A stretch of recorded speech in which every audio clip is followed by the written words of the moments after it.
What's up? There you are. Hey, everybody. It's David the Zealot on the Gangster Ghost Show. Yeah. Hi, Zeaton. How are you today, little guy? I'm amazing. How you doing, Gangster Ghost? Yeah. Yeah. It was. Uh.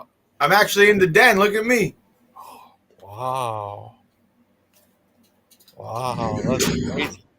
What brings you on the internet today, Gangster? What are we talking about? What's your favorite scary movie?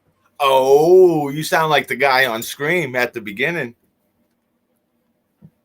Remember, he calls Drew Barrymore and he asks her, "What's your favorite scary movie?" Yeah.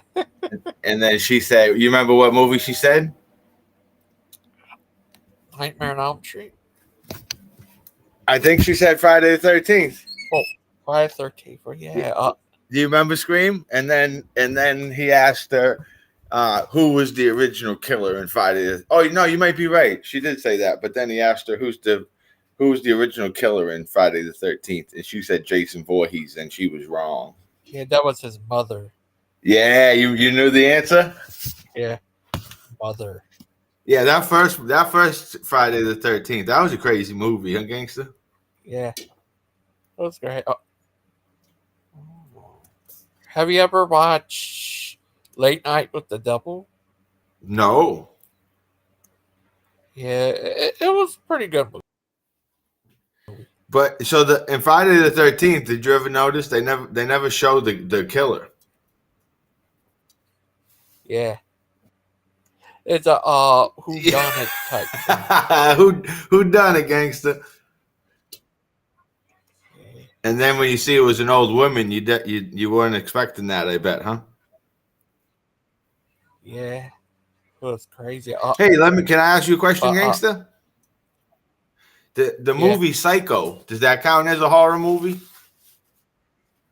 yeah, Okay, because it kind of reminded me of that, where it didn't show you the killer for the longest time. yeah. I think that about how inspired that and Oh, Halloween, that's right. yeah, it was crazy. You ever seen the movie called Monkey Paw? Oh, Karen Monkey. No. Yeah, it's by George Romero. Oh, I've heard that name before. That's the guy who created Night of the Living Dead. He passed away, but yeah, he's the grandfather of zombie movies. Okay, now what about Night of the Living Dead and those movies? Are those horror movies? Oh, Yeah, nice. yeah. Zombies. I found out the original zombies actually go back before Oh, voodoo. wow. Uh, it was you ever heard of Epic of Yes. Gilgamesh? That's the one who talked about he's going to break down the nether realm doors and the dead will come out and outnumber the living and they will eat the living. Whoa. They just want the brains, I thought. Started in Return of the Living Dead. Oh, okay. That was a good one, too, though. Yeah, you know, I saw a trade for the new Return of the Living Dead. They're making a new one? Yeah, it's gonna When's take that place coming? When's that come out? the most craziest time ever on Christmas. Yeah, You're it's funny, gangster. Christmas Day, but Christmas time is crazy. They had the Tarman carrying a Christmas tree in that old graveyard where the Living Dead came out. Uh, it was crazy. I hope these ones are indestructible zombies, like the ones in the original. Yeah, well, you know Yeah, it was who's not crazy. indestructible anymore? Michael Myers in the new movie. They killed him.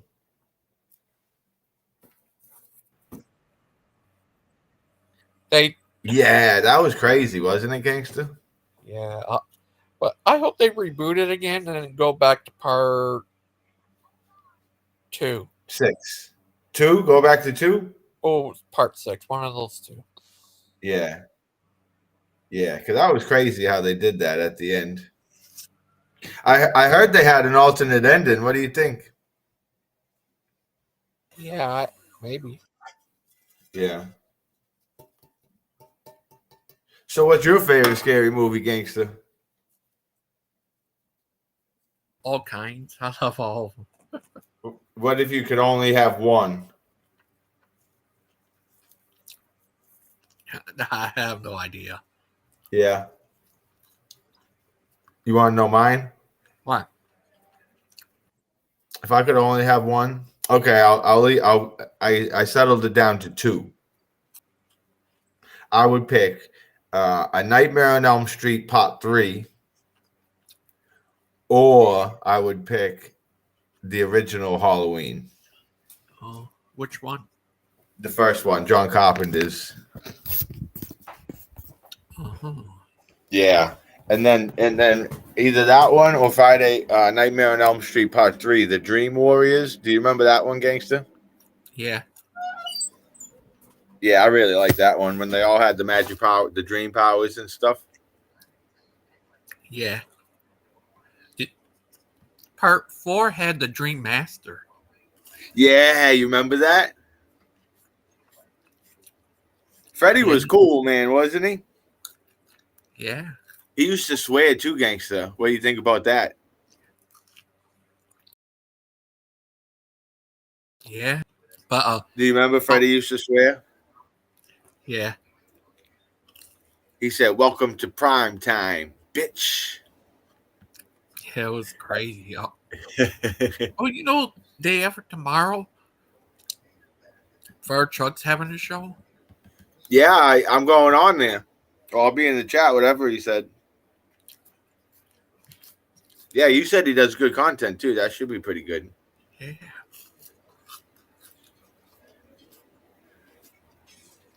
I wonder if anyone's favorite horror movie today you haven't heard of yet. I wonder if anyone's gonna come on here and give you one you didn't hear of. I have no idea. Because you're like the horror movie master, right? You know all the horror movies. Yeah. But you Hey, let me ask you this, think gangster. Did you ever see Children of the Corn? yeah. Did you like those ones? Yeah, they're good. Yeah, they were crazy. They had the cornfields and the kids. Are you part of the Children of the Corn? No, no, I'm in Boston. We don't have any cornfields. Oh. You know what we have over here, gangster? We have cranberry bogs. Are you serious? Yeah, we got a bunch of cranberry bogs. Oh. Yeah, they're super fun. Do you have anything over there? They built cars. Oh, you need Detroit, gangster? Yeah. Oh, that's cool. You ever been there? Detroit, I haven't. I haven't. I've always been a fan of Detroit, though. I like all the sports teams over there. Yeah, like I'm a Uh-huh. Detroit Lions fan. Always have been. I like Barry Sanders. I like the Michigan college football team, the Wolverines. Oh, that's a good question, Eloina. What's up, Burning Bushes? Hey, hey, How are you today, little guy? doing okay. Yeah, Well, let's turn that up to pretty good. Hopefully, when you leave this stream, you'll be feeling pretty good. yeah. Well, Anything to do with your father? yeah. Well, my father. I'm not sure if I mentioned this before, but his cancer's grown a lot, so he's not doing the best. Yeah, on Oh, your I'm mind a sorry. lot, I'm sure. Well, he went to talk to my priest actually, and trying to get a. Today we have a healing service. We do this every month on the first Wednesday. So trying to get him to be able to get into that. We'll see if he's feeling up to it. Oh, how amazing would that be? Oh, it's good when I can get him in. Yeah. Yeah, that's amazing. You guys offer that, and you're trying to get your dad in there. That's both great things. Yeah, it's like it's a holy unction, but for Orthodox we do holy unction more regularly.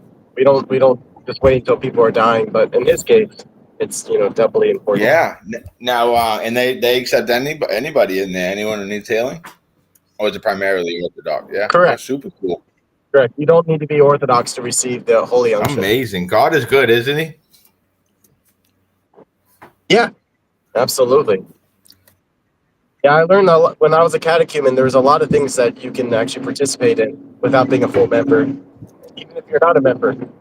Like as a catechumen, you're a member of the church, but like you're not. You don't have like full privileges yet. You're not taking the Eucharist yet. You don't get chrismated yet or anything like that. But even if you're non-Orthodox, they'll pray for you. Oh, I hope he's all right. Me too. Yeah, yeah. I was hoping to pick him up from the hospital today at 2, but I had to be at some meetings, so I don't think I'll be able to. Well, our thoughts and prayers are with you and your father, Daniel. Uh, Thank you. I appreciate that. wait for him. I hope he's all right. Yeah, you have any interest in sharing your favorite horror movie? Not to get your mind off it a little bit. No, not at all. I like The Shining. The Oh, Shining was really good. classic. That's a classic. Here's Johnny. Yeah. You know what's Yeah. cool about Yeah, when I was in college, when my room, what were they called? The RAs. Yeah. My RA like had this thing where she put up a movie poster for everyone who she thought they were like, and my roommate, who was my like oldest best friend, Sam, he got the Jack Nicholson from The Shining, and I got uh, whoever plays the boogeyman. uh oh, Beetlejuice. That's what it was. very I was nice. Very Beetlejuice. nice. Yeah, yeah. She said that probably because I used to ohm and stuff in college. That was when I was in the Eastern religions. Uh-huh. I would chant. So she called me That's Beetlejuice. a super cool. Do you seen the new Beauty? I haven't seen the new one. Is it any good? Yeah, just as good. It's a lot. Oh wow. What do you think? Yeah, coming Check that from one out then. a gangster, you should become like the new Siskel and Ebert. Do your movie reviews.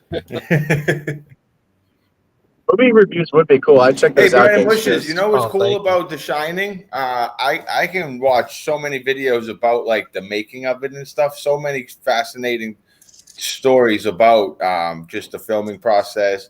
I don't know if you've heard, if it's your favorite movie. Obviously, there was like some real dark stuff going on with like their mental and stuff. Super interesting. Well, I wouldn't say it's like my favorite movie because I never been much of a horror fan, but like there are some horror movies that I like.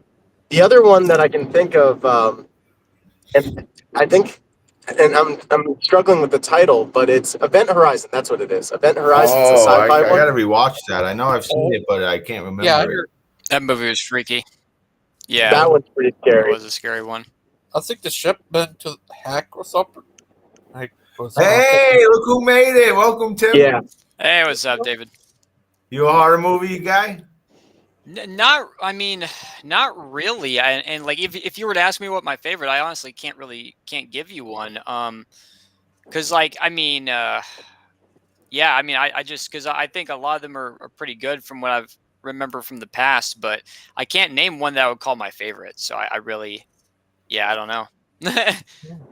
what about a movie about you called Norman Bates? Oh, I'm joking. I'm just joking. No, that's horrible. No, I'm just Hey, joking. Gangster, they made like a series about that. Did you, the Bates Yeah. Motel or something? Did you watch it? I saw it. Was it is it worth the watch? It was, yeah, it was actually really good, like drama plus like the crazy stuff leading up to him becoming what he becomes. Like it was yeah, it was good. Okay, well, yeah, Yeah. I'm always looking for something to watch because it's hard to find good stuff these days. I find. You know they have Yeah. a 1980s TV movie Bates Motel were the first time they tried to make that series, but it flopped.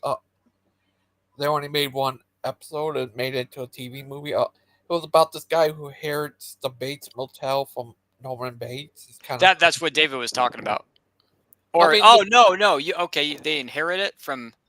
yeah, it's a different thing. It's from the 1980s called Bates Okay, Motel. They tried okay, to do that back in the 80s. It flopped. It's about this guy who got the Bates Motel from Norman Bates. right, right. He Okay, interesting, it was kind of haunted. It was crazy. interesting. Yeah, 1980s version of it. Is that crazy? Yeah. You ever seen the yes. movie What? Hannibal? Yeah, I was gonna say real quick though, as far as like the Bates Hey, Motel, man. the one that David was talking about, like, um, so I don't recall, like, I don't know if I just feel I would feel bad recommending it to any Christians. But it didn't really. I think it was like a TV 14. I don't think it was like an MA because I don't remember there being like any real serious like gore or violence, or even nudity. So I just remember the actor that dude that plays the young Norman Bates, really good actor. That's why I liked it so much because he actually is a very talented actor. Oh, I think he was also on a TV He was on The Good Doctor. The Good Doctor. show about him being a doctor. Yeah, yeah, the good. Yeah. Yeah. Was that based Yeah, on that you? was an interesting. Oh. Huh? Was that based on you? No, GG. Because you are a um, good doctor. thank you. I'm not a doctor though. Does anyone remember that one horror movie where they had like a house, but it was like possessed? And it was like, I don't know if it was The Cube or it was like 99 Monkeys or something like that, but they were, it had the same guy from Monk, Oh, uh, 13 Ghosts. Adrian Monk, like 13 same Ghosts. actor. 13 Ghosts. Yep, that was it. Yeah, that 13 was an Ghosts, interesting that's the one. one. That Yeah. was crazy. That one It was was a Yeah, that pretty was pretty remake. freaky. scary, yeah.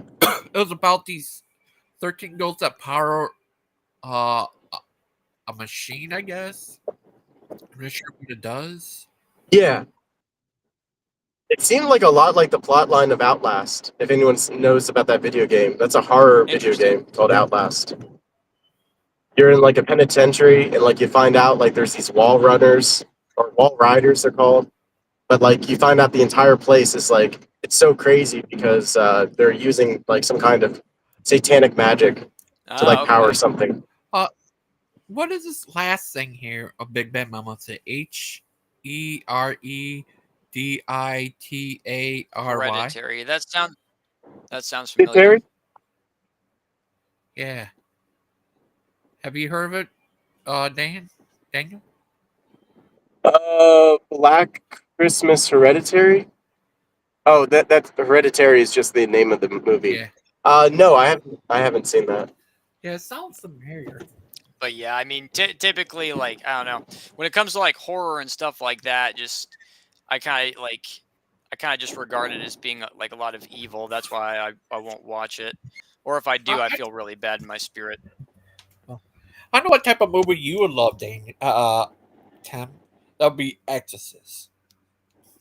No, I mean, I That's saw it. that I saw that years ago when I was lost before I found Christ. But Oh. like when I watched it when I was lost, it didn't scare me one bit. I was like, people say this is so scary. I was like, this didn't really. It didn't scare me at all. I was kind of like, I actually kind of laughed a couple of times throughout the movie. Just that kind of the weird stuff going on. Like at the end of the Exorcist, the original, they like touched like the little girl. I think they like one of the priests puts his hand on her, and then he like the spirit like leaps onto him, and then he turns like this bright red and like throws himself out a window and like dies. And I was like, what was that? Like I started laughing. I was like, what in the world? I don't know. He wanted to kill the spirit, so he thought if he died, then the spirit would die too. But of course, it didn't work, and like it ended up infecting I, the th- I ambulance No, think that's driver, right. right? I mean, it's been a long time since I no, watched that. That was back in high school. no. What happened? There was the Pope's Yeah, exorcist too. part two, but part three, he comes back and he's dead, but his body's possessed by the spirit. Hmm. He becomes not the spirit, like puts a serial killer spirit in him. The guy who played Chucky, and he goes around killing people, I guess. Hmm. And they caught him in an insane asylum, I guess. This guy, who is a friend of the priest, exorcised the demon out of him, the spirit. And the guy plays is the guy who Hmm. played Chucky. Hey, Jamie, we got Jamie. Jamie, can you jump in here? It looks like we got an update on you and Brown Table's possible debate. That's what I was coming in to ask you about, Gigi. Because I know you're messaging me. So, Yeah. do you think you can get Round Table in here for a little bit? Maybe I could talk to both of them and kind of coordinate. We can maybe get a date set up for this. Okay. One Exorcist movie had the song "Time is on my side." Yes, it is. Interesting. Yes, it is. I know that was a song. That's interesting. Yeah, it was in one of the It wasn't exorcism, but it was Okay. one of these Right. possession movies where like it was like, oh, I'm Legion, and he kept like switching Yeah. from people to people. That sounds familiar. I think that was had Daniel Washington in it. That is, yeah, that's the same one. I don't remember the title though. Do you remember Gangster No, Ghost? I've never seen Okay. some of it, but it was a while ago. Okay. So Yeah. Jamie. Okay. Those are the only legit scary horror movies for me because like I don't like jump scare movies because they're just like Uh-huh. they don't affect me. Like I have I have like a different I have a tolerance for like jump scares. So like it's never really been an entertaining Okay. So Jamie. thing. But Jamie like can't jump in once I right get into your now. head, Oh, But maybe we can get Round Table in here and I can talk to him for a minute. are you there, Burning Bush? You're He's freezing like up. he's lagging out. Yeah, I sent an email to him asking him to join. I gave him Okay. a link too. Yeah, because I figure. I mean, I know they both are going to need time to prepare, but that's cool. So we got. It sounds like we got something lined up, and I'm excited. Really, I'm excited to hear this one. Are you still there, Daniel? He's frozen in time and space. Yeah, Oh, there it is. Ah! He it's that. disappeared! It's that Kylo Ren power from the new Star Wars movies, where he freezes people. Oh. Wow. Oh, who's here? He's back! Mm. We my missed my you! connection went bad.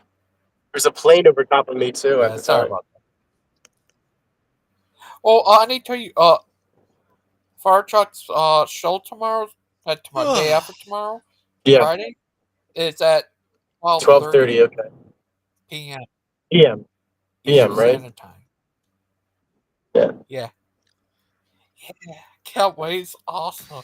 You get to meet, we think of Saturday you talked to Father Charles. Yeah. Yeah. No, it'll be fun. I look forward to talking to him. He seems like a little bit more like kind of on my side of things for orthodoxy. Like he's a little bit more of a dove.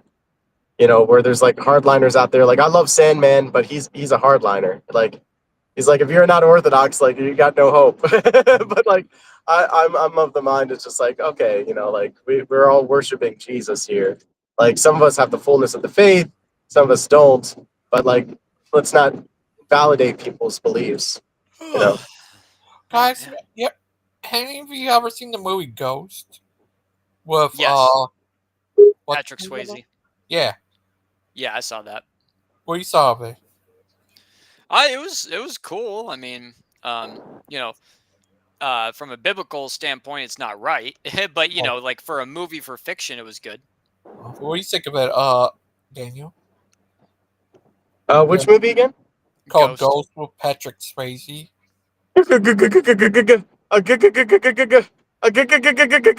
Ghost. it Yeah. Jinkies. was it was also really sad because like he really loved that woman and he couldn't be with her anymore. It was one of those I movies where never he's like, seen it. man, That kind of gave it away that I haven't seen Ghost. I used a Scooby Doo line. yeah.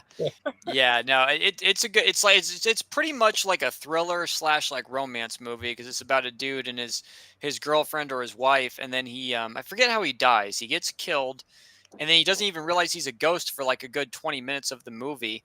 And then he finally finds out and he meets like other ghosts that are walking around in limbo and they explain what he is now and everything. And he's like waiting, I guess, to go to the other side, but he has to save his girlfriend from some dark forces or something, I believe it Well, was. it was this turns out his uh he was robbed by this one guy. He died protecting his wife. Mm-hmm. She was in that other movie. She's been in all kinds of movies. I forgot her name. Uh, but he ended up meeting a Oh. psychic. Mm-hmm. Uh, Whoopi Goldberg. Right, yeah. Whoopi Goldberg is like Uh, what, some spirit medium? She can like see him and talk to him or whatever. Yeah, I remember that. Yeah, that was interesting. Yeah, it's a sad movie though, because he like at the end of the movie he has to say goodbye to her. It's like it's one of those movies where it kind of like makes you tear up. It's like, man, that's so sad. yeah, in the movie where the bad guys die, demons come out and get them Yep, and take them that's right. Yeah. to heck. Yeah, the Yeah. tunnel thing opens up for the good people. They could go inside the tunnel to heaven, I guess. Yeah, we think of Very that. very unbiblical stuff, but mixed for good Yeah, fiction. I always heard for Charles. Yeah, do you think? I thought I heard. Is this true? I heard people say that Paul saw a tunnel. Is that true? No. No, he didn't see a tunnel. He saw the Gloria round about him, a giant light essentially, and the Lord was in it. Oh, we think of that, Tim. Bush, Mister Bush. Bush. Yeah. Yeah. Well, whatever the apostle says, I'm going to agree with. Yeah, what if you could miss that tunnel, be trapped on Earth, and hunt Tim? I would hunt Tim 24/7. Oh my goodness! I'd take that. I would put your Like I'm a mammoth or something. yeah. I'll be in your room. I'd change your room back to what it was before. And every time you change, I'd change it back. Oh, I'd be so upset. Like, man, I put those socks in that drawer. And I'll watch your TV and Run up the power bill, turn on the lights at night. Yeah, I think ghosts are demons. yeah. Yeah, they are. I agree. The Bible calls them familiar spirits for a reason. Oh, like Claude. Yeah, like Claude. Oh, yeah. Gonna say, yeah. Claude. He always talks about his buddy Kent. His horror movie is Living with Kent Forever. That just gave me the best picture in my mind. Yeah. That's hilarious. Just imagine Yeah. Claude like screaming, "Ah, get me out of here!" That's why I heard that song with Henry. They find Henry. They find Henry. Henry. They find. Oh, but Patrick Swayze. He passed away not too long ago. Oh he died. He had what was it, cancer. So Yeah, it's sad. I always wish he could have done a movie with Kirk Russell. yeah, they look very similar. Yeah, I agree. That would have been interesting. Yeah. Same thing with Mike. Owen is a horror. Oh, Claude. Yeah. Oh no. Uh. Have you ever seen the movie? The Pinhead, the No, I will Hellraiser not watch movies. that garbage. I watched it. I think I turned it on for 5 seconds one night. I didn't really realize what I was watching, and it was too much. It's disgusting. Um, Yeah, it's crazy. Do you think someone could make a box and open up to the Heck no, world? no, Oh, nope. The Lord's the one that holds those keys. And the bottomless pit doesn't open up until Revelation comes to pass. So, and it's God doing it. So, oh, oh, oh, yeah. Do you know? Uh, Tim, would you ever go on a Azel's show? Nah, he would kick me off. He would just kick Really? me off. No, yeah, I'm not. No, I'm not gonna bother with that. Oh, yeah, I'd love to see a debate between uh Jamie versus Yeah, Round Jamie's Table. got some good stuff. Yeah, I liked hearing his philosophical points. That's why I want him to do the debate because I think if he because they can debate scripture, but I've seen so many Calvinist debates over scripture, and the Calvinist always loses because I mean, there's all the scriptures are very clear that God wants all to come to repentance. You can't get around that. But then the Calvinist appeals to philosophy, and they'll say, well, if God is sovereign, then He created everything from the beginning to essentially be programmed, and it's like you don't have a proper idea of God's sovereignty. He can easily give us our own free wills and still operate amongst us without making us mindless drones. But I know Jamie explained it in a much more well articulated way when I asked him. So I definitely would be excited to see him go up against a roundtable and debate over it because I mean I put I'm a, just not equipped to articulate it. I'd probably have to read a book on philosophy or something to kind of get the gist of it.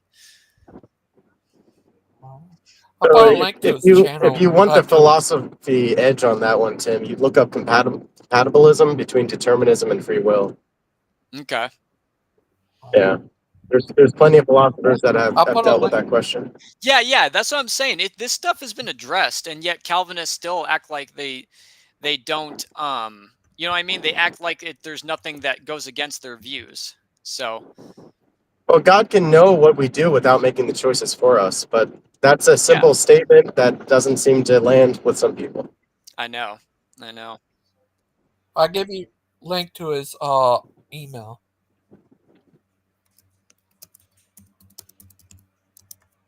To Like Roundtable God has the email. capability, of course, of doing anything He wants, but He chose to give us free will. That's one of the things that He can do. So if He wants to Right. give us free will, there's nothing stopping God from giving us free will.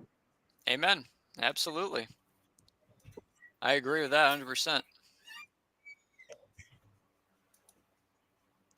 And, Yeah. and, and you know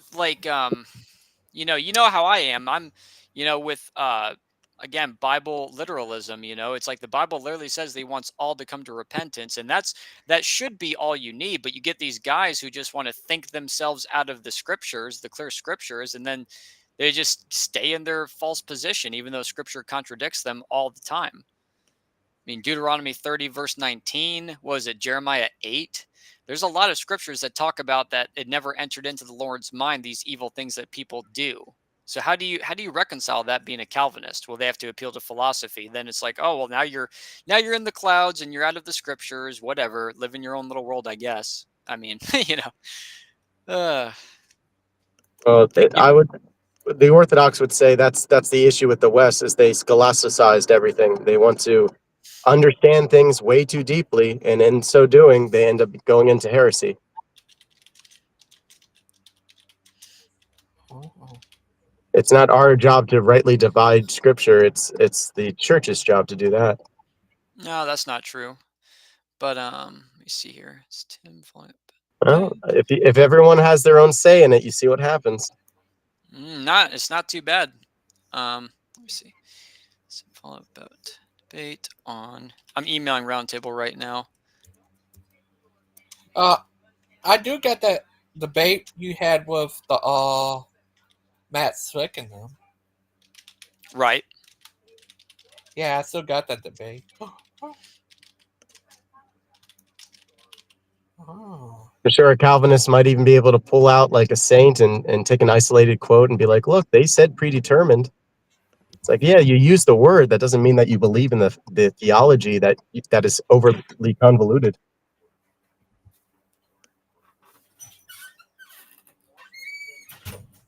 My cat's crazy. Oh, have you ever seen this movie by Stephen King called Cat Eye? No, I haven't seen that. Cat going around to different places and end up saving the young uh what's her name? Suppenberry? Halle Howie Berry? Berry?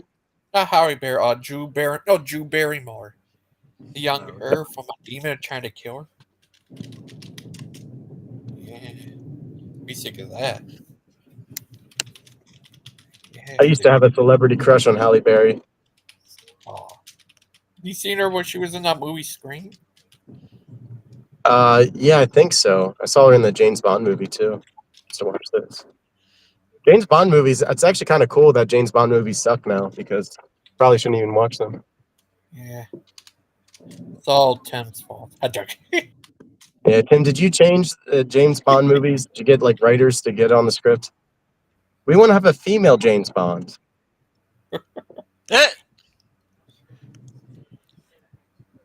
Yeah.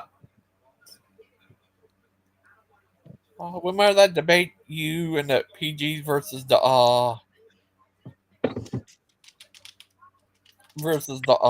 Matt Swick guys? The Who guys? Yeah, he had a debate with Matt Slick, a Calvinist guy before. It was Oh, crazy. okay. Okay, And so I just emailed Roundtable GG. So if you maybe just let him know that I've sent him an email, so now he and I can take it from here. Now I just gotta go get Jamie's email. The thing about debates is like everybody has. I mean, unless they're unprepared, they're going to have a well-formulated argument. Like there's no one out there that wouldn't. So really, I don't know who it convinces. Besides maybe the audience. I don't think you watch enough of them. I've watched a lot, and I've actually found myself, rooting for both parties at times because both of them can make, fairly decent arguments. I've even noticed people practice dishonest debate tactics. So, when I hear people say that, I get where they're coming from because I used to say that. But honestly, just recently, I've dived into a lot of different debates, and I find myself very, objectively looking at both sides of the argument. So, I mean, maybe I would encourage you maybe give debates another look. You're young and open-minded. One day you'll be like me, and you'll be like, okay, this is what it is. I don't want to hear anybody else denying the truth. No, I mean that, but the You're still truth. searching. You're still like looking for like what it could actually be. No, I'm not. Well, it depends on what the search is. I mean, it depends on the topic that's being discussed, Right.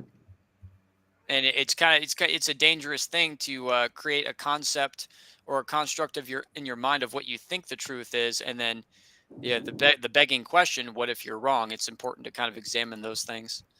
So Submit to authority, Tim. no, that's not in the Bible. Yes, it is. It is Not absolutely in the Bible to submit to authority. Not necessarily. In what capacity? To where they just you let a man override your whole free will? You submit to the apostolic understanding so that you don't get confused by strange doctrines. Now we don't have that in Scripture. We have the clear doctrines being laid out to us by Paul. What about Terry Strange? Oh, sorry. Very strange doctrines. Yeah. Terry's a good one. You ever seen the movie Taxi Cab? Yeah. Oh yeah. And the Yeah, guy he's like, saying, "You "Are you talking to me? Mhm. You must be. There's no one else Was that a here." horror movie? Was that a horror movie? No, Nah. that was more of that was a thriller, pretty much. Oh, here he is. Roundtables in the There we comments. go. Hey, brother Roundtable, I sent you an email. I don't know if you have time. If you want to jump on the panel, we can talk about the debate because I'd love to. Whichever way. If you want to email me back, don't feel pressured to come in if you're busy or something. Yeah, he's a round table versus Tim wants to host a square debate table. between you and Jamie. Get those Yeah. views. Wow. All right, guys. Well, I got to get out of here. Oh, thank you for joining. Who's here now? He's back already. He's That back was Wow, funny. that That was funny. quick. I was literally saying goodbye, but I said I got to get out of here. I got to go to a meeting. But much love. Take care, everybody. God be with you all. See you, Daniel. I'll be with you. That was a short meeting. Yeah. Joking. That's funny. Oh, goodness. But yeah, that'll be crazy. What if they made a horror movie out of Tim? A Psycho Tim. Nah. Okay, sounds good. Oh, Roundtable said. is he gonna jump in the stream or? Can you are you joining? Join. Yeah, yeah. What if they had a movie? I don't know, but what if they made a sequel to Ghost? It's been way too long. They couldn't Kind make of a about sequel. you. Yeah, and you ever seen what's it called? Oh, I'm in the middle of something. How long will this show be going? Hmm. I don't know. I mean, however long Gigi wants it, really. I mean, Gigi, your streams are long. You go for hours and hours. So I mean, Yeah, roundtable. I'm pretty sure you got plenty of time. So if you want to get some stuff done and jump in here soon, then I'm sure I'm sure we'd still be here. So yeah. Oh, you ever seen the movie Puppet Master? yeah, but I don't watch those movies anymore. I really don't want to. I mean, even if I watch them while being saved, I just get so disturbed in my soul. The Holy Spirit lives Uh-huh. within me, and if I watch that stuff, I start to get convicted. I'm like, man, it's got so much Uh-huh. murder and nastiness in it. I don't know. They had sidekicks. What do you think of sidekicks? Sidekick, well, superhero sidekicks, that's cool stuff. Oh, No, not them. The ones that could read your brain and predict the future. yeah. Oh, sidekicks. Yeah, that's a bunch of crap. They're just practicing sorcery and Satanism. Oh, oh. Do you think they're got powers from the devil or something? Well, I mean, if you actually look into it, you will find these people claiming that they're quote unquote getting information from these spirits or voices that they're like downloading information into their mind. And I watched a really good show with this one woman who was an ex psychic, and she said that, she would make predictions, but then another prediction she would have would be completely wrong, and that's what kind of led her down the path to getting saved, as she began to realize like what she was doing is condemned in the Bible, and she wasn't even able to predict everything perfectly every time. So it was pretty interesting. It was a good little show. Oh, I heard about this one guy who got his predictions right all the time. He said that Trump was going to be attempted assassinated. This is way before that happened, like a couple years before that. But he would survive and went on to win the election. That happened just like that. What do you think of that? Is that crazy? Say You that there? again. Here's this guy who made a prediction about Trump about probably 4 years ago or something. He said Trump's going to be tempted assassinated, but he would survive and went on to win the election. Interesting. That all happened just like that. What do you think of that? Interesting. Yeah. Do you think it was crazy? He said, I heard he always gets his predictions right. Stuff, Tim? You No. can. You can read people's Nah. souls. Oh, Yeah. No. I refuse to. That'd be okay. messed up. But, uh, what do you think of that? They have, here's the rise of AC's churches. Think you asked me that before. But Oh, hey, Gigi, give me a few minutes. I'll be right back. I got to jump out. I'll be in the background. I'll be kind of like looking to see if Roundtable comes on so I can talk to him. And I'll jump back in here in just a little while. okay. All right, see you later, buddy. I'll be back in a little bit. See ya. Uh, Claude, you like to come on? Claude, it's easier to make predictions after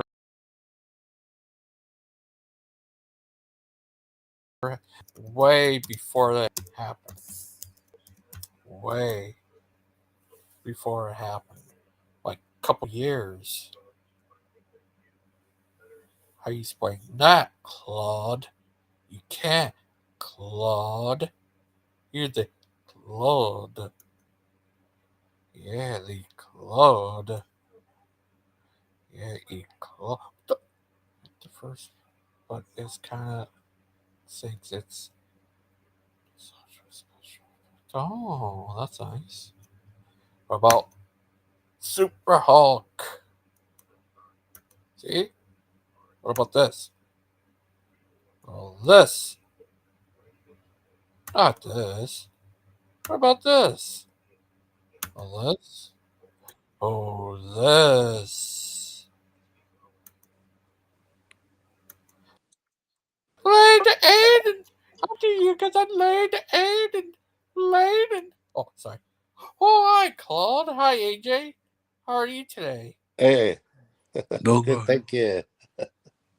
Oh. Well, if you run into this guy,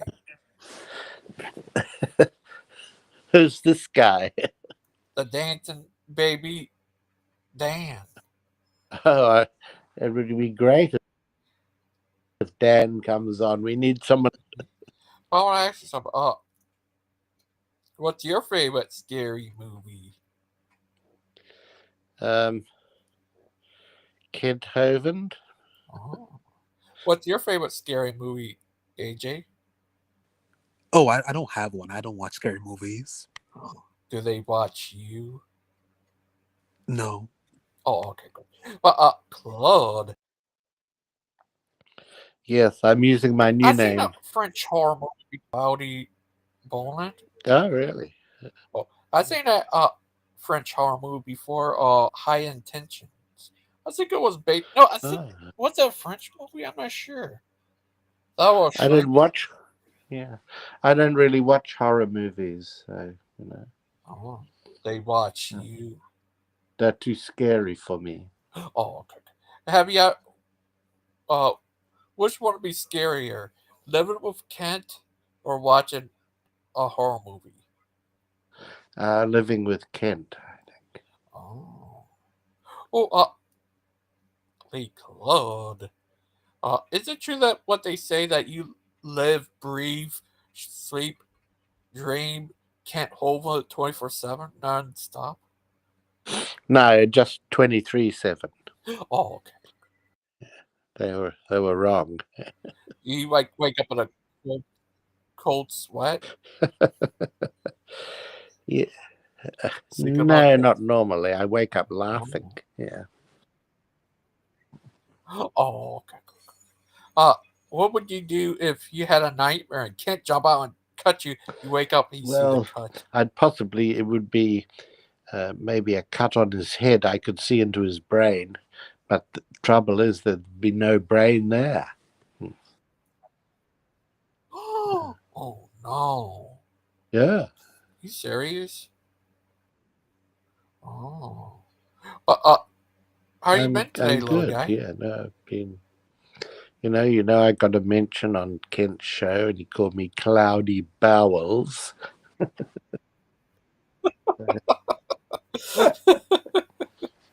I don't mind that. Yeah. I think before he missed Catholic. That's funny. Oh, You know, Charles had a show Friday at 12:30 p.m. Eastern Standard Time. all right. Is that on your show? His show. His channel is All right. starting up again. Okay. Yeah. Daniel's gonna be on there and stuff. Yeah. All right. Will you be on too? Yeah, I think he'd have me as his co-host. I think I don't know. Oh, very good. And AJ's gonna be there, right, AJ? I'm not sure. I don't think I'll be there. Oh, are you sure? Yeah. Oh, okay. Oh, what would you do if you met Kit Hovind? Me? Yeah. I say, why are you responsible for ruining the lives of thousands of children? Children's education. Uh, is it true what that video said that you would marry him? Yeah, that was funny. I'd also ask him, if he was responsible for Stephen Boland's education, because I think he was homeschooled. And my God, yes, he doesn't really know very much. Oh, thanks to No, to you. Kent. Oh, He's been to the Hoven School, I think, of homeschooling. oh, Yeah. serious? Like on my Oh, show when well, he said that they're now saying that the world is 14 billion years old, whereas they were just saying it was 4 billion a few years ago. He got that wrong. They've never said the world is 14 billion. They've said the universe. He doesn't know the difference between the earth or the world and the universe. It's just incredibly thick. oh, you Yeah, it's serious? on my show. Oh, no, sorry. It's on his show that I was a participant. Yeah, when they let me on. Yeah. Oh, you Mm. serious? Because no, I was allowed What? to be on. Normally, when Achilles comes on, he says, "I will block the Claude. Would you like me to block him now?" But he wasn't on, so he couldn't do that. Oh, you Mm. serious? Well, what if uh Achilles over Kent? Yes, Oh, would you debate about the evolution of his taxes? yes, Oh, that would be good. But he won't. oh, but I'm gonna say oh, uh, there's our famous French horror movies. Well, I don't really know because I don't watch horror movies, Oh, so I don't know. I like the classical French movies, Manon of the Sauce. oh, French You like? Connection. Well, yes. Yeah, those are good movies, but not really French. Oh, what about French Fries Connection? Yeah, that's a good one. Well, Oh, it hasn't been made yet, but it would be good. And you could sit there eating French fries instead of corn pop. hi, Round Table. What up? What up? How are you today, little guy? Hey, doing good. How's everybody else in the stream here? Good. Good. Thank you. French fries. Who? Yeah. Who is it? That's Cloudy Bowels. Yes, Kent Hovind called me Cloudy Bowels, not Claude Balls. I see. So I've adopted the name today as in his honor. oh. Yeah, Tim would like to set up a debate between you and Jamie Russell. Well, hang on. That's great. No, you messaged me. I'm all about it. When I didn't see any further communication from you. When You have when to are you ask.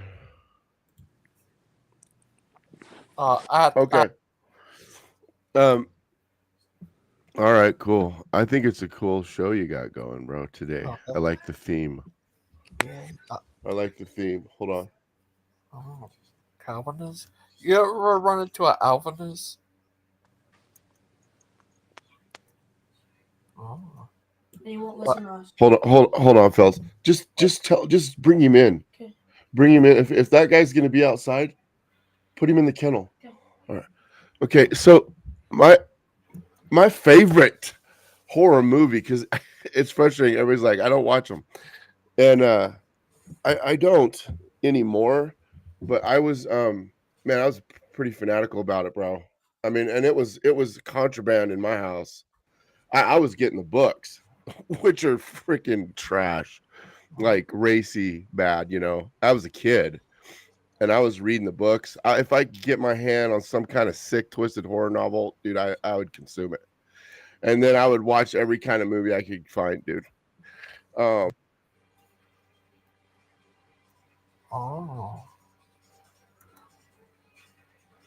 We can't hear you. I think you might have muted yourself. Oh, sorry. You missed That's all all that. Well, all right. good. I was telling something about myself, so you didn't get here. Excuse me. I was just mentioning that I have a bit of history with the horror genre. Oh. So, Cloudy Bells, are you an atheist? And am I a what? An ageist? You believe in God?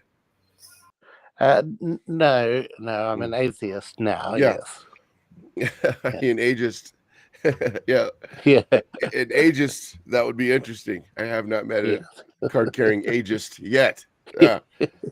So, no, that's interesting. Yeah, I thought as much just based on a couple things you were saying, but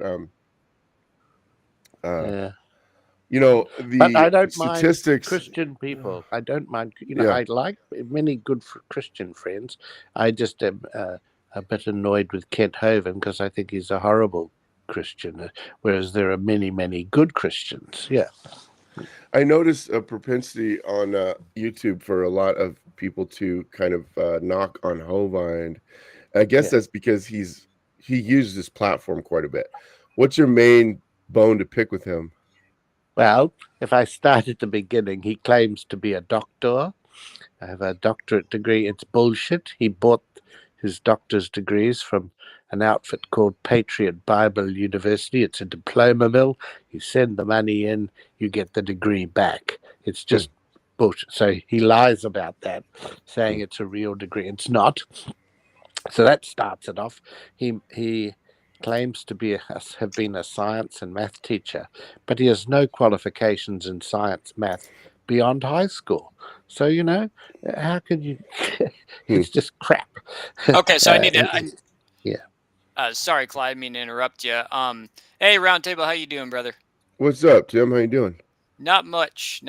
Just trying to I'm trying to coordinate best I can. It's always easier to just talk to somebody like this than email. So I have Jamie Russell lined up. He would like to. He said he's all for doing a debate with you on Calvinism, whether or not it's biblical. And he said he's cool with approaching it from both a philosophical and a biblical viewpoint. And is that something that you're cool with as well? Yeah, I think what would be helpful is to get a specific topic. I mean, we could go that broad, but Right. it's often helpful to have a question to theme the debate with, and then one person holds the negative, one holds the positive. Okay, And so let's go. Yeah, Let's go with the philosophical route because, I mean, I've heard the scriptures plenty of times, and you probably have too. So it's like coming from a scriptural debate. I've just heard the same thing, usually the same arguments rehashed. So I want to approach it from the philosophical idea. So I guess the topic would be, how would one explain God's sovereignty? Man, what's a good way to phrase it? Understanding God's sovereignty without being Calvinist. That would be, I guess. Yeah. Let me think about it, if you would. I might come up with a good one, and then let Jamie think of something. I mean, and we can agree on if with regards to that, because it could be something on the lines of here, because I want to speak to that initially is, I'd love to talk philosophically about it, but at the end of the day, I mean, our authority is the scripture, and I assume we're going to go to scriptures somewhat, and because I wouldn't want someone to think that I'm founding my understanding on what I believe or what a particular man believes. And as a Protestant, I'm really passionate about those 66 books of scripture being our final authority, and that they interpret themselves. And that even though a lot of people hear it a lot of times, I think it's a lot of times our own thinking does get in the way. But anyway, that said, I understand, and I'd love a philosophical debate. Yeah, So yeah. Let's do the philosophical way. I know Jamie's on board with that. who is? Have I talked with him? No, he well, you probably have. He's been on here once or twice from what I can remember. Okay. He's a Seventh-day Adventist, but Okay. yeah, he's definitely got some. I mean, I asked him a few questions from a philosophical view, and he had some pretty good stuff to say. So I think you guys would Yeah. have a lot of fun with this, and I'd Yeah. have a lot of fun moderating because I've never moderated a debate before. So I'm kind of Oh, excited cool. myself to do it for the first time. So That sounds fun. I yeah, enjoy yeah, that. yeah. Yeah. Okay, so I guess so I have a note, kind of like understanding God's sovereignty, and I have philosophically. So what I'm going to do now is I'll get with Jamie as soon as possible. I'll probably contact him on his channel and Hmm. get some of his ideas, and then what we'll probably do is me, you, and him. Maybe all three of us can meet up in like a Skype call, or well, not Skype, maybe like just a platform that allows us to talk, and then we can kind of like get a good actual topic ready, and then we can schedule it and give you guys plenty of time to prepare. What about does God's sovereignty ruin love? That's just an idea. I'll make a note of that. Yeah. Okay. Something like that, you know. Uh, is Calvinism biblical, or you know, is there? Well, I don't know. We'll deal with the conflict some way. Yeah, Be yeah, cool. totally.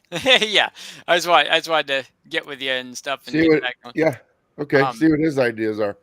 yeah, yeah. But So, and is email the best way to contact you as well? yeah. Okay. Yes.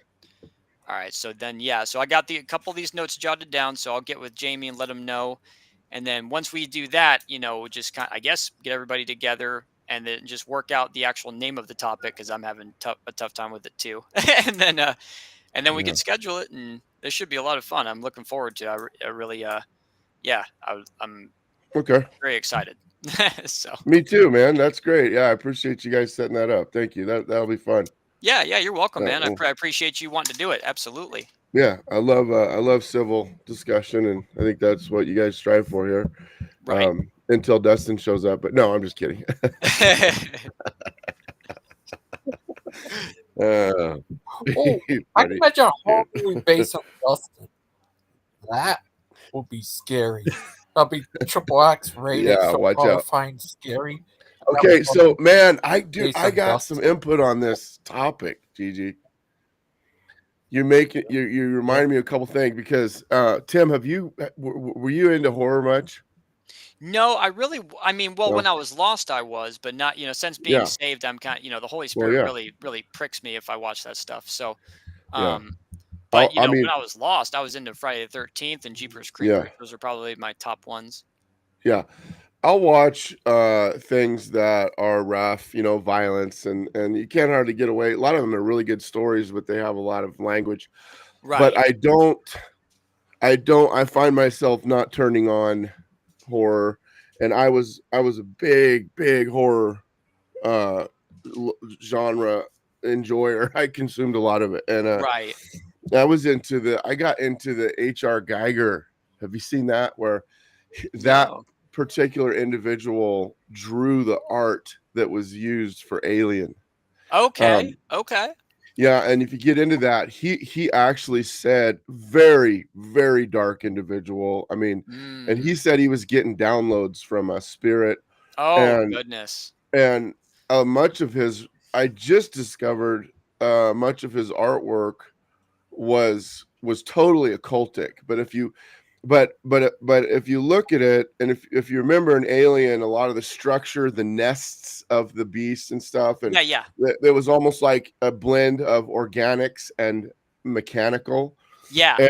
And in his drawings, it was very sexual. There'd be a lot of that, and then there'd be these things. I never really saw occult stuff until later. I mean, full on pentagrams and stuff. But what I got a lot to say about this stuff, but I just wanted to interject is that on the wings of horror, really the sexual revolution made a huge forays into this nation and elsewhere, and it started in syphilitic Victorian age England with Frankenstein. Right. And if you go and study like the people in that were that wrote Frankenstein, that built those stories, man, I mean, there's all kinds of sordid affairs to say the least. And so basically what this boils down to is the monster becomes our guilt, and especially sexual guilt, and it's this thing that we're going to sort of almost allowed to conquer at times, but it's just that scary thing in the corner that was a way for a lot of groups of people to sort of box their fears up, if that makes sense. Anyway, there's a great book if you want to reference. It's called Monsters from the Id. I don't know if you Hmm. guys are familiar with the term id.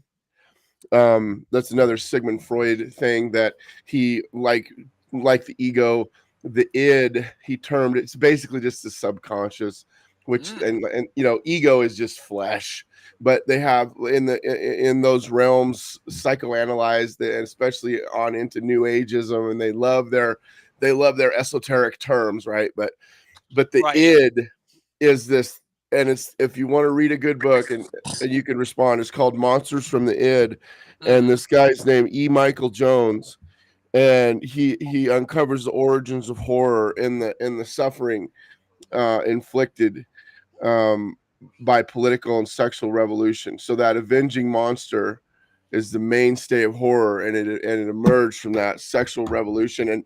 And you think about Alien, and you think about what that thing does and how that thing comes out of its mouth. It's all there. And so, not to be a Debbie Downer on Gigi's um theme for the day, but I think it's worth talking about. I loved it. I loved the horror genre, you know, and had friends in that. And I mean, it's, you guys probably might know, it's a huge cult following. I mean, guys, like when Friday the 13th rolls around, especially in the industry, restaurants and stuff, holy crap, dude. People just, they celebrate this stuff, and it's their life, it's their church. Right. Yeah. Yeah. It's an idol. It's definitely an Oh, idol. totally. Yeah. Oh. Um, Yeah. that being said, it's funny they brought up Alien because in my opinion, I think like Alien is compared to like say Friday the It's more 13th, and tame. yeah, it's much more tame.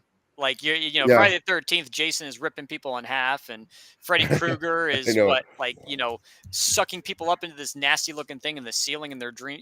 I just think I out of all know. of them, Alien is probably the Yeah. most tame as It's far as that goes. interesting you say that, but yeah, if I used to like Hellraiser. That's a nasty one. Oh, I couldn't do. I, Gigi asked me about it earlier, and I about like just like threw oh up. I was like, yeah, no, I can't. No, it's yeah, bad. yeah, it's too Yeah, much. I Too had the much. box. You know, I obsessed over that stuff. But Did you ever open it? I tried. It was luckily just a prop. Nothing ever come out of the walls, but I can Oh, tell that's you my life suffered. I can tell you I directly suffered from that obsession, and I paid dearly for it. But praise be to the living Lord, he saved me out of darkness and death Amen. and certain destruction, and shed light abroad in my heart. And I don't have any desire for that stuff anymore. Amen. Yeah, But I'll tell you. I I saw a recent horror movie just like 6 months ago, and I like regretted watching it so bad. It, really, it was like yeah. really really bad. It was that movie, The Terrifier, and it was late at night. I don't know, Oh, really. dude. Uh, Yes. I was literally like kind of shaking after watching just the amount that I did watch. I was like, this is what people are Yeah. watching now. Like, this is Yeah. absolutely horrendous Yeah. and disgusting. It's And funny you say that. I put it on and turned it off. That was quite a few months. Isn't that a Rob Zombie thing, or is it? no. I don't know. I don't know who No. it came from, but it's Oh, just so bad. And yeah. It's a- just disgusting. and after watching that, I had a like literally that, I think it was that night, because I mean I turned it off and I prayed. I was like, Lord, forgive me for that. Like, I was like, Lord, I don't Yeah. know why I watched that. I was stupid. Please, There's a uh, temptation there, kind of. yeah, yeah, and it was so just terrible. And then that night I had a fit of sleep paralysis. Like there Oh, was really? a devil choking me, and I was calling on the name of the Lord in my sleep. And then within seconds it was gone, and I was able to get up, and I had the cold chill. Like, there was I a hate devil that there, night terror. and oh You yeah. cannot move. That's Yep. weird. That Yeah. is weird. Yeah. Was it Yeah, it's like a STD? fear. No. Remember that? That was on the PG. They had Screen. STD. Yeah, yeah, I did see that heading on that. Yeah. Oh man, got to be careful. Watch out. Yeah. There, the STD. We'll come through the walls, man. But yeah, I felt so terrible. It disturbs me in my soul. It's like it's Yeah. horrible. Yeah, no, it is. It's bad. What a round table. What if they made a square table? I think they did. Oh. No. A round table. What Dude, I had you so many different ideas of names for my podcast, and I landed on that. What are you saying? what would you say to someone? They say that the Bible said the earth is flat. What would you say? Man, I tell you what, hasn't that been something to watch unfold? Oh There's quite goodness. a group. So I'm a conspiracy theorist to make no bones. I love deep state stuff, and I've been exposing a lot of those things for a lot of years. Now, that said, so I came at this argument from the opposite way, and I'd already, have all this stuff in my life enough to where friends and family are looking at me sideways. That when it comes to flat Earth, that's definitely not something that I was willing to pick up. However, that said, I mean, I have given it room to breathe. I've had a number of debates, and I have several close friends that are successful individuals, far more than me, and they are dyed in the flat Earth. Man, I don't know, bro. I can't quite embrace it. I just can't. And there's a lot of things. I think a lot of it is internet stuff. It's like I want to go there. I want to go there with my camera and look out across there and see if I can't see the other. If that thing drops below the horizon like it's supposed to based on the curvature calculation. I know that I'm seeing it on the internet, and Right. that's all I'm saying. Like all the stuff, they've got some things that seem to be hard-hitting arguments, but I myself have not fully embraced that. No. I'm not real sure we landed on the moon though. Yeah, I know. Yeah, I don't believe the moon landing. I really Nuh-uh. don't. Doesn't seem to be. And we've got all this footage coming out now, or they made the videos. Why But don't you believe the moon landing? It's because of AJ. Well, the traditional stuff that's said about it, like the you can see like the flag in the video like waving in the wind, and I also wonder, like, because isn't it's supposed to be like completely cold in space, like it's supposed to be like in the negatives of the negatives, so to speak. So how do you even get a camera to work if it would just instantly freeze when you come out of the rocket? Like, it's just the things that I think about. Like, I mean, are we with that's a those good factors? question. But so some of those things, like the Mythbusters guys did one on the moon landing hoax, and so they've made a vacuum. They put the flag in it, and it still moved. But Okay. I remember there was some things from that later on, and it showed that might not have been as honest a deal as it could have been as far as their experience. Anyway, that said, like there's a lot of discrepancies where the moon rover does not seem capable at all to go running along the moon. And how did it get into the space module? And I've seen a whole thing on that where they show how it folds up and it's supposed to slide in on a tray.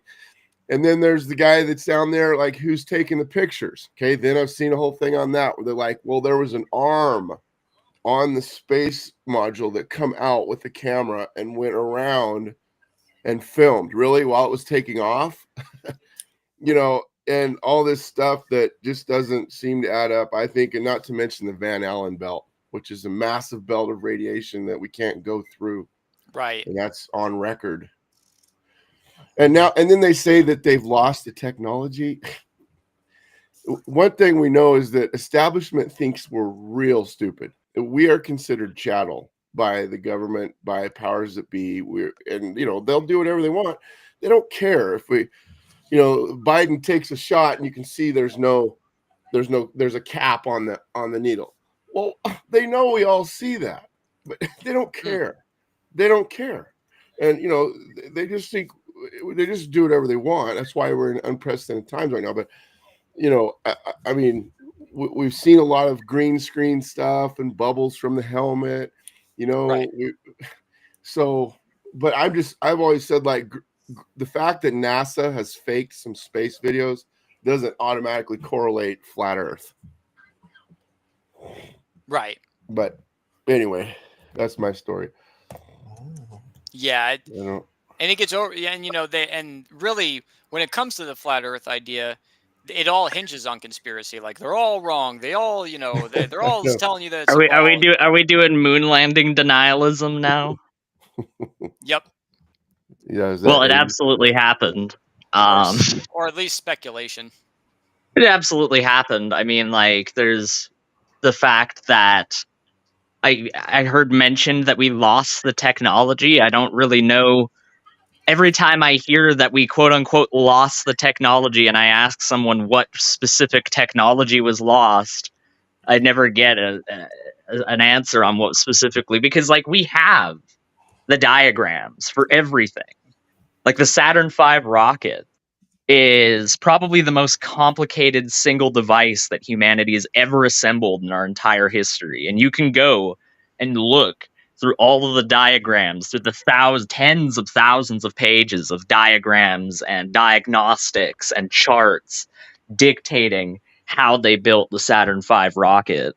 They launched it at Cape Canaveral in front of tens of, if not hundreds of thousands of people, let alone all the people watching on television. Did they just launch an empty rocket that we know still had the capability of getting to the moon through the engineering charts?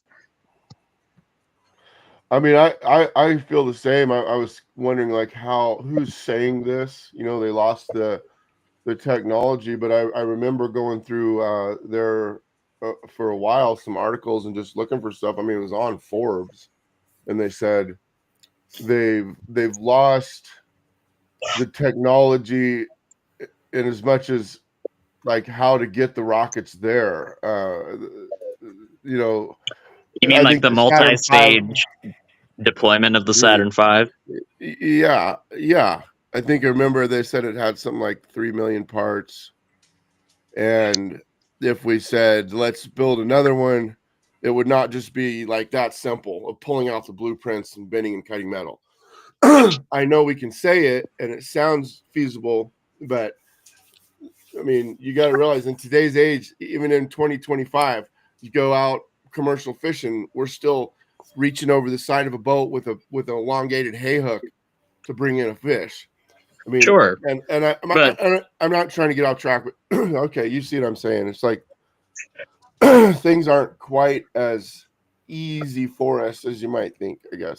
Well, let me show you this. It's not. Well, can I respond, please, Tim? Go ahead. So it's not a matter of us being incapable of doing it. It's a matter of it being very, very cost inefficient to use older technology that has become outdated at this point. I mean, the guidance system that was on the Apollo 11 spacecraft was less complex than most digital watches, not even Apple smart watches or anything like that. Just regular digital watches nowadays have more computing power than the navigational system in Apollo 11. So, but yet the president spoke to him from the rotodial phone in the Oval Office.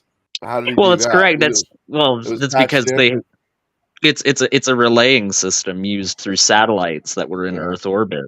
I mean, like, satellites have been a mainstay on Earth orbit ever since the mid 1950s. So the idea that a satellite was used to relay the information to the moon is not really that difficult to imagine. So the astronaut Don Petit right here, I'd go to the moon, but we don't have that technology anymore. So how would you okay. I mean, Do we have a specific example of what technology we don't have? Because I mean, the claim is great, but unless I have a specific, we don't have the capability of manufacturing the spacesuits anymore, or we don't have a capability of manufacturing this rebreathing system that was crucial in order to keep people alive on these spacecraft.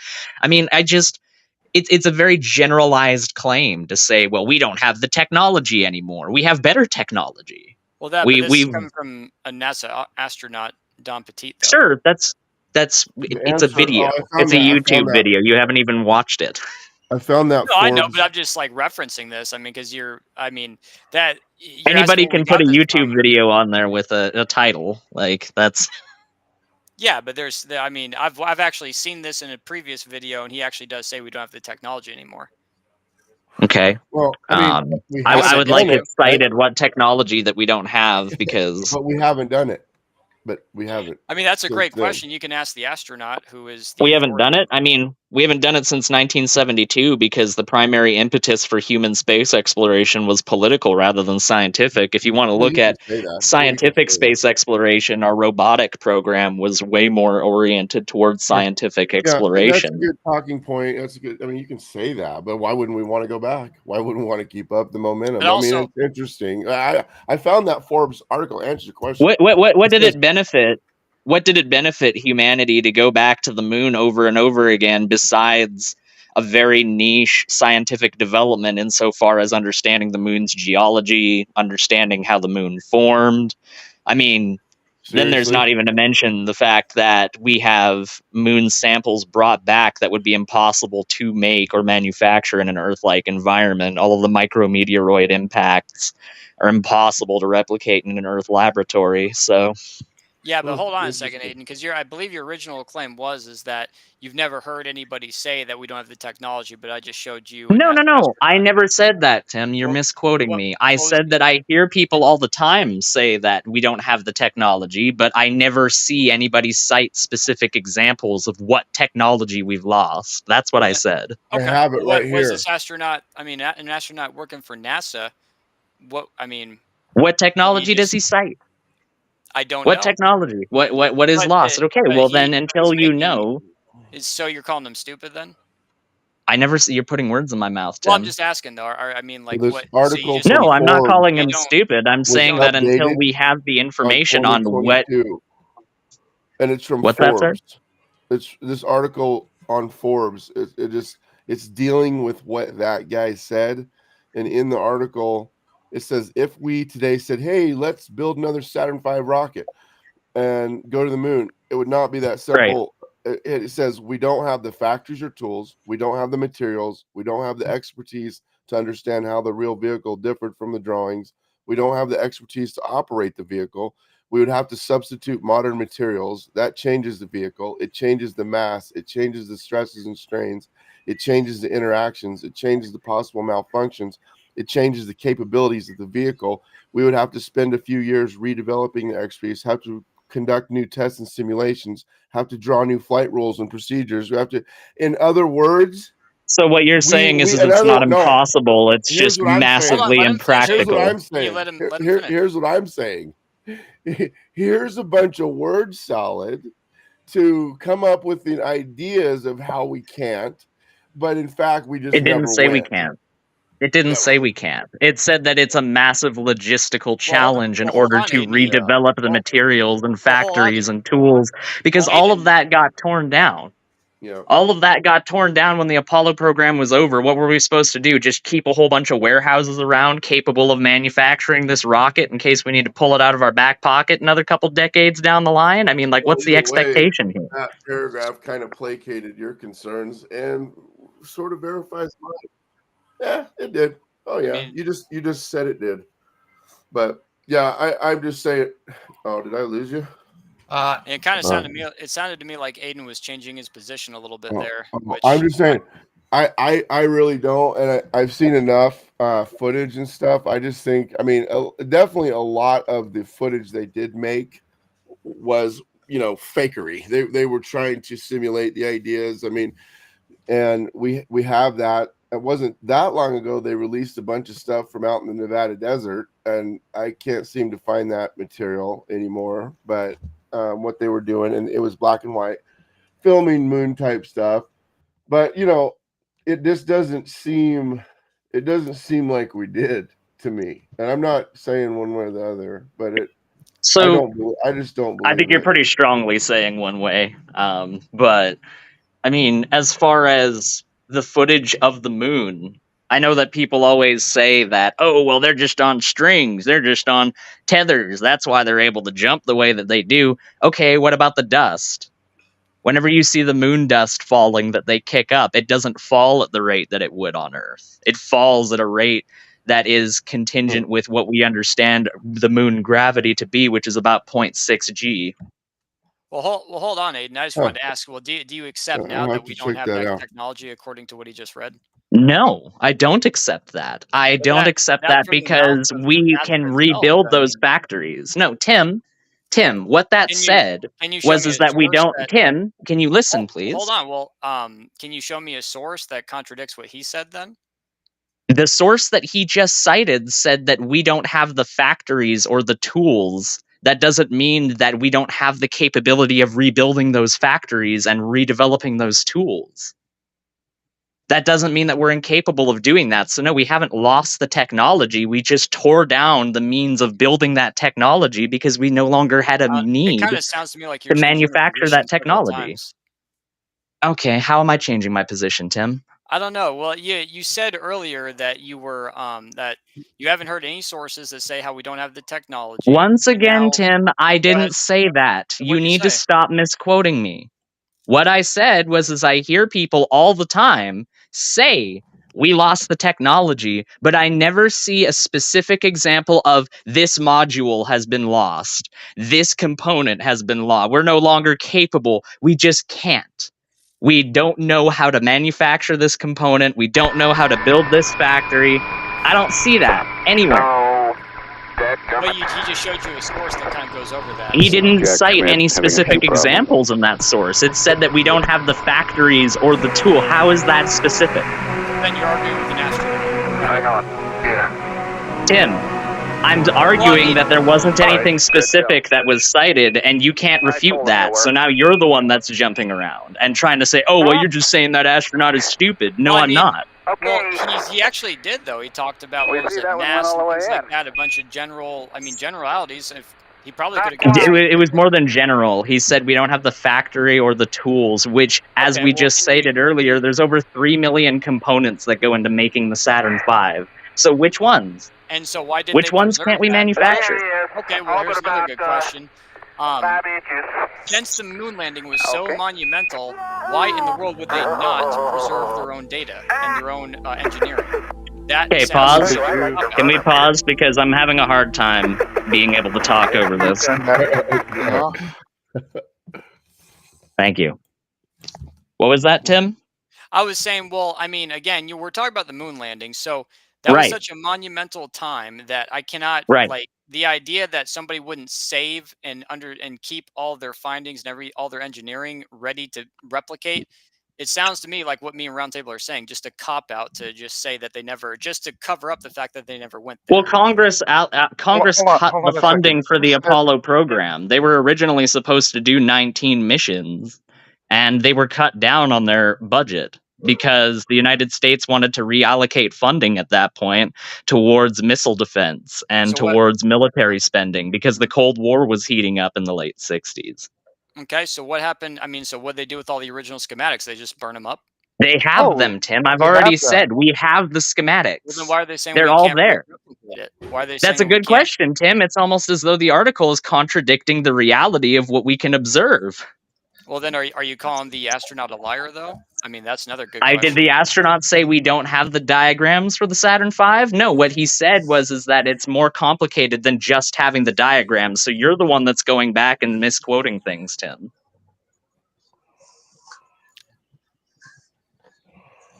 I don't know, man. I find it kind of weird that like we'll accept, the technology that's used to make chips. Have a good one, guys. Like that.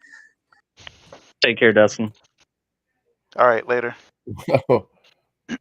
Just popped in to say goodbye. I mean, I like don't the know. Soviet Union was the United States' biggest rival. They would have had every single motive and impetus to prove the moon landing wrong. It would have been the biggest propaganda coup in history if they could have proved that the United States faked the moon landing. Then that would have just totally discredited any kind of major American achievement for at least the next decade. Because But why? after that, they can just go, oh, well, that is probably as legitimate as your moon landing, comrade. But they never did. They had more motive to disprove it, and yet they never disproved it. A matter of fact, they were the only country to send probes to Venus, right? And actually took pictures of Venus. I don't Yeah, the see anyone Venera disputing program. that. It wasn't until Venera 7 that they were even able to get photos because the Venusian atmosphere was so intense that all the previous attempts weren't capable of capturing that footage. Exactly. Trust me, I know space exploration stuff. This is one of my big hobbies that I've looked into for a long time now. I'm not saying that I'm an expert, but I definitely have a solid layman's understanding of space exploration. I mean, like, even if you think about like today, right? Like, how computers were back in the day and how massive they were, and you have smartphones that can do more calculations than the computers that they had in those days that they Right. used to send a person to the moon. It's not necessarily that we can't do it. It's just that what's the financial or economic incentive in doing it, Right. I right? mean, America already did everything they wanted to do on the moon. They overwhelmingly proved that they could do something that the Soviets couldn't, which was not just send one person to the moon as a fluke, but send multiple missions, all of which had different objectives. The final objective on Apollo 17 in 1972, December 1972, being the acquisition of geologic samples on the moon to try and prove a correlation of the Earth and moon's formation through a correlative analysis of different samples that they found. So they had different objectives on Basically, each the moon came mission, from the Earth. and they Big actually talk. wanted to do more. Like I said, there was supposed to be at least 2 more missions. It was supposed to get up to Apollo 19, but Congress cut the funding of the Apollo program, Huh? namely after President Kennedy's assassination. Well, considering he's the one that kind of authorized the whole thing. Right. He was the idea that America should be putting as much money into NASA as it was an extremely controversial idea because the Cuban Missile Crisis was not something that people had forgotten about by 1969 when Apollo 11 was going up to the moon. Lots of people were saying we need to cut this NASA crap and we need to spend all of this money on Minuteman missiles. We need to spend all this money on radar technology. We need to get more fighter jets in the air. We need to get more nuclear bombers in the air. That was what most people were trying to focus on financially at that point. But Kennedy said, no, we need to do this, and we need to show the world just what America is capable of doing. And they did it. It's one of the greatest achievements in human history, and it just really peeves me when people try to undermine what is one of the greatest achievements in all of human history, let alone American history. Oh, Aiden, what's your favorite scary movie? What's my favorite scary movie? I don't like horror the way that most people like it. I like horror that is...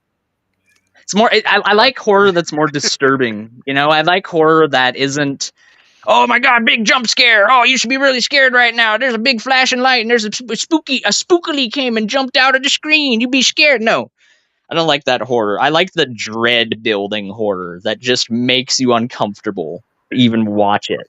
You know, like the stuff that just really gets your hair standing on edge, and not because you're waiting for a spookily, but because you're just irked by what you're watching, for lack of a better term. I like that horror a lot more. Threads is a great example of that kind of horror. Like, it's a kind of horror that just, it's horrifying because you realize that that could be you. You could be in that situation.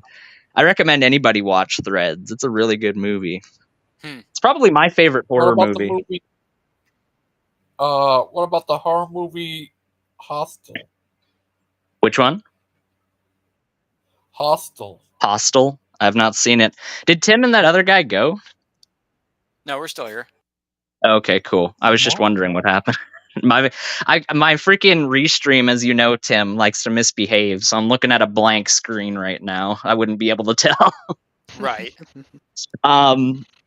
Yeah, I mean, the things that NASA did during the golden age of space exploration were absolutely incredible. While I think the Apollo program is one of the highlights of space exploration, I still think we haven't surpassed the Voyager probes. I think the Voyager probes should be held in equal importance in people's minds as like the voyages of Christopher Columbus and Ferdinand Magellan and Sir Francis Drake, like some of the biggest explorers in our history.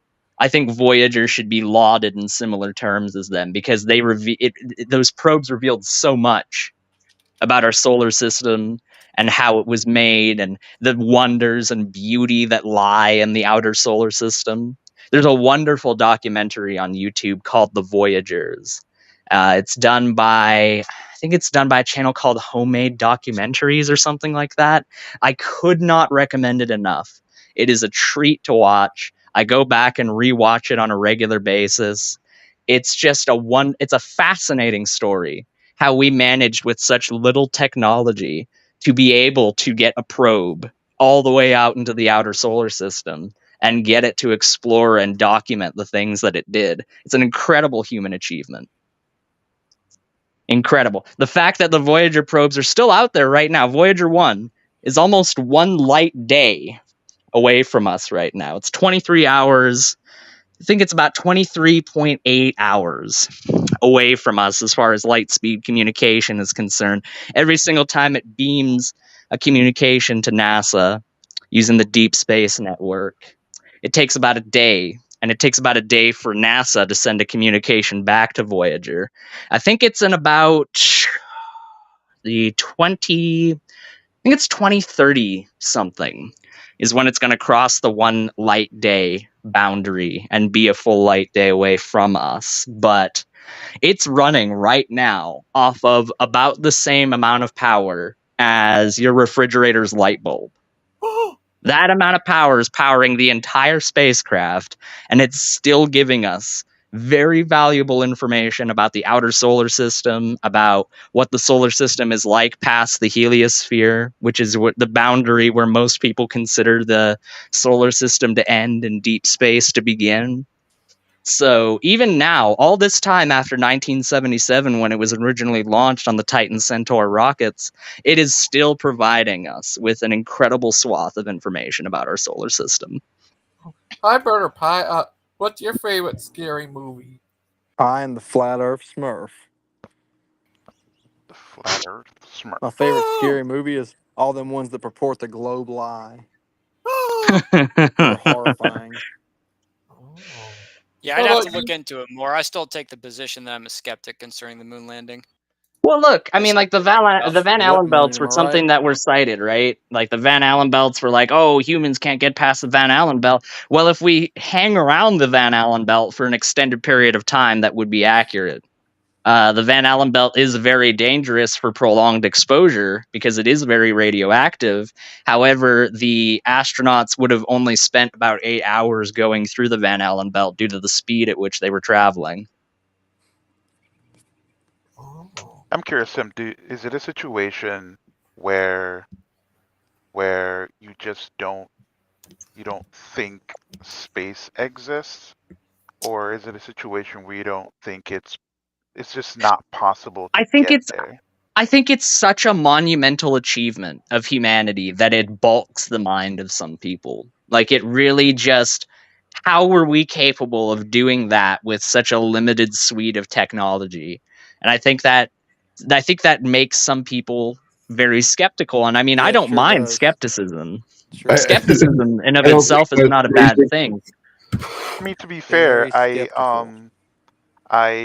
shared with my one of my aunts recently in Jamaica that they actually make diamonds in labs, and she did not believe me until I sent her a video showing the whole process, Never and trust a her mind video. was completely blown. It's incredible the things that people are capable of doing. And I mean, one of the arguments that was brought up was, oh well, then why didn't we keep the technology around? Why didn't we keep that in our proverbial back pocket in case we need it later? Mm-hmm. Well, one of the biggest reasons for that was what I cited earlier, which was the extremely limited computing power that was present on the Apollo spacecraft. Exactly. Even between 1969 and 1972, which was the total lifespan of the Apollo program as far as it's outside of Earth's, well, technically it'd be Apollo 8 to Apollo 17. So that would be 1968 to 1972 rather than 1969. But IBM computers, which were the computers that were inside of these spacecraft, made massive leaps and bounds in terms of their computing technology. There's another really interesting video on YouTube that details the computer race between America and the Soviet Union, and it details that in the 1970s, particularly in the 1980s, IBM was making such rapid advancements that the Soviet reverse engineering techniques that were being conducted on American computers were so slow by comparison that by the time they would get an IBM computer reverse engineered, another one would come out that had better RAM, had better CPU, had better operating system, the whole works. So But the what's rate of even funny, computational advancements at that point was insane. what's even funnier, right, is that the process to make the chips, just the CPUs alone, are, one could argue, way more delicate than actually like building the spacecraft and I mean, it's like magic when you yeah. realize how small a transistor is, and you realize how many transistors go into a CPU and how many buses, like the bus width of it, and you have to factor in You have a the amount of transistor. cores, the amount of threads that you have with the CPU itself. I mean, it's an incredible feat of engineering, the CPU. You're right. You literally take like a raw slab of silicone and you turn it into something that would basically be viewed as magic by someone even just a few hundred years ago. Yeah, it would be magic. I mean, like, No, I appreciate what you had to say, Aiden, and it sounds like you have done your due diligence and studied all of the data points and the talking points in the articles and all the things that NASA puts out. And good for you. If you have that discipline to study those things, that's wonderful. That's awesome. And I can appreciate your love for it and your fascination with space, which does kind of make me wonder a little bit as far as why you would question the pursuit of continuing to go back. Like you said, well, we already got it done. We beat the Reskies. and I would just Oh, I'm not talking well, from let my me finish. personal Bring up, perspective. I'm I think talking with from the Elon perspective Musk. of the What would American Elon government. Musk say, or somebody like that who has a lot of drive and like a lot of push? And man, we're going to build skyscrapers on Mars. What are you talking about? We're not slowing down. We're not stopping. Okay, but here's where I'm at. I got to get going. Obviously, you can have the floor, Aiden. Get it. I think someone said in here, you're speaking to blank minds. Good on you. Go for it. I got a lot of stuff I got to get done Hey, today. I So I'm never going to said that. say my piece and I'm going to go. And that is this: I will always be a skeptic. And not because my mind is wowed by the beauty of our benevolent leaders, but because Yes, I that's don't absolutely trust what I the said. government. I will That's never absolutely trust what the I said. government. True, that's a good The way to If put you government make sure you will always be put the mic inside of your number mouth one even louder. suspect. Make sure Okay, you eat the mic a little bit harder, the buddy. government will always be suspect number one. I do not trust Wake them. up, I sheeple. do not believe anything they tell me. And You so don't I have to will yell. always You put realize all of that, that right? You on don't have to on yell. Hey, We're Aiden, having a Aiden, Aiden, to be conversation. fair, I you can be overtalk people too. You don't have to scrutinous yell, buddy. It's if I okay. You can want just to. talk. I can be scrutinous. I'm not yelling. I'm just talking. I can be scrutinous of these things if I want to. And the reality is, No, we have and nobody never denies gone that. back, and the Van Allen belt is extremely dangerous. They're talking about 0.18 rads that they would experience, no much more in a microwave. I don't believe that. But I think they have a much bigger problem to solve trying to get through that. But I don't see the technology being there. We've got a lot of footage clearly staged events that they were doing. What? So maybe they When went. did, wait. I don't Let's unpack that personally real quick. Let's believe unpack that that real they quick. went, but we've Have got. you, Let's unpack I'm the not going to pull staged them up events. Hayden, because he's still, Did Hayden, they he's still stage the talking. dust too? videos. Did they He's still, stage the dust? Cause he's you still to not be talking. able to talk. I mean, we could put them up, but one of the videos, it just you can clearly see like the tether that they're on, like the Oh, actual really? space rope. I'm not talking about a string. I'm talking about the actual, like he's doing a spacewalk, and the tether drops, like he's trying to hold it and make it look like it's floating, and just a lot of bullshit that we see them doing. Obviously, they were doing that stuff. Now, did we really go? I'm skeptical of that, and I'm hearing what you have to say. I think you're more than skeptical. I think Did if we we've really I got think you're a stay? moon denialist. rocks, I think you're a denialist. I don't think you're moon rocks, skeptical. that would be interesting. But sounds like somebody has something to say. I just had I a think question for, I think, is it Roundtable Media? Hi. Hey, what's up, Well, Terry? why don't you What's up, trust Terry? the government? Oh, because they've been shown to be scalawags time and time again. what I love is that he rephrased what I said into, because I'm just so awed by what our benevolent leaders in the government said. When that's not what I said at all. It's not an achievement just of the United States government. It's an achievement of all of humanity that we were able to do something like that. Yeah, but It is a mark. by our government, though. It is a notch in the belt of all of human heritage that we were capable of But doing it was still something like commissioned by that. our government, though. That's a fact. Sure, that doesn't take away from the Well, fact one that of it the was main still an things, ultimately human achievement. Terry, Anyways, Terry, remember what you said about interrupting? Remember what you said about interrupting? Tim, are you going to get on his case like you got on mine? Or are you going to be a Terry hypocrite? asked a question. Anyways, I was just so going to answer her question, but go ahead, Aiden. I no, was going to you did answer interrupt, but that's Terry's fine. question, but myself. you go ahead. As You go ahead with another few paragraphs of things to say. Go ahead. We'll listen. Yes, it's really good at refuting my argumentation to just say that I'm verbose. That really gets at the heart of what I'm saying. Anyways, the notion that you're skeptical is not a bad thing. Skepticism in of itself is not a bad thing, but I encourage you to do research outside of just trying to do research with the bias of trying to prove it wrong. You should do research on both sides, because I've done research on, was the moon landing fake, and I've seen all the claims. It's why I'm able to refute them. It's because I've already examined all of those claims. I've done the research on both sides of things, and I would encourage you to do research on both sides as well, because true skepticism is the analysis of everything on both sides rather than just the attempt at disproving something. Well, a good question for you, Aiden.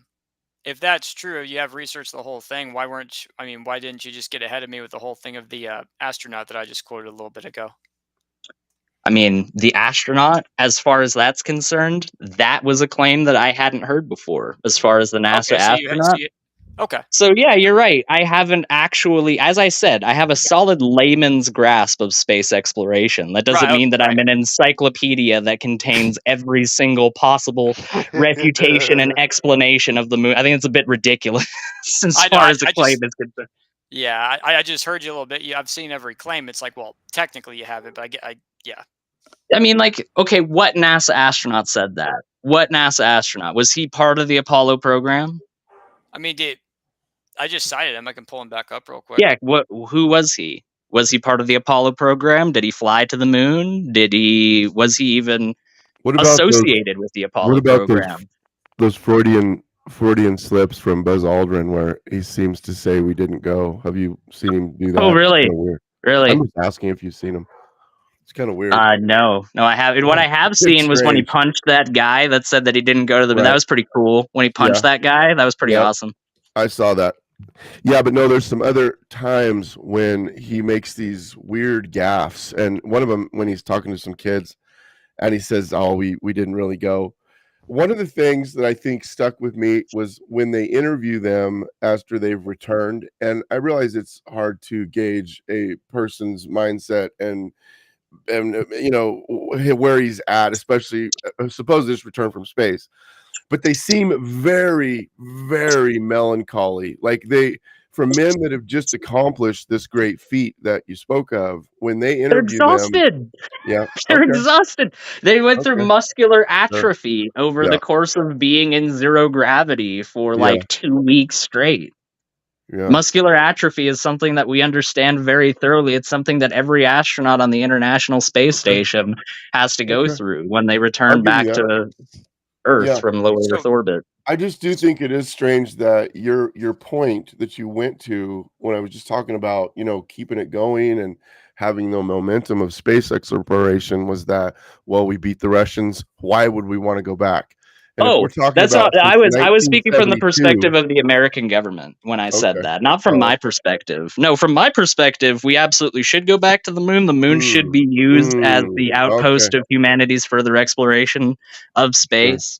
The fact that we're talking about colonizing Mars rather than colonizing the moon is absolutely ridiculous because the moon is much more logistically easy to arrive at Yeah. and is a much better suited area for humanity to get its start in terms of beginning to colonize different bodies in space. I could There's also the definitely agree fact that with the that. moon has It there's seems also like the fact that the farther moon out. has stores of helium-3, and helium-3 is going to be really, really useful when we develop fusion. Well, if we develop fusion to the Hey, point where it actually becomes a common energy source. do you guys Sure. think space is real? I do. Nice. Yeah. There's Do three you think things space is real, exist. Terry? I think so, yeah.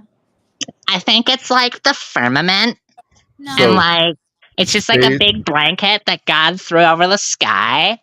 so space, time, and matter have to exist, and they came into existence at the same time.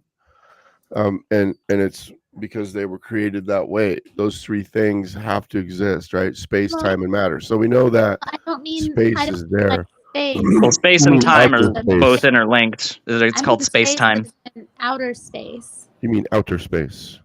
Yeah, out outer space. around, When you go outside out of us.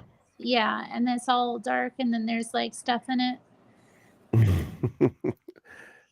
Well, you know what? I can only go on what I see, and I haven't been there. But from my vantage point here on Earth, as a human, it does seem to be all dark and full of stuff. Right on.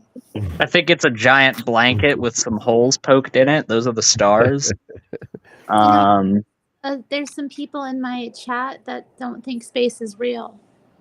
Well, Wow, yeah, they those tell me are they're flat earthers.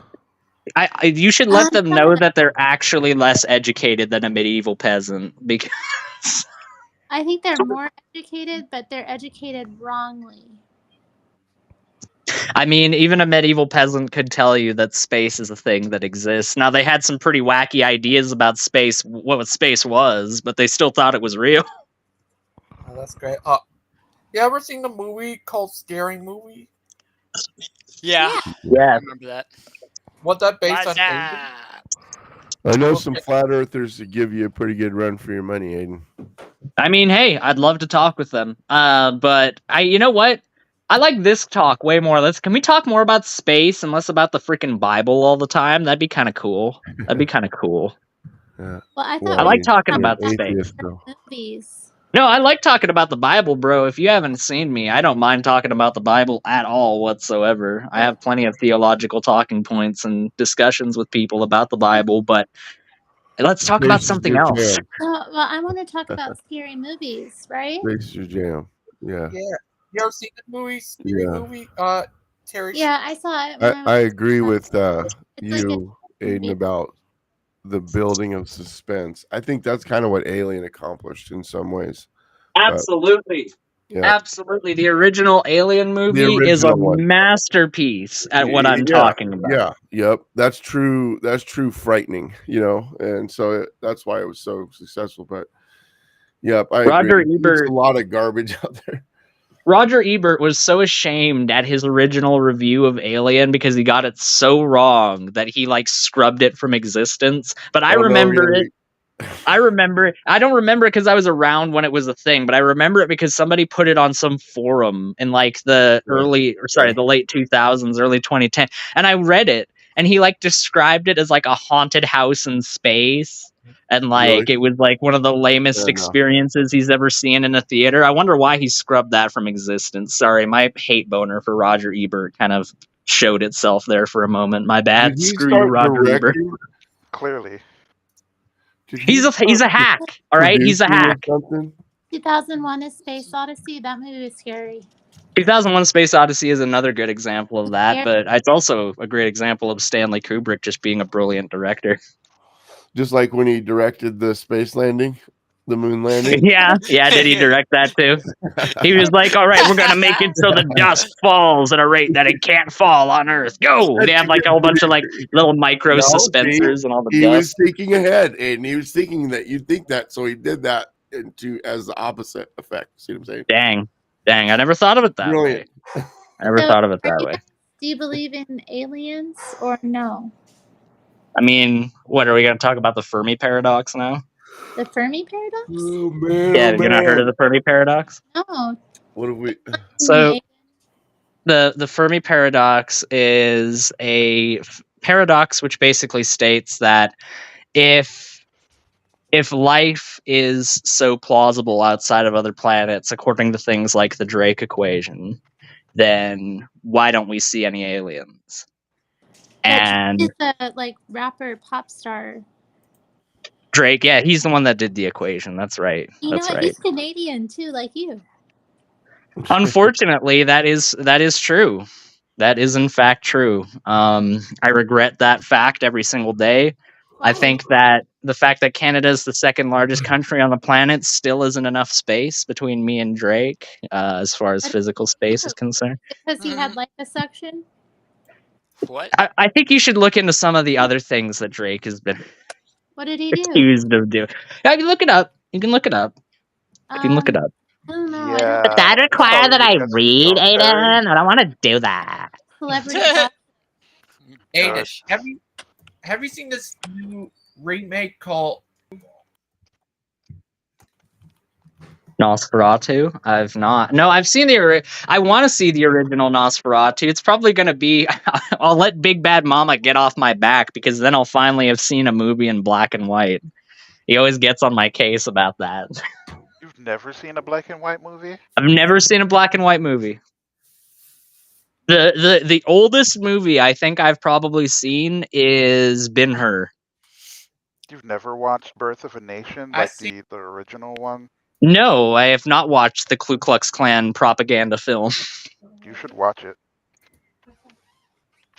I mean, have you ever seen Night of the Living Dead? Night of the Living Dead, I have not. I've seen scenes from it, like the "Send more cops." I've seen that scene. Another one. That movie's good. Except the end. Return of the Living Dead. Is that Return of the Living Dead? Did y'all cry at the end of the Nightmare? Yeah. No, because I'm a man, Terry. Well, I wouldn't go that far. I'm a man, Terry. Are you? Are you a real man? Well, unless you give me the approval of being a real man, which seems like a pretty unmasculine way of judging your standards of being a man. But yes, unless you approve of it, I am not, in fact, a man, Terry. Wildheart, ready for your nightly nap? Oh yeah, did I fall asleep last night? I woke up sorry about that. Oh, no, it's my fault. How's your neck feeling? I don't remember what happened, but I woke up and Restream was still on my computer, so I presume I fell asleep, but I don't remember. You did. Sorry about that. How's your neck feeling? Because you were sleeping at quite an angle. Yeah, it's fine. I went to bed. Your neck. So sorry, I didn't mean to disrupt. Carry on. Friggin' Jamie's ear piercing. That's like your neck was. Yeah. Yeah, your neck was like pushed in, like you didn't even have a neck. Spooky sent me over, by the way. Yeah, so you can thank him. Oh, thank you.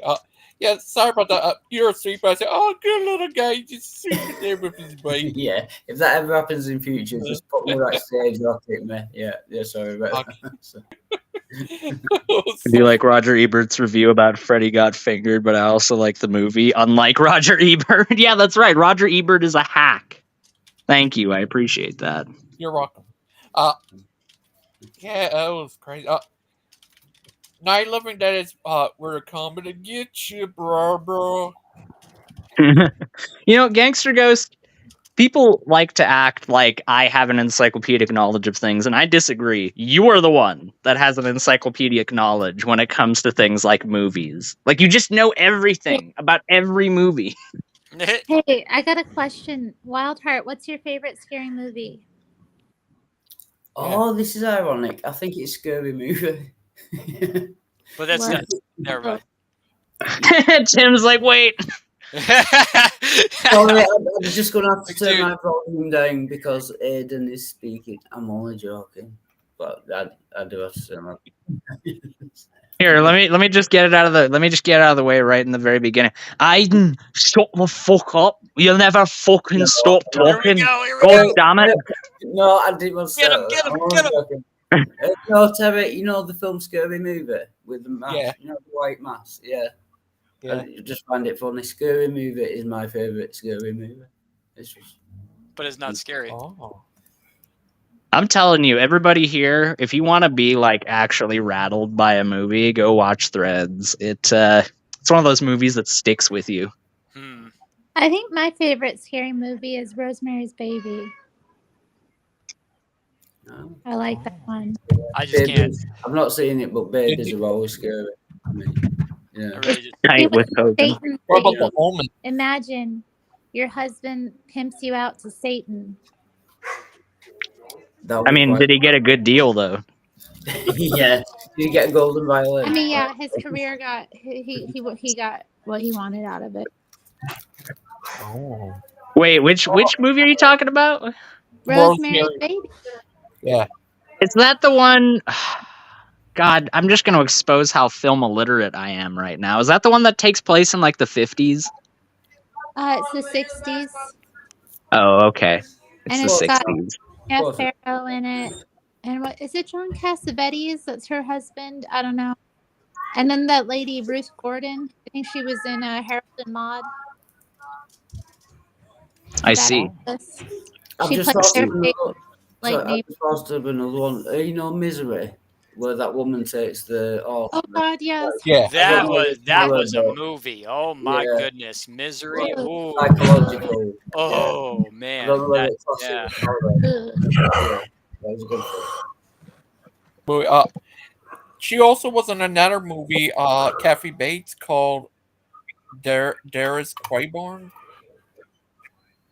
Oh yeah, yeah, That I've was seen that. both Yeah. for Stephen King, I think. Yeah, yeah. Well, it just shows that you can't depend on your eyes when your imagination is out of focus, you know? Who said that, Terry? She left. You. Oh, she left. Oh, how convenient. How convenient. That's profound, though. Can you repeat that? Was that? Can you repeat that? It sounded quite profound. You can't depend on your eyes when your imagination is out of focus. I like Dolores Claiborne. That one was really freaky too. I like the stuff with the around the solstice, or not the solstice. What was it? It was the, what is that called? You know, when the sun does that thing. It's called an eclipse. Yeah, there we go. Hey, round table. Cool. Yeah. Hey, do you have Discord? Yeah, I have Discord. Okay, Yeah. cool. Because Yeah. I just sent a message to Jamie, and I think the three of us getting on Discord is the best way we can hammer out the topic and get the debate going and stuff, and then I can get a format, and then we should be good to go after that. Oh, you're doing a debate, Tim? What are you doing a debate on? Calvinism. We're gonna. Can you do that now? No. Aiden, can you nip over to Discord now? But Okay, I'll check it out. That sounds great, man. I appreciate it, Tim. Well, That Wild should Heart, be you're fun not time. funny. Okay, When who here is a are you Calvinist? thinking we're going to do it? well, I whenever enjoy it. whenever it's convenient for both you guys, I want to give you plenty of time to prepare. So if you want to wait a week or two, that's. I mean, Yeah. you know, Okay, I don't want so to. which- I don't need to put it. I am Terry. like, Terry, a I am thoughtful- Terry. you're Calvinist. Nice. What does that mean? Yeah. Sorry, It He just means means that it's a denotation that points to a specific system of theology. So I always say it's kind of like an icon on the screen. You know, just click on it. It's just a label. But I do believe it is biblical theology. We just have this term Calvinism that stems from a man named John Calvin, Uh-huh. who he was an extremely brilliant theologian, and so he drew a lot of this stuff out of scripture. He would be pretty upset at the use of his name as it is, but I don't have a problem with it. I mean, it's just reformed theology. So the idea is that we're always reforming to the Word of God. We're always conforming to the mind of Christ. That's the idea of it. So are Right. you wait? Are you a Calvinist then? I had no Well, yeah. idea what it means. Yeah, of course. Oh, neat! I didn't know that. Yes. So sorry, I've got a couple of things to say. Real quick, Wildheart, Don't- hold that thought. Yeah, roundtable. Yeah, shut up, Wildheart. Fuck off. Email me your Discord username. I'll add you, and I'll try to see if I can get Jamie on there, and then we can proceed. Yeah, but you already sent me an email, right? Huh? You already sent me an email to my Yes. email. Yep. Okay, so I'll send that there then. Yeah. Okay. Well, I appreciate it, and if I have a little bit more time here, but I wanted to speak just real quick to what the topic is because it's just so fascinates me, and I was going to recommend again because guys, get on here if you like to read. There's a really good book called Monsters from the Id by Oh yeah. E. Michael Jones. Anyway, and man, I mean, it really does. To me, he does a good job showing the correlations of a lot of what's happening in the human psyche with regards to some of us, our affinity to horror or being scared and adventure, and it has to do with it has to do with guilt and sexual exploration is in there, and yeah. So go ahead. Sorry, you can guys- I just before I forget? Yeah. Go ahead. Go ahead. I just want to say about John Calvin. Didn't he murder his best friend because he mildly disagreed with him? He might be brilliant, but I think he was did. kind of, you know what I mean? He had some interesting opinions about the Jews too. I Now forget. that is the first time I've heard someone refer to the man as John Calvin's best friend. No, he was not his best friend. What he was he was a Christian named Servetus, and he at the time they had established the town of Geneva, and it was a place where the gospel was being upheld, and people, it was kind of a safe haven for people to come to as Rome was doing their counter Reformation, and they were holding a lot of synods and trying to combat what people were seeing as the true gospel. They were finally being able to read the scriptures right after 1,000 years. Anyway, so this was happening in Geneva. Servetus started to teach that Jesus was a created being. He was teaching against the Trinity, and his teachings were becoming pretty prolific. Rome had declared him a heretic, and they had declared that he was to be burned. Okay. And so this was a practice in those times where they just simply executed heretics. It's just what they did. And so so what happened was he came to Geneva, and he came to a few services and was creating some problems. He was speaking up. He was being a heckler in the service, and so there was John Calvin was not the Pope of Geneva. There was a council of men, and they took hold of Servetus and they jailed him, and they said, "We are going to burn you unless you recant." So what happened was John Calvin and another man named Melanchthon were going to him, and they were pleading with him through the night, and they were praying with him, and they were trying to plead with him. And then what John Calvin did was he actually asked for a lesser, well, he asked for a beheading instead of a burning, and that's also held against him. Yeah. Well, let me finish, and you can talk, because all of this could be pointed right directly at Calvin, and what a monster. But I just want to add this: there were a bunch of other people that were executed, and people bring this up because they say it was for witchcraft. They were literal bioterrorists, and they were smearing the Black Plague and Vaseline on people's doorknobs. John Calvin writes about this because he was totally amazed that they didn't do it to his house. And so most of them that they executed were those guys, and then there was another guy who had committed adultery, and he praised his sentence on the way to the gallows. But they did burn Servetus, and that is a charge leveled against Calvin for being a monster for that. But it was just in a time that they did it, and again, Rome was ready to burn him had they got him. So Calvin just wanted him beheaded rather than burnt at this. Yeah, correct. I take it all back. It was obviously. See, and I knew you'd go there, but it was simply the sentence for heresy in those times. You know, and it's hard for us to understand that because we don't live in that kind of a world. He also had some pretty interesting opinions on Jewish people. Yeah, I should have known the way you talk over everyone. Like, shush. I'm not joking. The other point I had was, why would God like inspire the Bible or write the Bible and then wait like 1600 years for someone to interpret it correctly?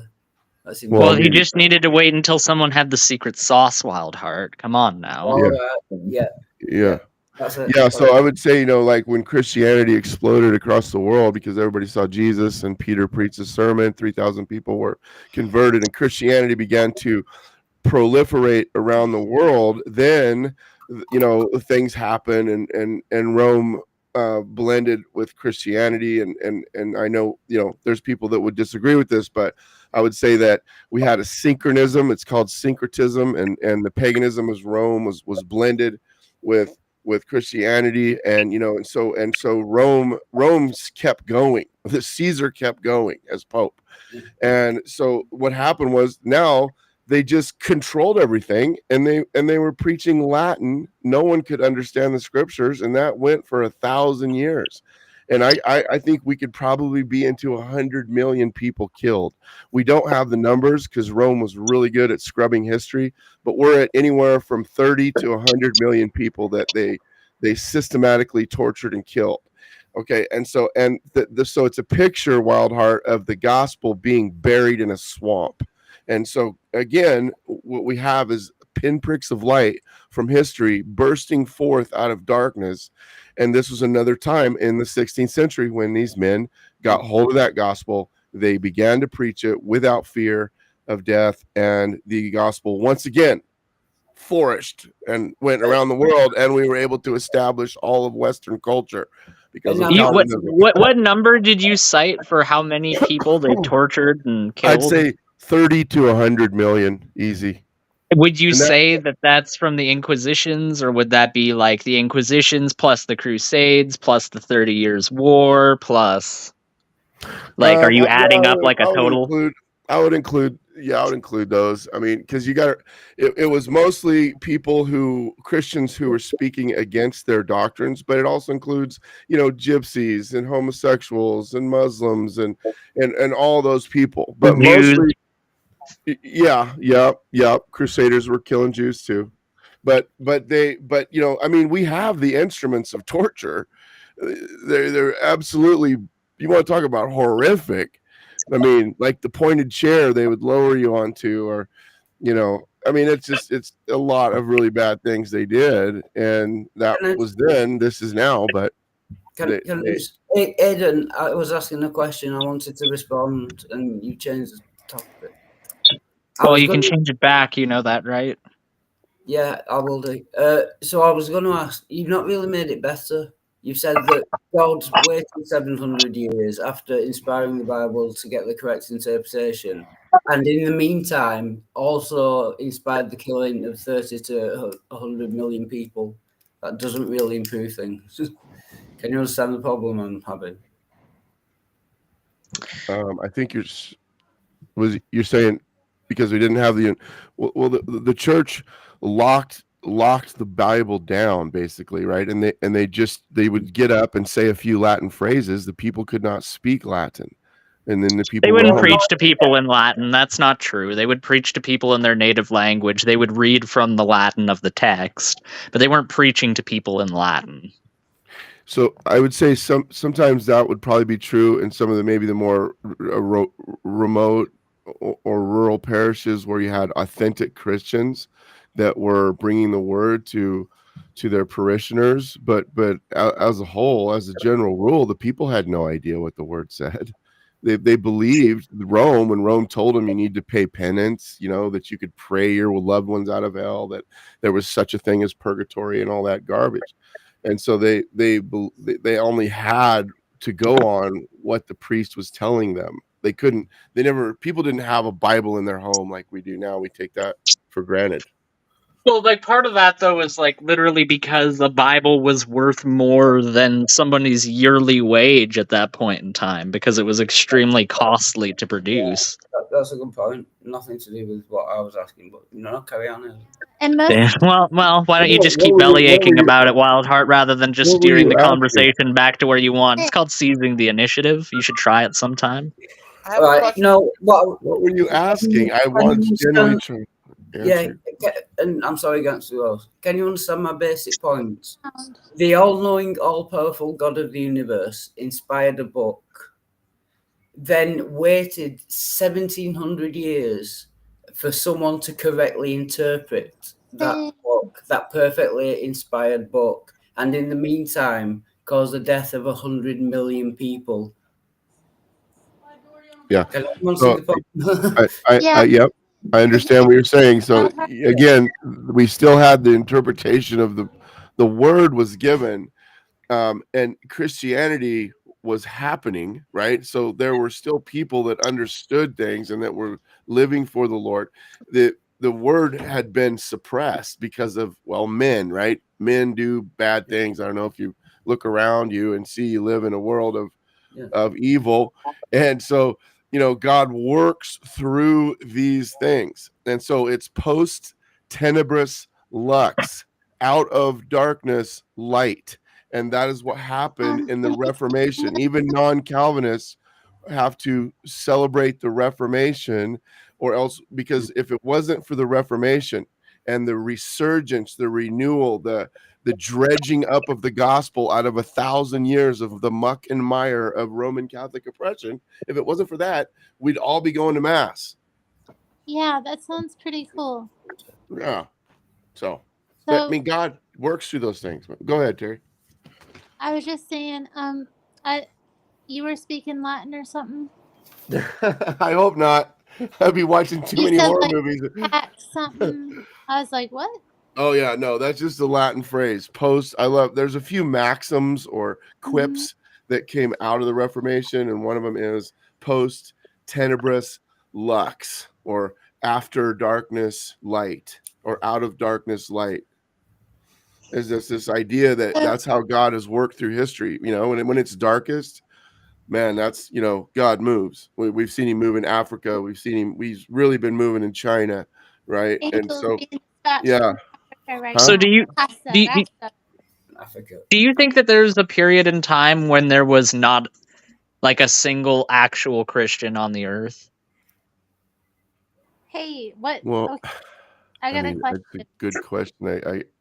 Because you. Between 33 AD and 2025 AD, do you think there was ever a time where there wasn't a single person preaching or understanding the gospel on the entire planet? Of course not. No. Do you believe in Black Jesus? Do what? Do you believe in Black Jesus? No. Well, I think with a pretty cursory glance, we can determine people groups and what was happening in those areas. And so while Jesus most likely had an olive complexion, he was not black, like the Nubians and the Cushes and all those other dynasties in those areas. So that's just So you're with white Jesus? yeah. So Jesus was not black. He had probably. I'm sure he had some. He wasn't white either. He is a man. He had some melanin in his skin, but he wasn't. He was also not an Arab, and that's the like. Definitely wasn't one of them. That's. Did you? Thank God, right, Terry? I'm scared of them. They cut people's heads off.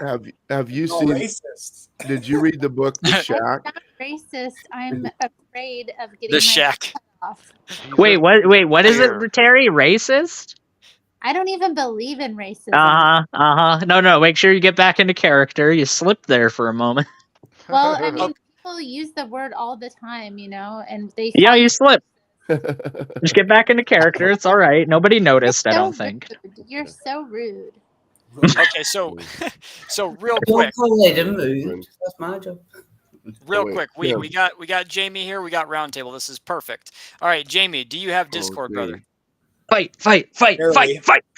Huh? What's Jamie? What's up, Jamie? You do have it? Okay. I do, yeah. I don't use it though. Oh, okay, because I was gonna say, because I have Roundtable here. We worked out a couple of things, concerning the debate, and I'm glad you're here. So we can I figure we can hop on Discord to discuss it further, just to get the topic kind of worked out, because it's kind of broad. If we were to go with Calvinism, biblically and philosophy, that could turn into like an 8-hour thing, and I don't think we want to do that. Right here, right now. That debate's gonna happen right here, right now, brother. So- Ding, ding, ding, ding. Because I was telling I was telling Roundtable that I really would like this to be tackled from the philosophical idea, because everybody goes to the scriptures, and I've heard many debates from that, but I'd like to hear more of a philosophical. So what can we make the topic concerning that? It's like from a philosophical angle, essentially, is Calvinism true or not? What's your ideas, Jamie? Well, at first I'd rather do it on YouTube, but Yeah, well, no, we're gonna do it on YouTube. okay. Yeah, I meant like we're hammering out the details, but if we can do it now, that works too. It's a good song. Let's see. Maybe on. Well, I could make the proposition something that I think favors me, but it depends on what the other person says. So, I don't think God exhaustively determines all things that come to pass. So God's sovereignty. That's the debate topic then.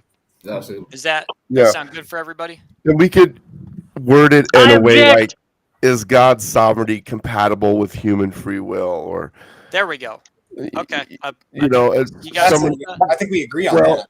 Well, and see, and here's the thing though, Tim, because we need to define terms, and I would assume that we're able to do that when we start the debate.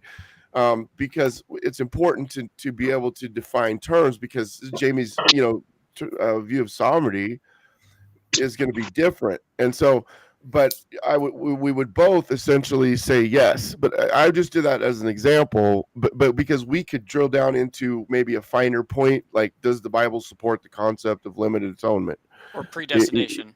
Right. Is predestination a comforting doctrine or a discouraging one? I'm just throwing stuff out there. How does Calvinism address the problem of evil and suffering? Or we'll scratch that, like more of like a yes or no. So somebody takes the positive, some takes the negative. Yeah, it's going to be a pretty bad debate if they both agree. I want it to be I want to niche down to the predestination. I think that's where I want us to focus. Okay. Well, let's talk I'm about on Roundtable's. I'm on Roundtable's side when it comes to predestination. No, because you're a filthy atheist. Because you're a dirty. You want to talk predestination right now? You want to do it? I'm down. I'm down. You don't think libertarian free will exists? I'm coming from the perspective that the Bible is written. The author's intent is operating as though, libertarian free will is a thing. That's kind of my regarding. We can talk about the philosophy, but ultimately, I'm going to point to text. I mean, I can make arguments why, from a theistic point of view, why I think libertarian free will is necessary. But from the Bible, I think it's quite clear that they did not have modern determinism whatsoever in mind.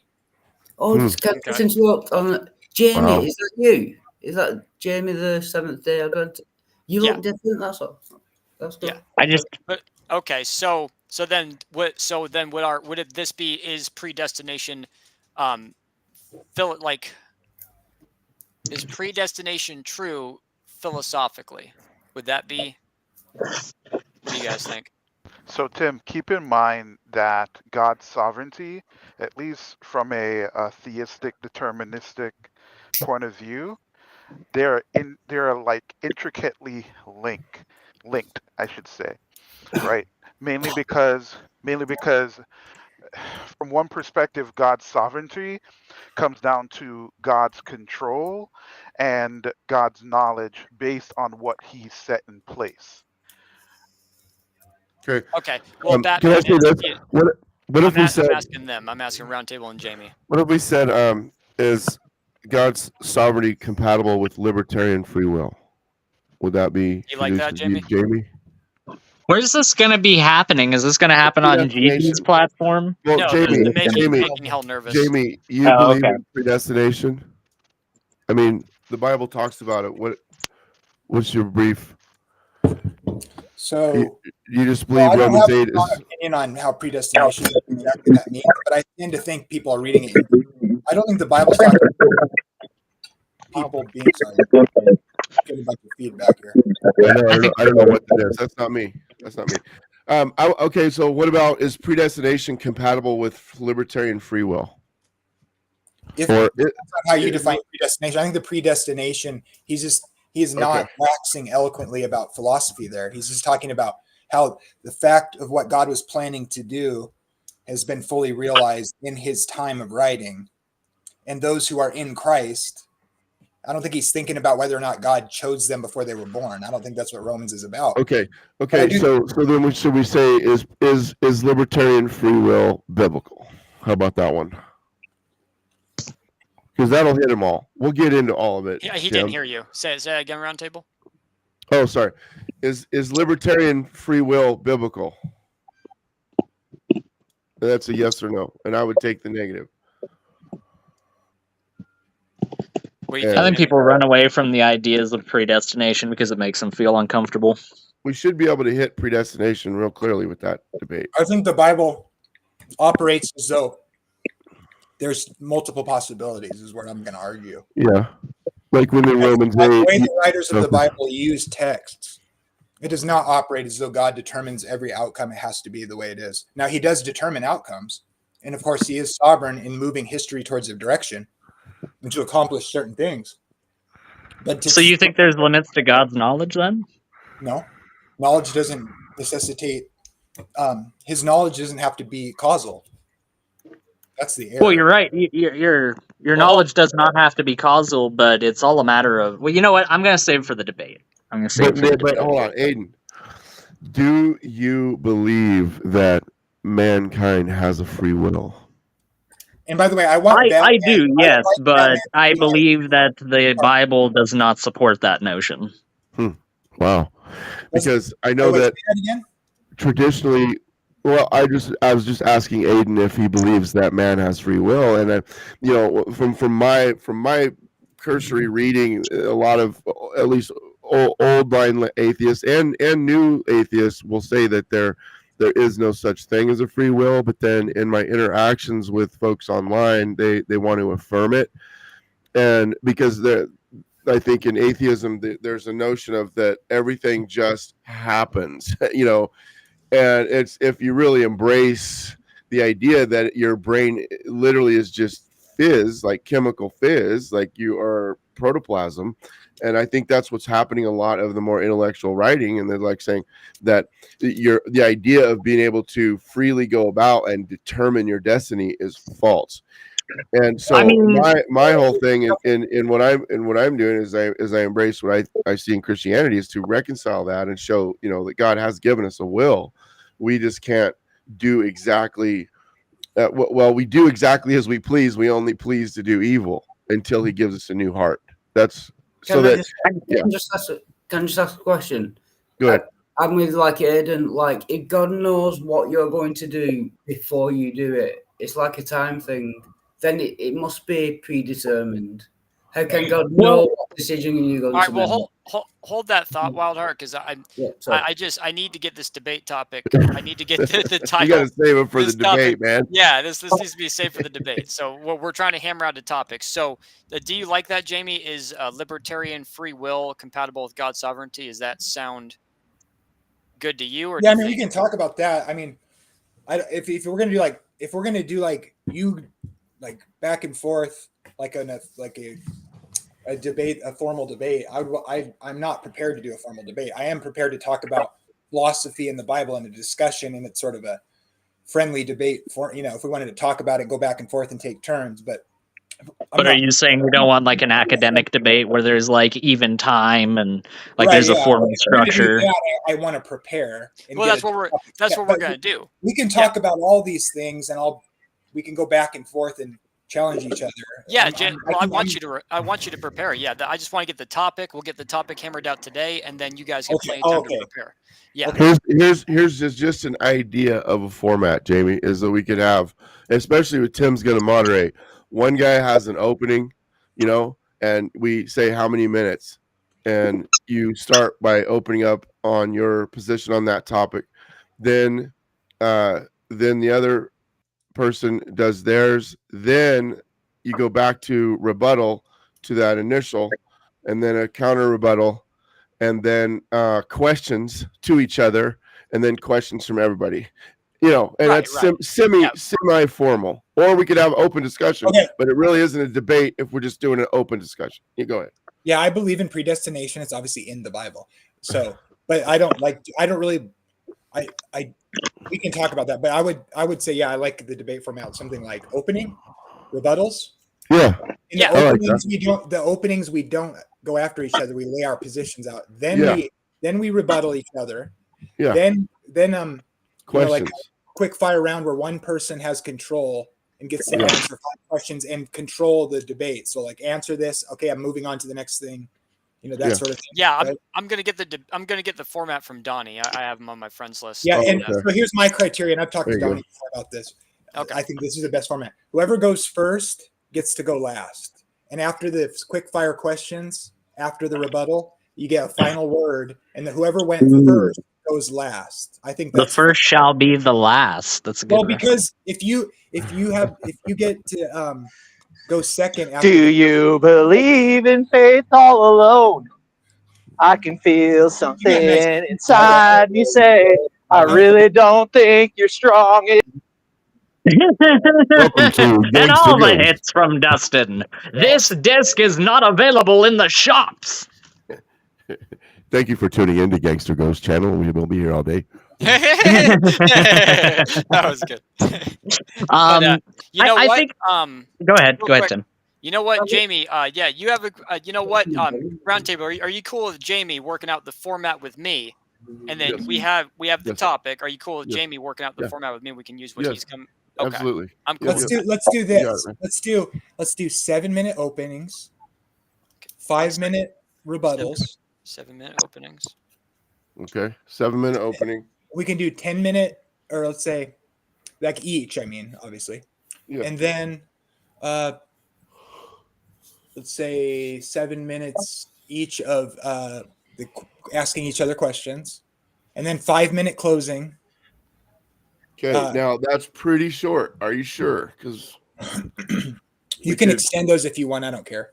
Right. We're just kind of getting a format. Okay. And you can do 10-minute openings. I'd say at least 10 rebuttals. Yeah. Something. 12-minute rebuttals. Yep. 10 minutes questioning back and forth each, and then 7-minute closing. Okay. So. And then at the very end, like everybody can start asking questions, right? Yep. Yeah, we can do audience Q&A. Jamie. Okay, so I have 7-minute opening. Well, the minutes are irrelevant. So we have openings, however much time between both. Rebuttals, however much time between both. Asking questions, how much time? Time between both, and then probably 10. Of course, closing statements. Yeah, the only other thing that I think we could possibly want to do is have an open discussion period in there too. Okay. I'll just squeeze that in between the rebuttals and the questions. I think that's a good. What? No cross-examination? That's what it is. I have a question for James. That's what I would say. Cross-examination is what the where one person has the lead. It's questioning. Yeah.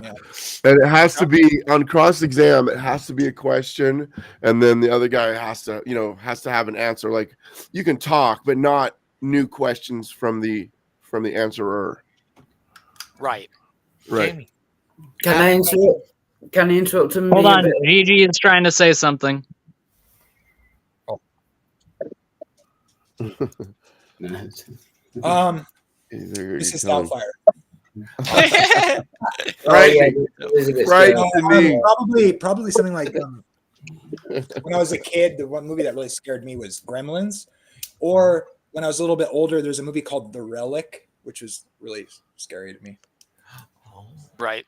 Or the original It movie with Yeah, that's a good one. Tim, what's his name? Tim Curry. Curry. Yeah. I'm not asking for either debate E to engage with this. You can if you want to. But I think the notion of it entirely being, well, you either have free will with everything or you're just a robot, I think it's a bit of a false dichotomy. Like, you can't you can't choose for your heart to pump twice as fast as it currently is, or half as fast. You can't choose not to be hungry. You know, you can't choose to fly to the moon. I can't choose to be attracted to the picture Gigi made of you with long hair. Oh gosh, let me tell you, that has sexually confused many a man lately. Many a man. I just want to. Oh my gosh, there it is. Just want to caress that strong jaw, you know. Oh man, it's gold, dude. It looks like Mona Lisa over there, bro. Hey, I have eyebrows. Thank you very much. No, but Dude, I think that hey, that's what scares me about being on this channel. You do not know what Gigi is going to do with your face. That's true. That is true. It's always a bit of a slot machine when it comes to that. But no, as I was trying to say though, I think that there are things that you cannot control that you have to deal with. But I think how you choose to deal with those things, like I think the best way to kind of boil it down to its essence is you cannot choose to be hungry, but you can choose what you want to eat to satiate that hunger. Right? I got a good one as well. I don't think you can choose what you believe. You're either convinced or you're not. You don't choose. I agree. Christian thinks that as well, and I'm in line with him on that. Total baloney. You can choose what you believe easily. Don't you guys believe in duck sex? No, I've got one for you. Well, Can you choose to believe that I'm not holding the glass up now? Yes. Can you just by force of will choose to No, believe? but you can choose. No. You can look. If I wanted to be a Calvinist, I could warm myself up to Calvinists and become their friends and listen to Calvinists talk about Calvinism all the time. And over time, it will shift my views. Now, obviously, on certain things, it's obviously like. Yeah, I get what you're saying. You can't just say I'm going to believe this instead, but you can choose where you spend your time, what you read, who you listen to, who you ignore, who you want to have, be kind or charitable towards, and that molds who you become. Yeah, so on I agree with that as well. that is a Well, choice. that goes back to what we were saying as far as the analogy of you can't choose to be hungry, but you can choose how you satiate that hunger. You can't choose whether something is or isn't true, but you can choose how you deal with that truth. I mean, Christian puts it in a pretty good way. Like if you get the Holy Spirit within you, if the Holy Spirit fills your heart, you do have the choice to reject that. You do have the choice to either reject him and just keep going in sin and keep living the life that you want to keep living and doing what you want to do, or you can choose to accept it and become a Christian. You cannot choose the fact that the Holy Spirit decided to dwell inside your heart, though. That's the way that Christian puts it. And I agree with that insofar as you can't choose what you believe insofar as whether or not it's true, but you can choose how you interpret that belief. Yeah, I agree with Jamie. Like, over time, you can kind of try to convince yourself. I agree with that, but I'm just talking about like a light switch. Jamie, roundtable, check the private chat. I agree with what you're saying. Yeah. I think it's to the establishment of terms kind of implies a dichotomy. I think we do both. I think there are some things, right? Like you just can't you can't disbelieve it because you've experienced it in a particular way, right? Or you can experience something but fall into a state of disbelief due to some kind of like cognitive dissonance or something like that, right? So I think I have a question. There's no such thing as cognitive dissonance. I'm just kidding. My favorite scary movie. Oh man, I really enjoyed the Hellraiser movies and Freddy Krueger. Mhm. Yeah, Pinhead. That was good. Yeah. Not saved. Dude, man, that I tell you, man, that Hellraiser, dude, it's definitely top of the pile. That is one scary genre. I will say though that Aiden does make a really good point about Alien. It's like a legitimate scary movie. Yeah. However, because I am more of a science fiction nerd, I enjoy the Enjoy science that. fiction-y stuff more so. And so the scary stuff don't really like do anything in terms of like really scaring me. I'm like, oh, that's a really cool alien species. Look how it evolves and like stuff like that. So yeah. Yeah. Well, guys, I'm gonna get going, but I wanted to say thanks for this opportunity. It's gonna be fun, and I appreciate the conversation today. Yeah. And Aiden, what was the name of that movie you said? Mrs. Doubtfire? No. Yeah, very scary. No. Is Aiden gone? Oh no. The one you said that everybody should watch. It was Hey, like buy round table pizza. well, anyway. Okay.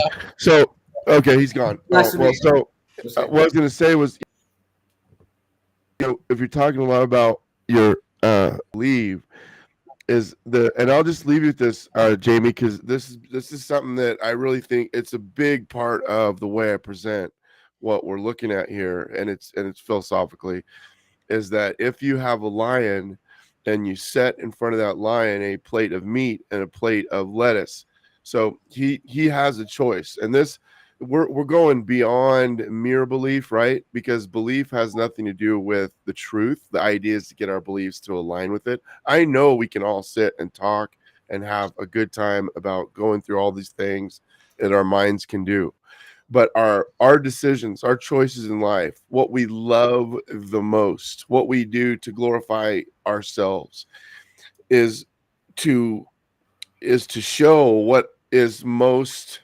prevalent in our choices. And I submit to you that lion is much like our will to evil, and that all he can do, the only thing he can do, is to eat that meat. And so he has no ability to get into the righteousness of God until God changes our will, changes our heart to actually be able to enjoy the righteous food from the breads of heaven, rather than just devouring our sin all the time, because that's what we are born to do. I mean, that's what So we're let born me into, I guess. Yeah. so let me show where I say, okay, brother, I'm with you. Yes, I do believe man is hopelessly in trouble because of his sin, and that we absolutely need God in our lives to make a change that matters. And so I'm with you there. But just when you get down to the philosophical things about, like, what the implications are. But I mean, I think the gospel is to bring the ways of God to the nations, and by reflecting the character of Jesus to them, and that is how the Holy Spirit works in the world. So I am a sinner, just in a sense, but without departing from the reality of the plight of man in his, in depravity. I just don't affirm full total depravity as it's developed by Tulip, but it doesn't miss me that the necessity of God, the Holy Spirit, in the life of the human being. That's good. That's good. I'm glad I brought that up. I appreciate You that. guys, And should I'm take going to some take that notes between each other. Just to, yeah. Yeah. Okay. For sure. I'm going to email you. I'm a Wesleyan Protestant, so Okay. That's where I'm at. Nice. So that's interesting. I love it. Wesley. That's what Adventists are, but you'll get different people different ways. But I actually read theology, so it's. And Wesley and George Whitfield were extremely good friends, but were very. Some of my best friends online are Calvinists, so 5 pointers. I totally disagree, but I think I think Calvinists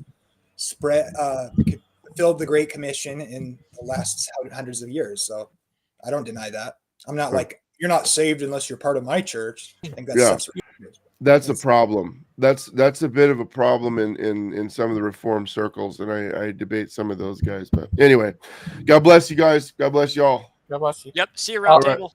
See Jamie, you later. See you, I'm Wild Heart. excited. See you, I everybody. have a question, Jamie. So you believe in Westbury Curry the second? Yay. I love that man, but I don't agree with him on his approach. But I'm talking about John Wesley. Oh. And I think Jesus loves the Velociraptors too. Oh yeah. Well, he put It them is on a the political statement in its I am the little book. Oh gosh, no! Don't bring that up. That was The little crazy. book of Daniel. I had am the this dude- light that will carry the torch of humanity into a new age. Yeah, so they had this guy they were showing one day on these streams, and he was like saying all this crazy stuff and like legitimately believed it. He was like a crazy person that they used to know. The little book sounds like some weird thing somebody got from Daniel, probably. The book of Yeah. Daniel. I am the little book. I am the law of Moses. Oh my goodness, it was insane. Yeah, he wants Wait. you to tell the vision. The only little book I know is The Little Red Book by Chairman Mao. Oh, that's a great book. That's a great book. You know what he says about landlords in that book? You know, he makes a good point. He makes a good point. I bet you think that, you commie. I mean, I'm just saying, you know, broken clock can be right twice a day, Terry. That's all I'm saying. I mean, it's all good. I have a copy of it. I mean, like, I mean. Sorry, what were you trying to Sorry, say? Aiden, can you please turn your I was saying microphone I have a down? copy of Honestly, it. it's hurting my ears. Just a Hangout. little bit. Aiden, please. You do realize when you tell him that wild No. heart, he's just gonna get louder. I What? collected that, and then I also have like some other books printed in the Soviet Union. I'm into collecting that stuff. What? Terry, you can't see with your eyes when your imagination is clouded. Who said that? Who said that? You did. Terry, Yeah, just I have a question. What do you think of I this can't lady? with my eyes when my imagination is clouded. What do you think I don't of know. her? This I mean, lady. obviously, logically, it's false. That was the classic writings of one Samuel Clemens. Terry Strange. Yeah, that's Mark Twain. I said it was Samuel Clemens. No, I'm joking. Is No, that Matt this Swan? lady. Yeah, we get it. Aiden's a cross-dresser. Okay. I look better than you do, Terry. No, you don't. But logically, Way better logically, fashion sense than you, Terry. No, you Terry, don't. what's Terry's Right favorite here. scary movie? I want to know what Terry's favorite scary movie is. Yeah. Rosemary's Baby. Oh. Did you have any movies when you were younger that? Sorry, Wildheart really wants to say something. What's up, Wildheart? Go on. Yeah, no, I was just going back to the obviously logically it's false. Repeat the saying, Aiden. The eyes and imagination. You cannot see with your eyes when your imagination is clouded. Yeah, I'm just saying that's logically false because No, your it's not. imagination It's not and your eyes. Your imagination fake. doesn't affect your eyes. I don't think it's a technical statement. No, it's based America. Wildheart. What's your favorite scary movie? I would say it's just based, Oh, period, Gangster Terry. Ghost. I thought you asked me. Aiden, what were you saying? I thought Gangster Ghost asked me a question. Oh, well, what I said was a lot more important than anything you had to say. So. No, that's fine. Go on, Aiden. Go on, Aiden. What you saying? What's your favorite scary movie? Wow. No, I already said it. Okay. Wildheart, what's your favorite scary movie? Yeah, I think it is scary movie. Like 1, 2, It's and not 3. scary, dude. Well, that's My an germs. My germs. No, it's just. You don't It's like called scary movie. It's got to be scary. Otherwise, that's false advertising. Oh my goodness, dude. The original one. What about Shaun of the Dead? That's not scary I mean, either. the Federal Reserve. The Federal Reserve is called the Federal Reserve. That doesn't mean it's any more federal than Federal Express. Right. Can't I just be on one? Oh, sorry. Are you bitter that I actually got someone to laugh, unlike you at any point this stream, Wildheart? My bad, buddy. No, it's fine. Yeah, that was hilarious. Please, can we just have one panel From where Shaun I of the don't have Dead. to hear about the Federal Reserve? Sorry. What's wrong with the Federal Reserve, I just don't Terry? want to hear about it. Guys are always complaining about it. I don't care. Yeah, and I'm from the UK, so I really don't care about the Federal Reserve. I don't even know what it is. I mean, I kind of do care, but it's like, we go and start talking about it, and we don't get anywhere. We haven't ended the Fed. Like, I mean, like, it's like we should go back on the gold standard because, like, I live near the Gold Coast of California, and I think it'd be really nice. Aiden, sorry, Gangster Ghost. I know I'm a pain. Oh, I'm gonna bitch and complain about what Aiden said again. I live. I'm gonna bellyache. You know what, Not Gigi? California. Fuck me. Gigi, Yeah. you know what? You're right. Wildheart does look like Sean from Shaun of the Dead, except Sean had a better office chair. Yeah, I was going to ask, is that Sean Penn?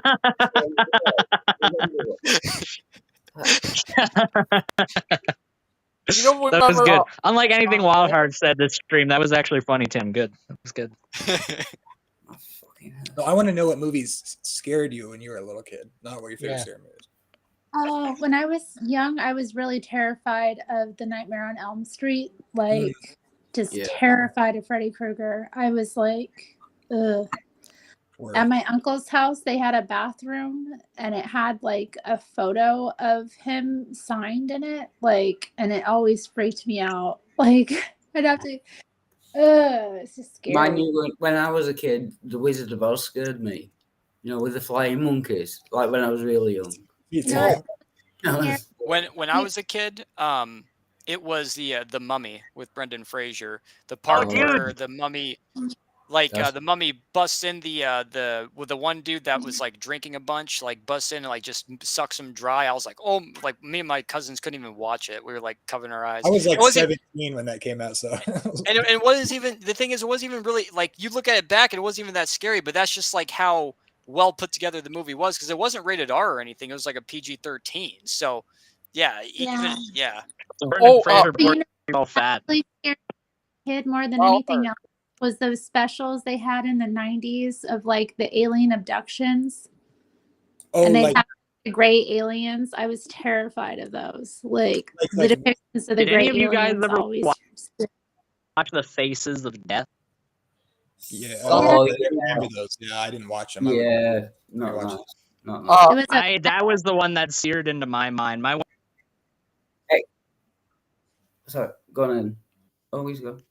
Yeah, it's like when people die, like real life deaths. I remember there's one with a bungee cord, and the bungee cord was too long.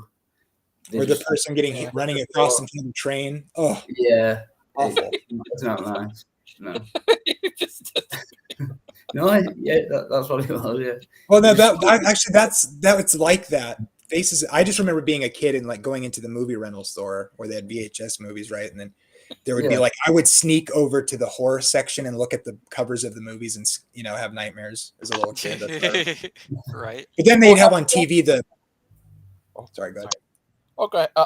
You ever seen that movie, the sequel to Wizard of Oz called Return of Oz? That's a disturbing movie. That is, it's so disturbing. So disturbing. Little girl and the mirrors. Oh, I love that scene with all the mirrors. Oh, how about Labyrinth? Did you like that movie, Terry?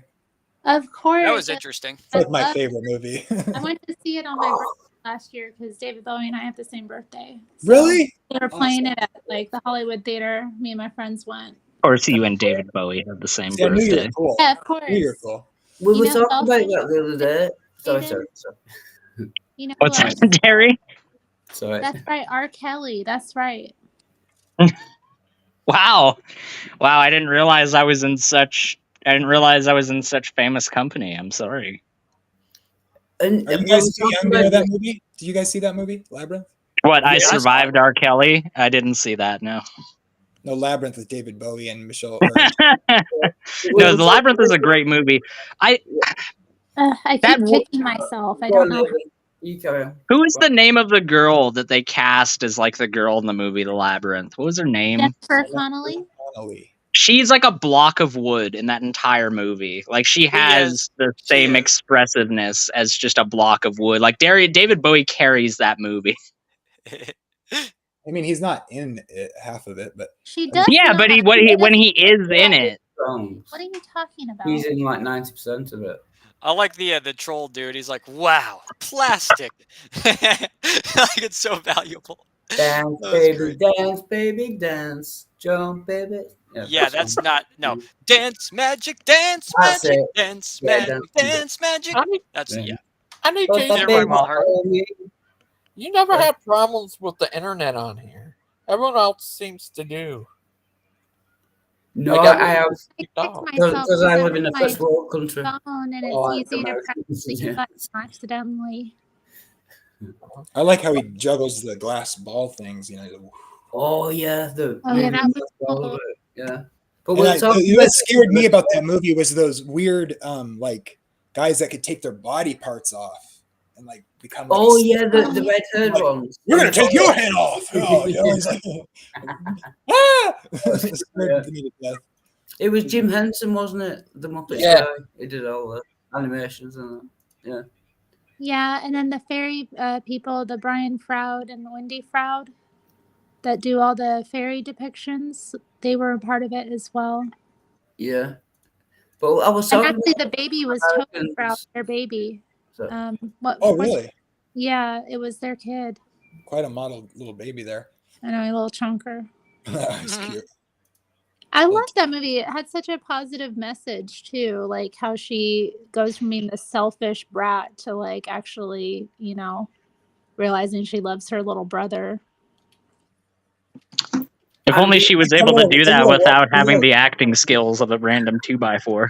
Oh my gosh. She did great in that film, actually. She was Kinda bland launched her and career. boring. Kind of launched her career, if you will. Do you remember the riddle, the two doors? How do you know which one is telling the truth? That confused me for years. Yeah, one of us is telling the truth, one of us is lying. Yeah, I never really understood that, but it was good. And the hand thing when she's falling down into the, and they're like, down, go down. Yeah, down. Oh, yeah. I mean, like the labyrinth. Get down.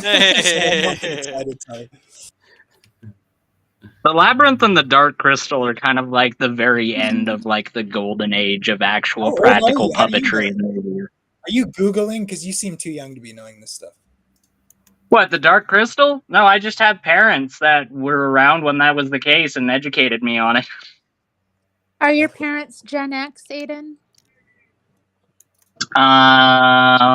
So my mom was born in 1982. Oh wow, no, okay, they're Oh, not. well, I could be your mother, I guess. Man. I was born. Yeah, I've just Well, realized. that's incredibly I- disturbing. I'm Anyway, I'm listening So wild to me father. I was that, born in like, 19. Aiden is I a was- full-grown no. adult that we're talking to. no, Terry, shut up. Wildheart wants to talk. Wildheart has something really insightful to say. Go ahead, sorry, Wildheart. Wildheart. Go on. My bad. Go ahead, Wildheart. It's fine. No, it's not inside. I just realised that I'm old enough to be your father. I was born in 1981. That's depressing. Yeah, it's not insightful, but I just that's Kind of changes the Yeah, perspective. my dad a was. little bit. It's like, why didn't My I have father was born in 1980. Thank you very much. What was I doing all this time not having kids? I could have a full-grown one right now and be free, but nope. Yeah, right. Wildheart was born in 1981 and still looks like he needs a sandwich.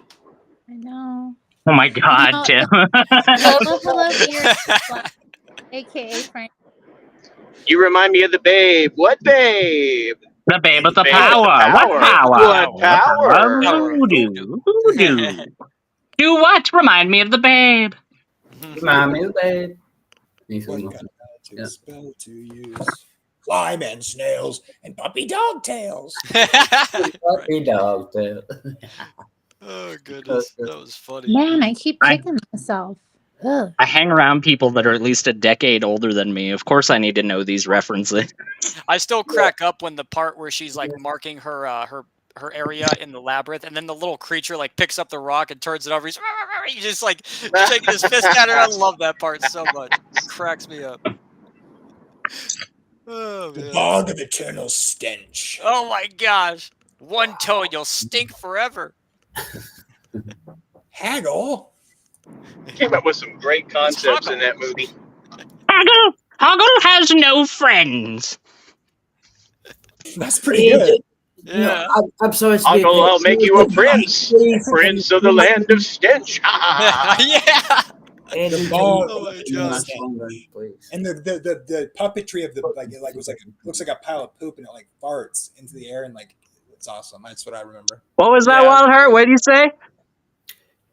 No, I don't mean to be a pain, but Aiden, can you please turn your microphone down? You're causing me physical pain. Seriously. That's unfortunate. It is a little Damn, that loud. microphone is loud. No. Yeah, just saying. Maybe my microphone's just low because he doesn't sound that loud to me. Aiden's Hey, all like, See, Tim knows no, what's up. Tim knows what's up. sorry, hey. I cannot. Father Charles in the chat said his favorite is The Exorcist. Oh, that was a good film. So yeah. I watched The Exorcist. I Spinning was saying head. this earlier. I watched it when I was lost. I didn't find it scary at all. I really didn't. No, I laughed my head off at some of the scenes. My dad was in the room with me, and he was all disturbed because when he was a kid, it freaked him out. But I was watching it, cracking up. No, that is scary. A girl on a bed with her head spinning around and being sick everywhere. That is. Well, it was. I thought it was scary. It just was ridiculous. I think that's what it was. It was Yeah. so over the top ridiculous. Hey, what up, though, Dustin? What it do?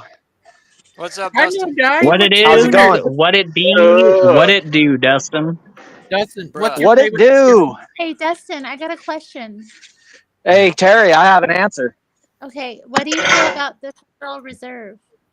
What is it? The Federal Reserve? I thought she said she didn't want to talk about that. The Federal Reserve is an Tim, she's a independent woman. She organization. doesn't know what she wants. The Federal Reserve is an independent organization that government borrows money from because it has the ability to make its own money, just like everybody else does. Man, you hate it. Are you don't I can hear you, prospecting for gold right now, Dustin? Like, what the heck are you like Yosemite Sam out here? There's gold in them there hills, boy. Let me tell you. Oh my gosh, that was epic. Dustin, Yeah, what's but, your but favorite not to interrupt again, but Aiden, seriously, turn your fucking microphone down. Shut the fuck up, Lionheart. Lionheart. Lionheart eating a freaking shit sandwich with sandpaper bread. Yeah. Dustin, calm down, dude. Calm down. Dustin, what's your favorite scary movie? Okay, just treat him right. The Candyman. The Candy. Oh, Scared yeah. me as a kid. Dang. Yeah, Candyman. I forgot about Candyman. I actually forgot about that too. Oh, I said it twice. I can't say it anymore. That's because it was actually traumatizing. Or the Puppet Master. The Puppet Master. That was a good one. That was nuts. I remember Was that based on Joe? Oh, I agree. Master of Puppets was a pretty solid Metallica album. Yes, Aiden. You all of a sudden, I was going to say my. Shut up, Lionheart. Metallica sucks. Obey your It's Wildheart, not Lionheart. I'm saying Lionheart for a reason. Dustin, come on, man. Come on, don't Why?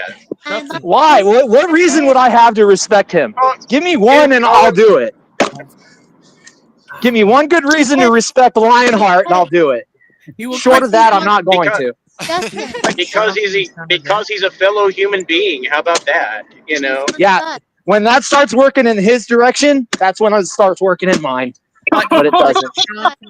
You know what? You know what? I'll respect Wildheart whenever he gets himself a better office chair. To be fair, I don't respect Wildheart either. I'm going to side with you. But he looks like That's Sean crazy. from I don't Zombie either. Land. No, I'm just joking. And they've really demoralized you. All right, I'll get out of here, guys. My bad. I tried telling you guys yesterday, if it's not big, ugly, and can kill you in 2 moves, it doesn't belong around me. Yeah, I've got chainsaws going on. He's got a chainsaw. He's going to knock down Wildheart's door. Are you juggling chainsaws? What are you doing over there? Mining for gold with a chainsaw is not ideal, Dustin. Okay, this is serious. Here's one reason. I know, right, Looks Terry? like Wasn't Shaun it? of the Dead. Well, no, I'm worried about Wildheart. Have they really demoralized you? They've broken you down there in the UK, haven't they? No, I've always been like this. No. Oh, is this how they took over with the political correctness and the Muslims and the The No, I was fine before. It's just Aiden's loudmouth fucking voice. Do you So know what I wait, mean? Wild Heart. I was fine before. My what? Wild you Heart. said you didn't have voice. Hold respect on. yourself, and I'm Wild just Heart. wondering if, like, you know, the culture has worn down the British male and made him into like a figure that doesn't respect himself, and this is why Great Britain has fallen. No, nothing to do with Great Britain. I think it's very much a me problem. Wild Yeah. Heart. Because they left Okay. the Well, European I mean, Union. you Go look ahead, like a Gigi. lot of British men I've met. You know, they kind of have that like could be 25, could be 50 look. You know, No, kind I'm just naturally beautiful. I'm 43 and just naturally beautiful. There's nothing You to do. look 20. We need to Wild Heart. roast him too, Terry. just We're already mean, doing like, a good you job. Gangster they've Ghost is trying to grown. talk. Let's let Gigi talk. Oh, I'm sorry. Let's let Gigi My talk. bad. Oh yeah, Aiden saying let's not overtalk people. Yeah, That's yeah, fucking Wild great. Heart, so shut up and let him talk. Yeah, people in glass houses shouldn't stone Yeah, keep talking, homosexuals. keep talking. Keep doing the exact thing you keep complaining about me doing. Go ahead. Sorry, Terry. Yeah, we need a moderator. Uh, Host the show, Gangster Ghost. Wild Heart had something okay. to say. So go ahead. Aiden, you're ahead, GG. roboting really bad, dude. Or maybe it's me. No, it is, but you say it like it's a bad thing. Aiden is Wild roboting. That's a good thing. You look like the guy from Shaun of the Dead. I was going to ask, is that Sean Penn? Am I thinking of the right film? The zombie movie? No, that's No. Sean Yeah, Penn. Sean Simon Penn. Pegg. No, Simon Pegg. Simon Pegg, that's it. Yeah. Yeah. No, Sean But Penn. Wild Heart, I got Sean another Penn. question for you though. Yeah. You said you've always been like that. Yeah, but we So- don't need to get into it on. So like, stream. you don't have Subway there in the UK? Oh, we have Subway. Yeah. Yeah. Why don't you eat a Okay, sandwich? what is your favorite fried chicken establishment? What establishment? Sorry. What's your favorite fried chicken establishment? It's got to be KFC. The classic. Right on. Oh God.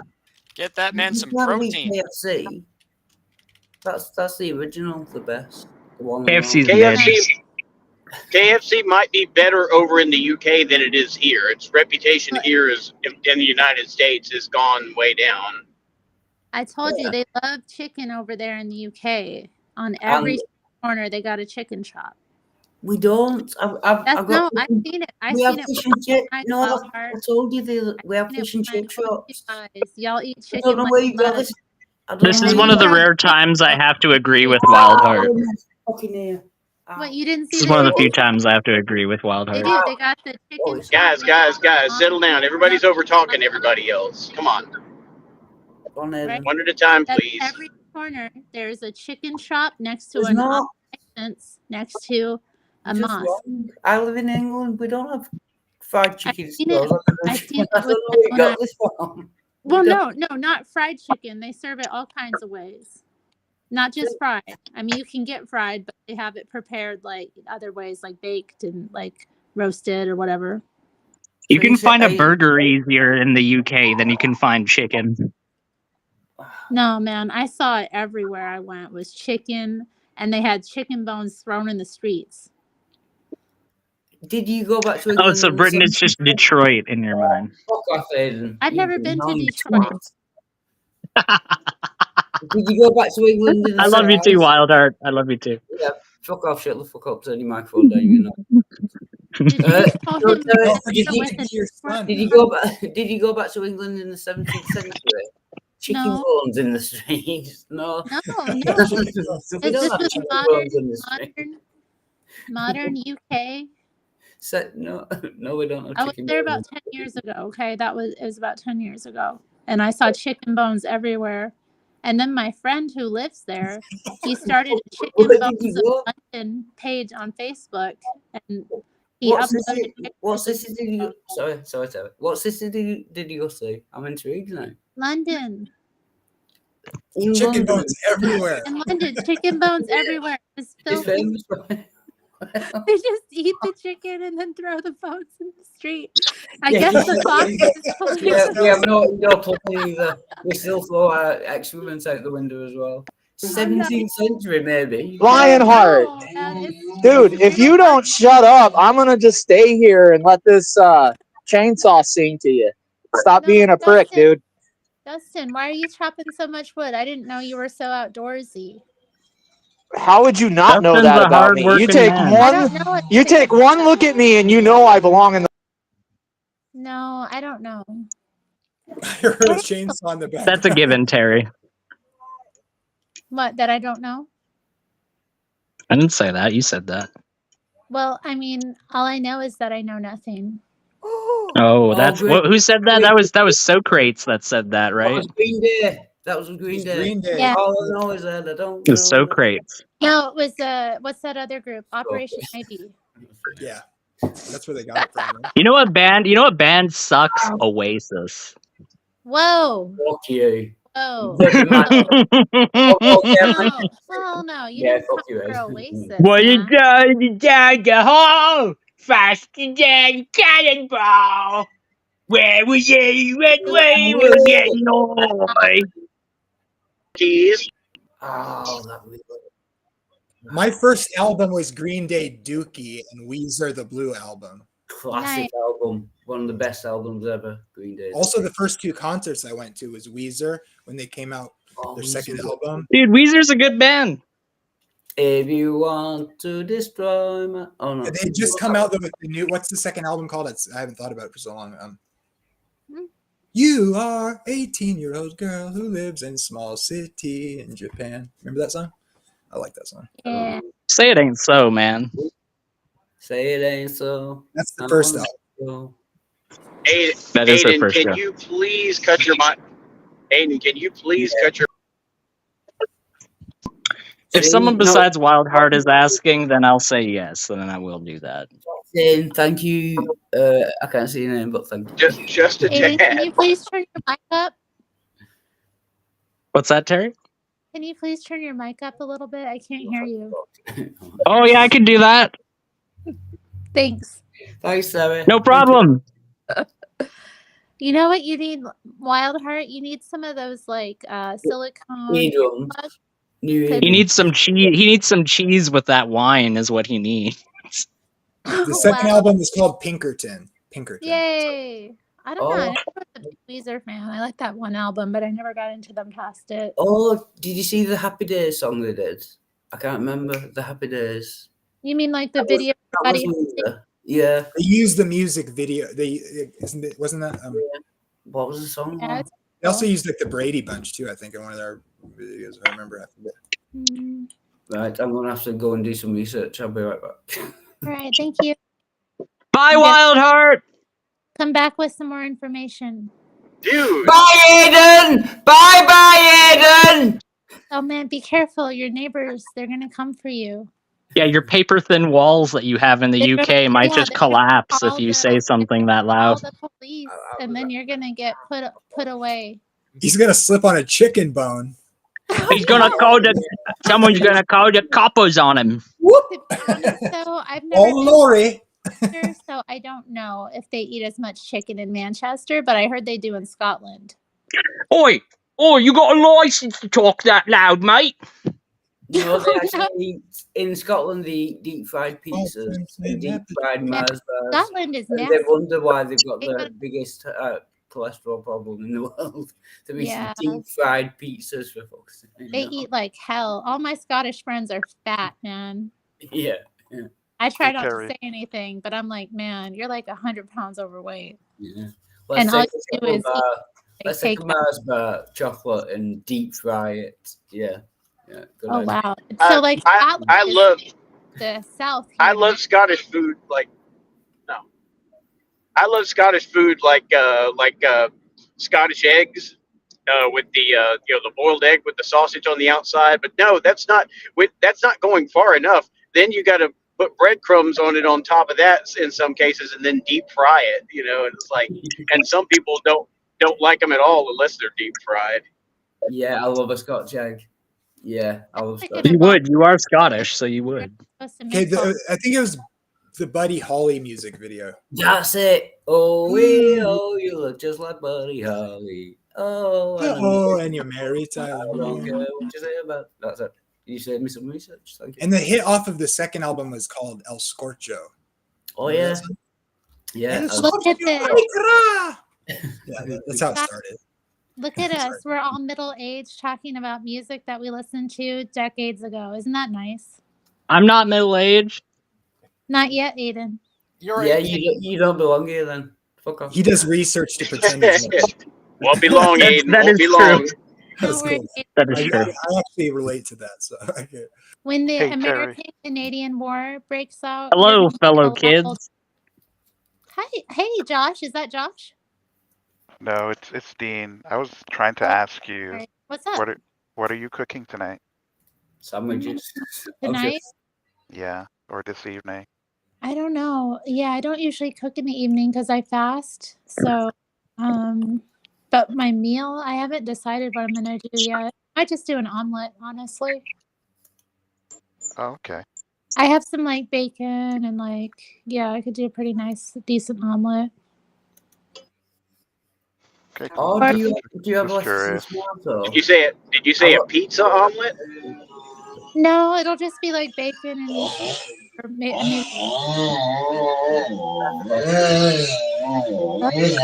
That's a good point, Dustin. That's a good point.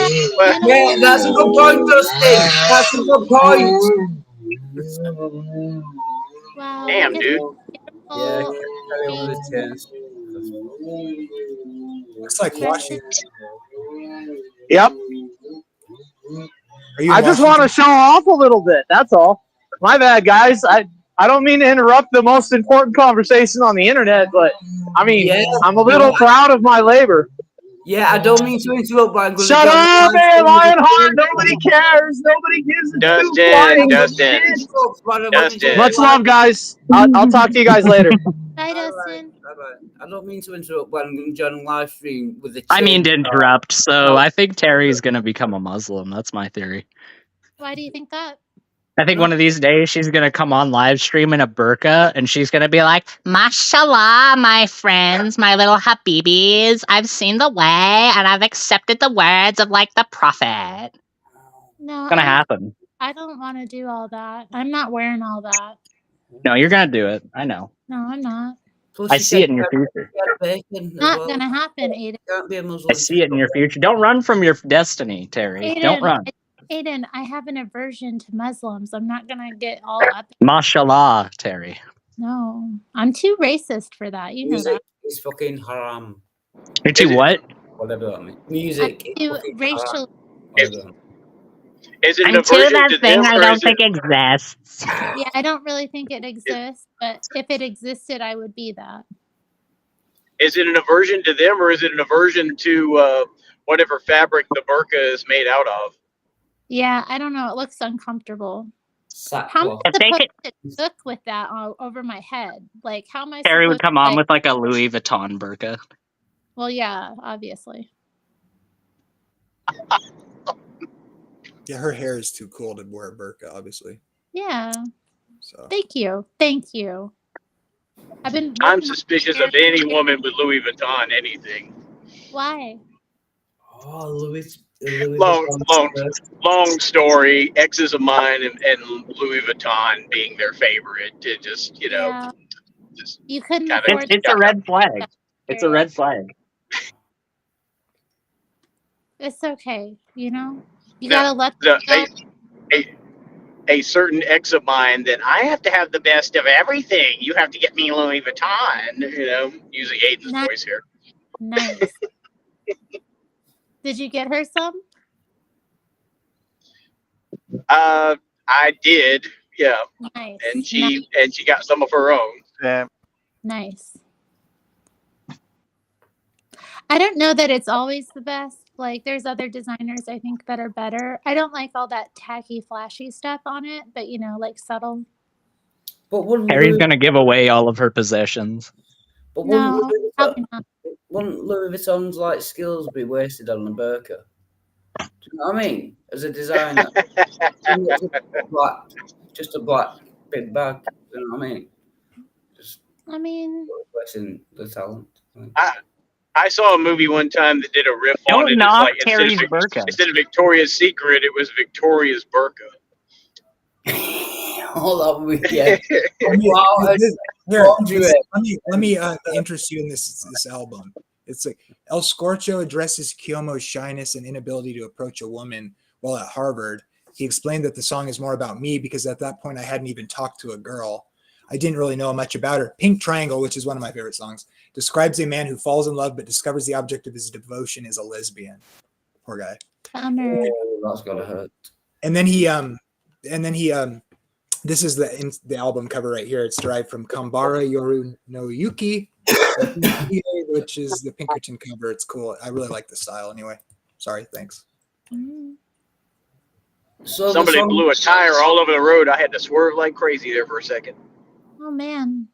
I'm just intrigued by the song Pink Triangle. What's that about? Sounds gay. It's about him falling in love with a girl. The opposite of gay. He was awkward, but then he's like now he's a super famous musician.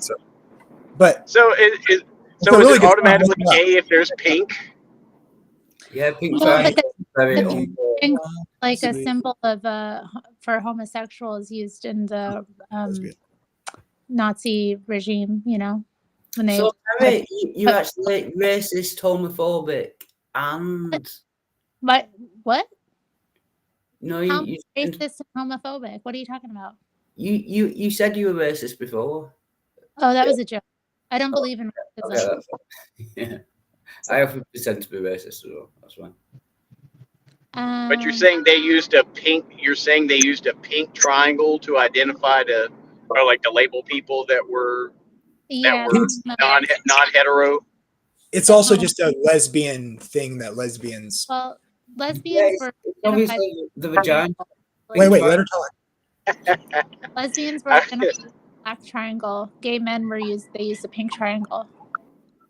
Is that like the Scarlet Letter, Terry? Kind of, yeah. It's a similar idea.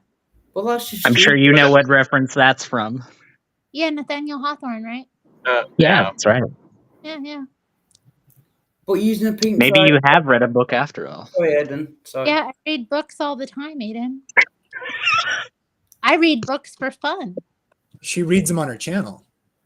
That's I think it's AI deepfake stuff, but that's okay. You can tell it's me. But can I just make the point? Gay people using a pink triangle. Pink triangle obviously means vagina. It must do. Pink triangle. Why would gay people? I agree. I agree. And then they took it on, you know, how people reclaim things, you know, like black people use the N word, or like women call each other the B word. You know, it's just reclamation.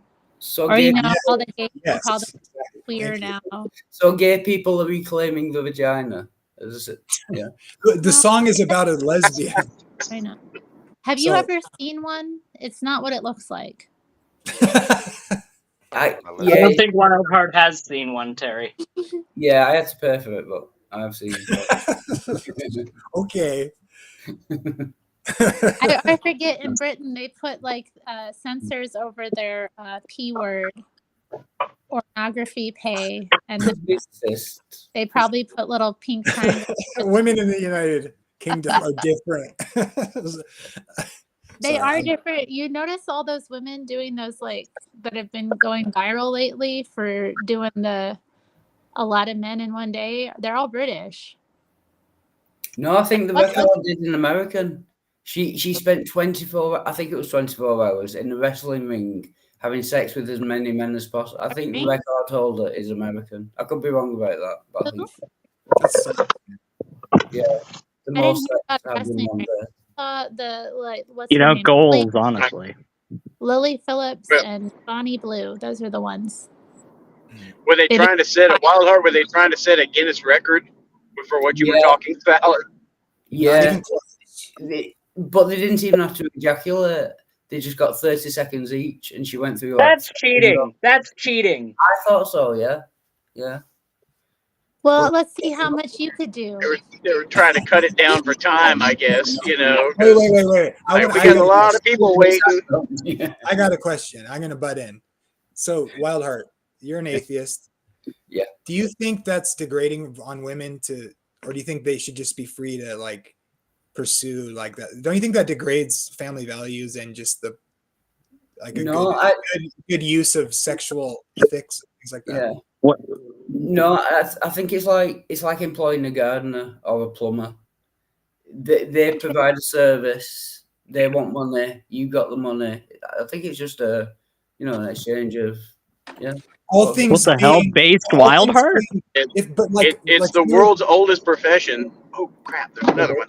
Yeah. I got a question to follow that up. Would you be comfortable dating a woman that did that for a living? No. What about if your daughter decided to do that for a living? If Or she your was mom? over 18, I would respect her decision. Yeah, I wouldn't. It would be up to her at that Well, point. would you hope something better? And like wanting her to do it is Yeah, different. no, I wouldn't want. Yeah, I wouldn't want her to do it, but I would. I wouldn't complain. I would respect her decisions to do it. You know what I mean? I And know that's I might be hypocritical. I realise that that might be out hypocritical. here supporting women. It's amazing. Who said that? Who said that woman doing that degrades family values? Was that Jamie that said that? Yeah, I disagree with that as well.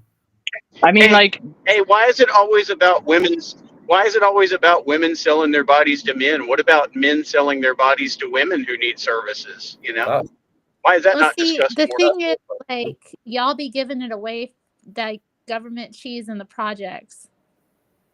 Okay, like like turkeys on Thanksgiving in the Yeah, like chicken legs on the streets of London. you know, There's it's bones everywhere, man.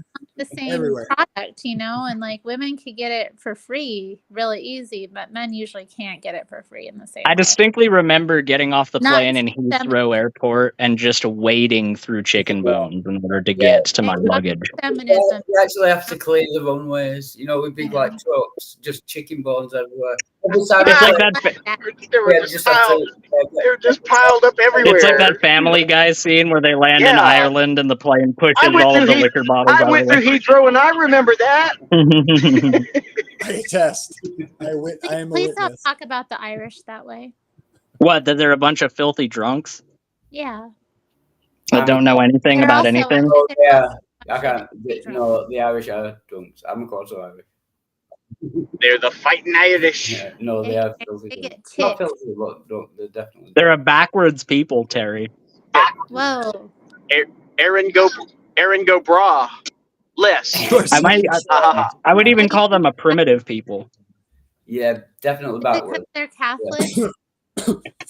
Well, Terry, the population in Ireland in 1840 was over 8 million, and the population of Ireland now is only about 6.5 million. Now, you could say that it was the Irish potato famine that killed off all those people, or you could make the logical choice and realize that as soon as they were able to read, they wanted to get out of Ireland. Sorry, I've got a bad joke about the Irish. You know, the potato famine. At the end of the day, There was no yeah, famine. you'll pay the price for being a fussy eater. If it was just the potatoes that were affected. Guys, there was no famine, okay? It was totally fabricated thing by the British. They were taking all the other food out of the country. All the poor peasants had nothing left to eat but potatoes, and then the blight happened. But they were shipping all the rest of the food out of the country. Terry, where do you get your information from? Are you saying the Oh, Irish that's right. potato famine didn't happen? He had that song called Famine. Where are you reading? Wild Heart, Terry's an acquired It was case. manufactured, obviously. Y'all are just jealous. Y'all are just jealous. Terry's an acquired taste. That is very true. Yeah, I just don't know what. But Terry knows how to. But Terry knows how to do the time warp. That's Speak for yourself, Terry. I had a hot dog stand on the She corner. was doing it yesterday. Justin was selling hot dogs in the middle of the Irish potato famine. I was giving it away so much they actually bought it. It was insane. Seamus O'Flannigan comes up with his 8 children. Mr. Dustin, Mr. Dustin, I haven't had food in 18 days. Mr. Dustin, can I please but have a single morsel? Get out of here.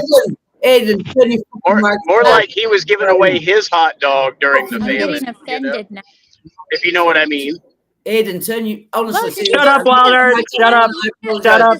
Shut up, Wilder. Microphone down. Shut up. Guys, chill, C please. word here. Shut up, Wildheart. You're not used to hearing the C word in America, okay? It's basically a hate crime in America if you say the C word. Yeah, I'll respond to you when I get my hearing back in about 10 minutes. Thanks, Aiden. You fucking annoying twat. I'm all Oh, you're just joking. You're just joking, though, right, Wildheart? Yeah, it's all just in good fun. Yeah, no, you're not being a I coward should have a anymore, little and you're just playful telling me how you banter actually between feel. me No, and that's good. Paul. That's good. Little playful banter.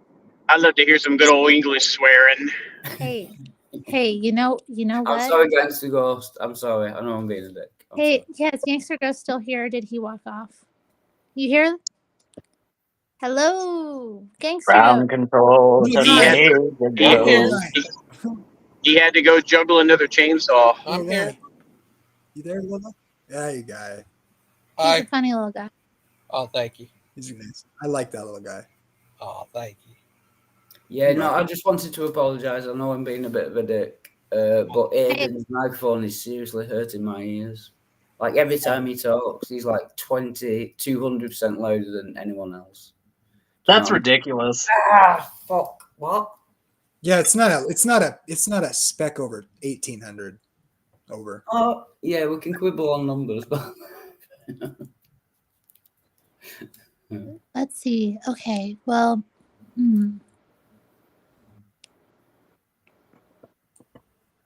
Are you chuffed? I am I quite believe chuffed. the Yeah, term is, in that fact, means chuffed, pleased. yes. Chuffed. That's a good word. Yeah, that means pleased in the UK. Yeah, I'm Mhm. chuffed. Yeah, like when you get a new haircut and it turns out Yeah. all right, you're like, yeah. yeah, I'm I chuffed am with it. chuffed. I am chuffed with this haircut. Yeah. Aiden's microphone is like a bad haircut before a hot date. Hey, Dean, what's your scary Yeah. movie? A rainy cloud on a winter's day. Yeah. What did you All say, the Terry? leaves are What's your all favorite the scary leaves movie, are Dean? gone, and the Oh, sky's I said all gray. earlier it was Hellraiser Oh, and Freddy Krueger. Nightmare on Elm Street. Yep. Right on. Did you guys watch It, the original It movie based off the Stephen King Yeah, book? Tim When he Curry. says Yeah. when the blood's like coming out of the sink and we all float down here. That creeped me out. That is a good one. Oh, Hey, Yeah. how I do like you the guys feel remake. about clowns? Are you like into clowns or are you scared of them?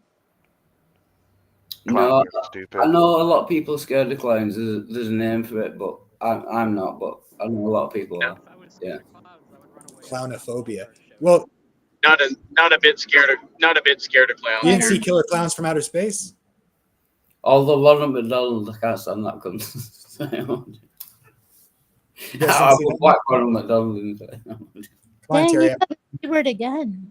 I know. You know, I wish they would make like a legitimate, like scary vampire movie, like a real horror, chilling vampire movie. Yeah, I think was they saying tried like in comedy. Yeah. with Nosferatu, the original horror movie, right?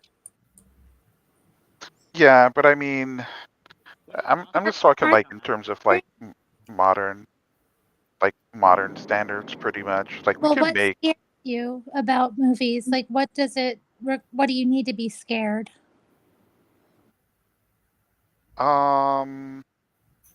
It's actually a pretty good question. I think part of it comes down to the suspense, I guess. And maybe there is some like I don't know. Like, but it's really if the suspense is done properly. Do you know? And I don't mean like jump scare. I mean like it has to have like a Like proper build up. cosmic horror. Like you strike me as somebody who would like maybe that movie with Sam Elliott where they like warped in space and then they come back from hell kind of thing. That one, do you remember that one? What's that called? I don't think I've seen that. Starring Sam Elliott. I'll look it up. Hold on. But do you not think that psychologically creepy to you? Can you also look up when the original Nosferatu came out? Because I don't know when that came out. What? That's old, bro. What is that the one? Do you not think 1920s? Do you not think that like psychological things are more scary, like real life, what could actually happen, rather than vampires and werewolves and that? I find 1922. Like, What vampires are real? yeah. Okay. Blah. And No, but I it's- was making a She's serious not wrong. point. Do you not find that like psychological things, like people being insane and like not Requiem for a Dream. No Requiem for a Country for Dream. Old Men Oh, yeah, that was somewhat scary. scary for me. Like that dude, Oh, yeah, he that was played a legitimate psychopath. Yeah. Anton Segura. Yeah, he did a great job at that, man. Oof. How Yeah, much have I you like ever lost thriller on a coin more. toss?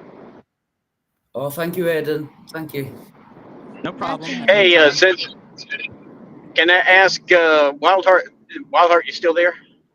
Yeah. Yeah. If Unfortunately. have you being Scottish, have you heard of the legend of the Givenchy?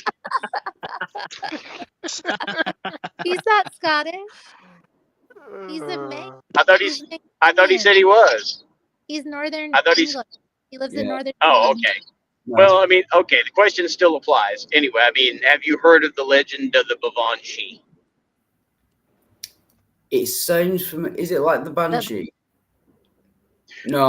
It sounds similar. It's basically like a Scottish vampire, and there's a band that plays at some of our festivals, and that they play a song about the "Come along and dance with me underneath the elder tree, for I am the Givenchy.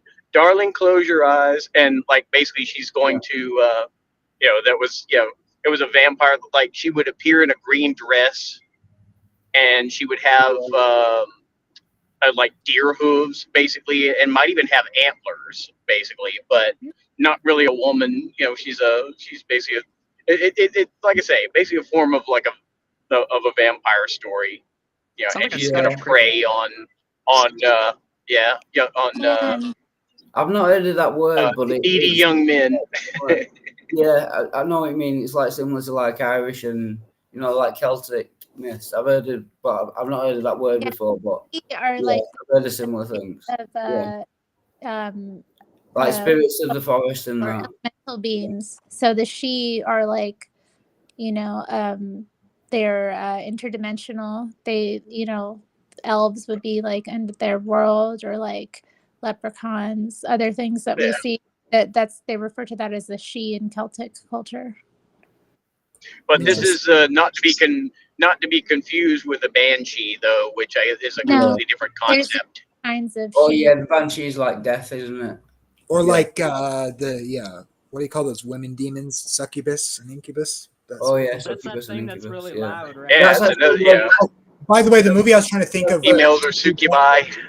To Batman was Event Horizon, and I didn't mean Sam Elliott. I meant what's his name? Let's see. Sam Neill is in that movie. Yeah, Sam Neill. Hey, he was in The Omen, the third one. He played Damien all grown up. But that's the word. That's where the word nightmare comes from. It's a German word, Nachtmare, and it like a witch sitting on your chest. German. Yeah, Nachtmare. That's where we get the word nightmare from. Yeah, they are. Harry Scary, doesn't like the they? Germans. Yeah. No. The Why do you Harry that movie black? that I not black. Sorry, I mean, I did have a German friend in high school. She was like a exchange student. She was crazy. Love her though. We are crazy. Are you German? I thought you were American. I'm half German. No, I'm just kidding. Oh, nice. I'm Anglo German, but yeah, I'm obviously American. I'm born American. Well, that's a strong white man right there. Well, then, like, that's normal white. That's not like that, fake white, Irish or Italian white. That's like some white. Normal white. Because some whites are more normal than like normal Anglo, Germanic whites. Not the funny whites like the Spanish or the Irish or Italians or Portuguese. They're a little funny. So you're not racist. You're talking about the funny whites rather than the Spanish and the. Be fair. It's funny. Well, no, the Irish and the Spanish are not normal. Yeah, I don't know where she's going with that. Still white. They're still white. They're just not the funny whites though. Yeah. No, they are. No. Not following. They are decidedly unfunny whites, sir. What does that have to do? Depending on country.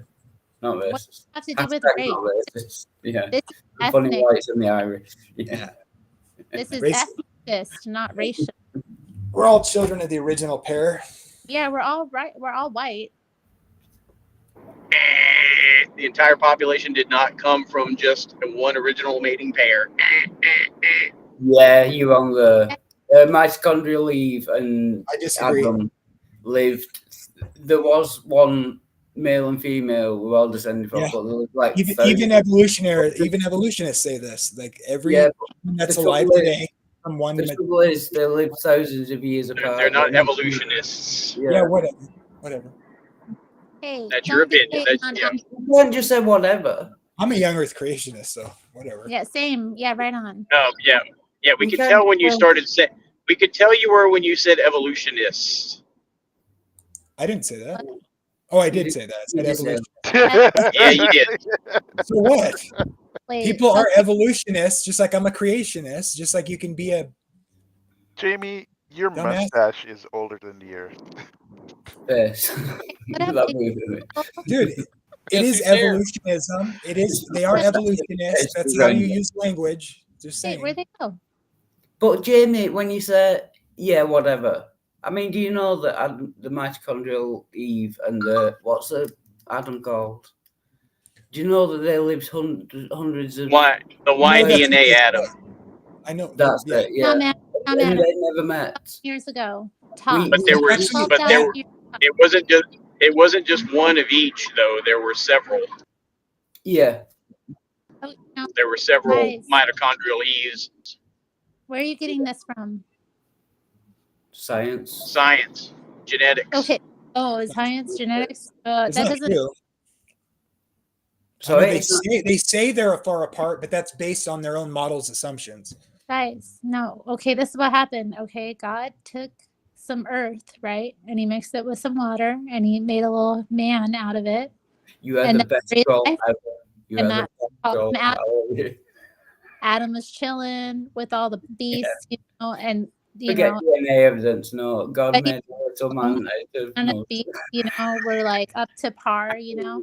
You had And the best goal like, you know ever. what, this ain't right. And he's like, you know, I messed up the first time with Lilith because she was a little, you know, too much. So we're gonna take, like, we're gonna put Adam to sleep and we're gonna take a little bit of him away and we're gonna form a woman out of it, you know, same kind of shape and idea, but like made out of him so that she would need him more, you know. Oh, that's a good point.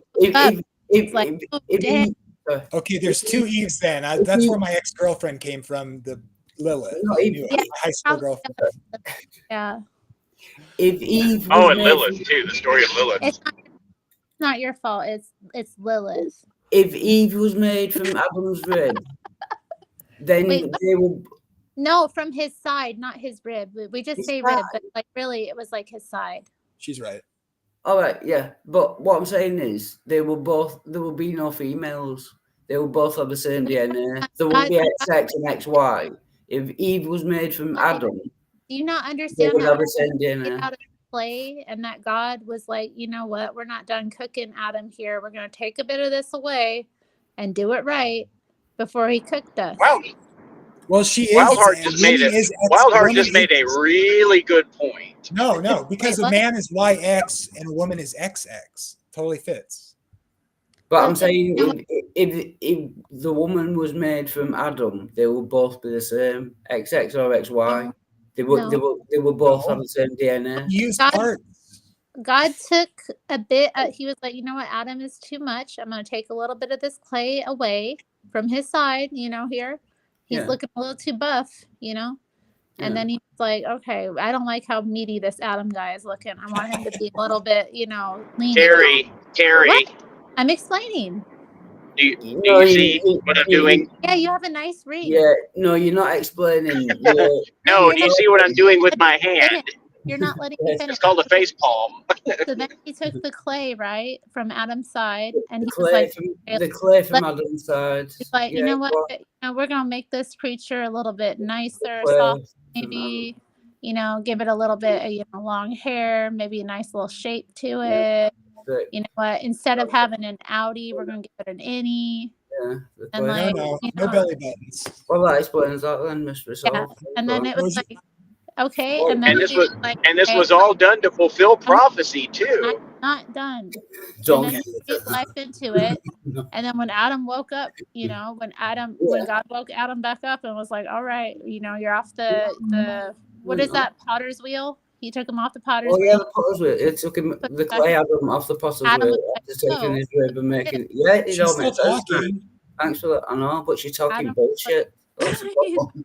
wait till you hear my description of the story about the fall. Wait till you hear that. You're gonna love that." Yeah. So The interview. I wanna God hear it. created Adam out of clay on a potter's wheel. I mean, fiction can be fun. So God's equipment is beyond our comprehension. God, what we think, of as a potter's wheel, God's got like way better system than for Right. his. So when you say But God, we're on Earth, that's why when we die, we return to it. oh, you're hitting my head now. No, doesn't it make God's sense? potter's Like, wheel is we can't understand God's potter's wheel. It's not a potter's wheel. It's a mystical, magical potter's wheel. It's not really a potter's wheel. So what? But he made him out of clay it's on a like potter's wheel. But it's God's special magical Right, potter's wheel. Hey, There's hey, not a potter's wheel. Yeah, that's I was saying that's the best way I can describe it that you could understand with your British imagination. Okay, like imagine a potter's wheel. Okay, where do you make things out of clay? On a potter's wheel, right? Yeah, but God doesn't. He makes I don't know, but I don't know God's Imagine building a table with chicken bones. So Terry, where in the Bible exactly is this potter's wheel that you describe? What are you talking about? I'm not talking. I haven't described a potter's wheel. I'm just saying, No, it's not a potter's Do you guys know wheel. do you guys know what a metaphor No, but is? It's like that. God's involved. He gets his hands dirty. He's involved. That's what's going on. God made man out of the earth, okay? And so, I'm imagining. Is it clay or the earth? Is it the there? And when we're in glory, God's gonna be No, like. no, I'm gonna. Please, I have questions.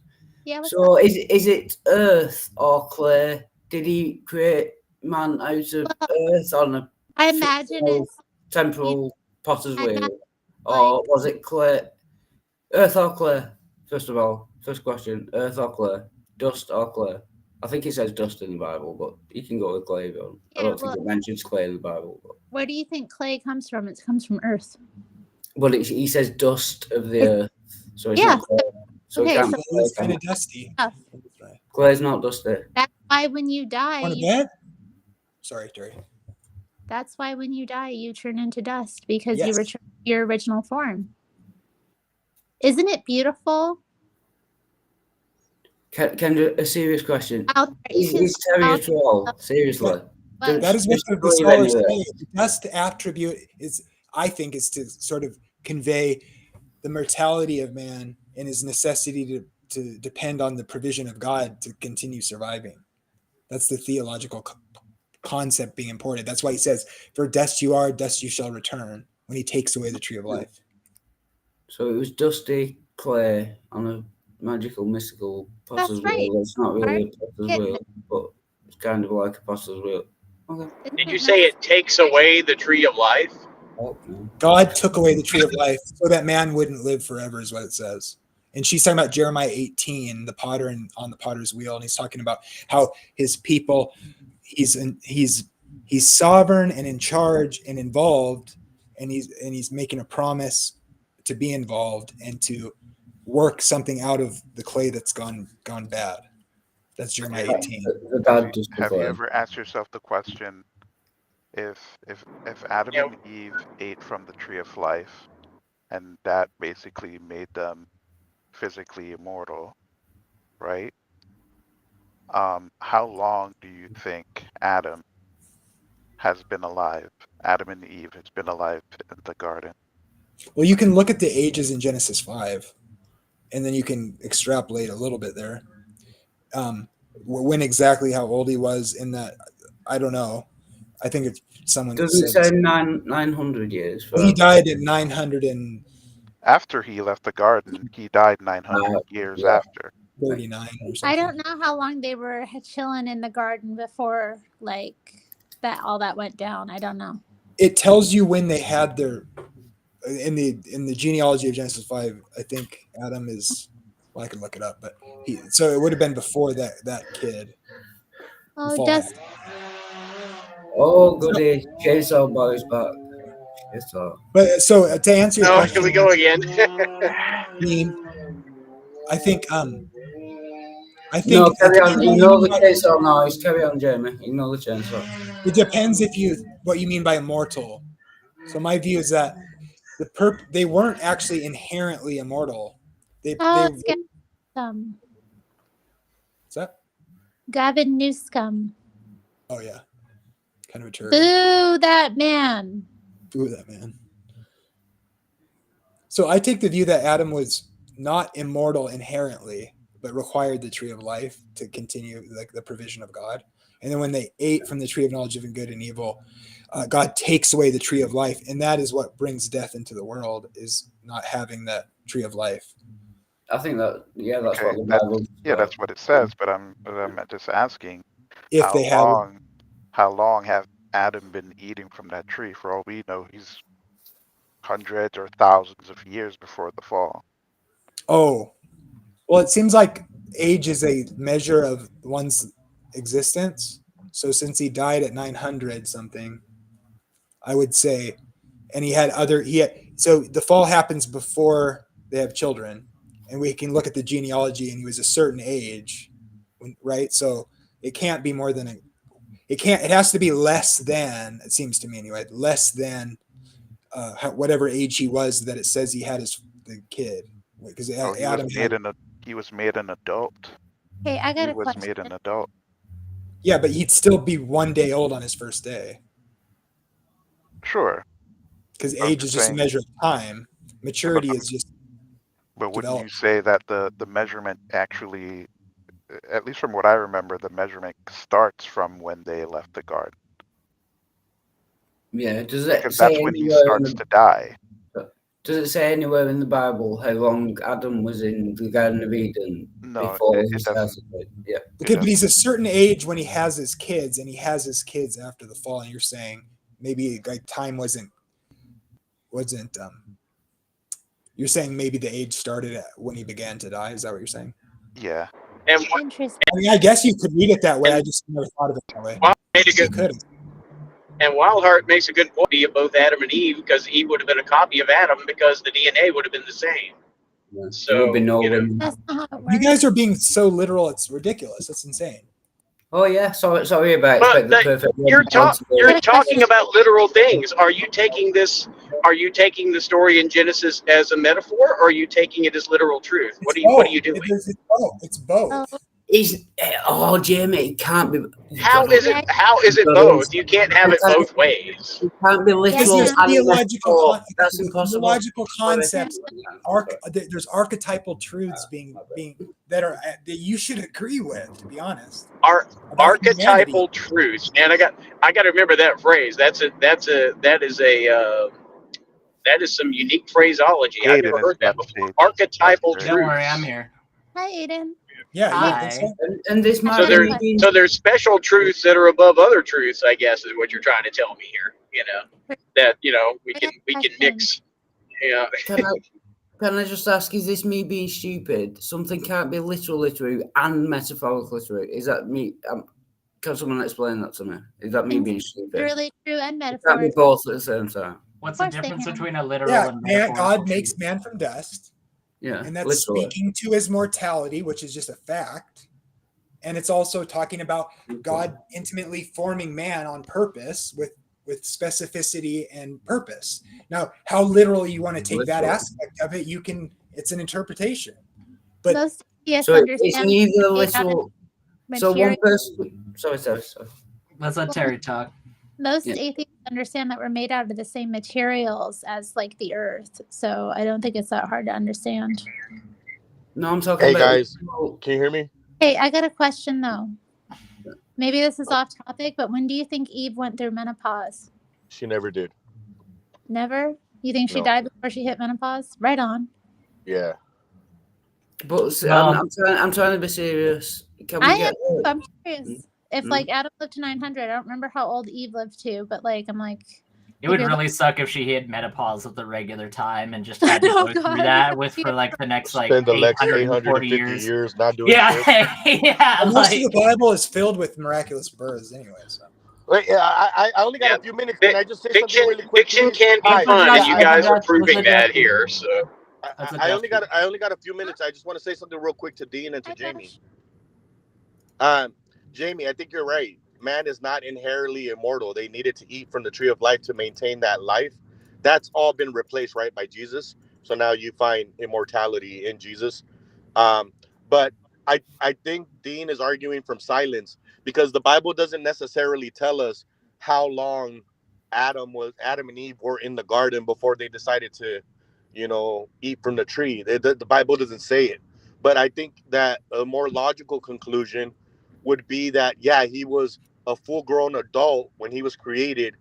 And my best bet would be probably within the first couple of days, the serpent came in and beguiled him.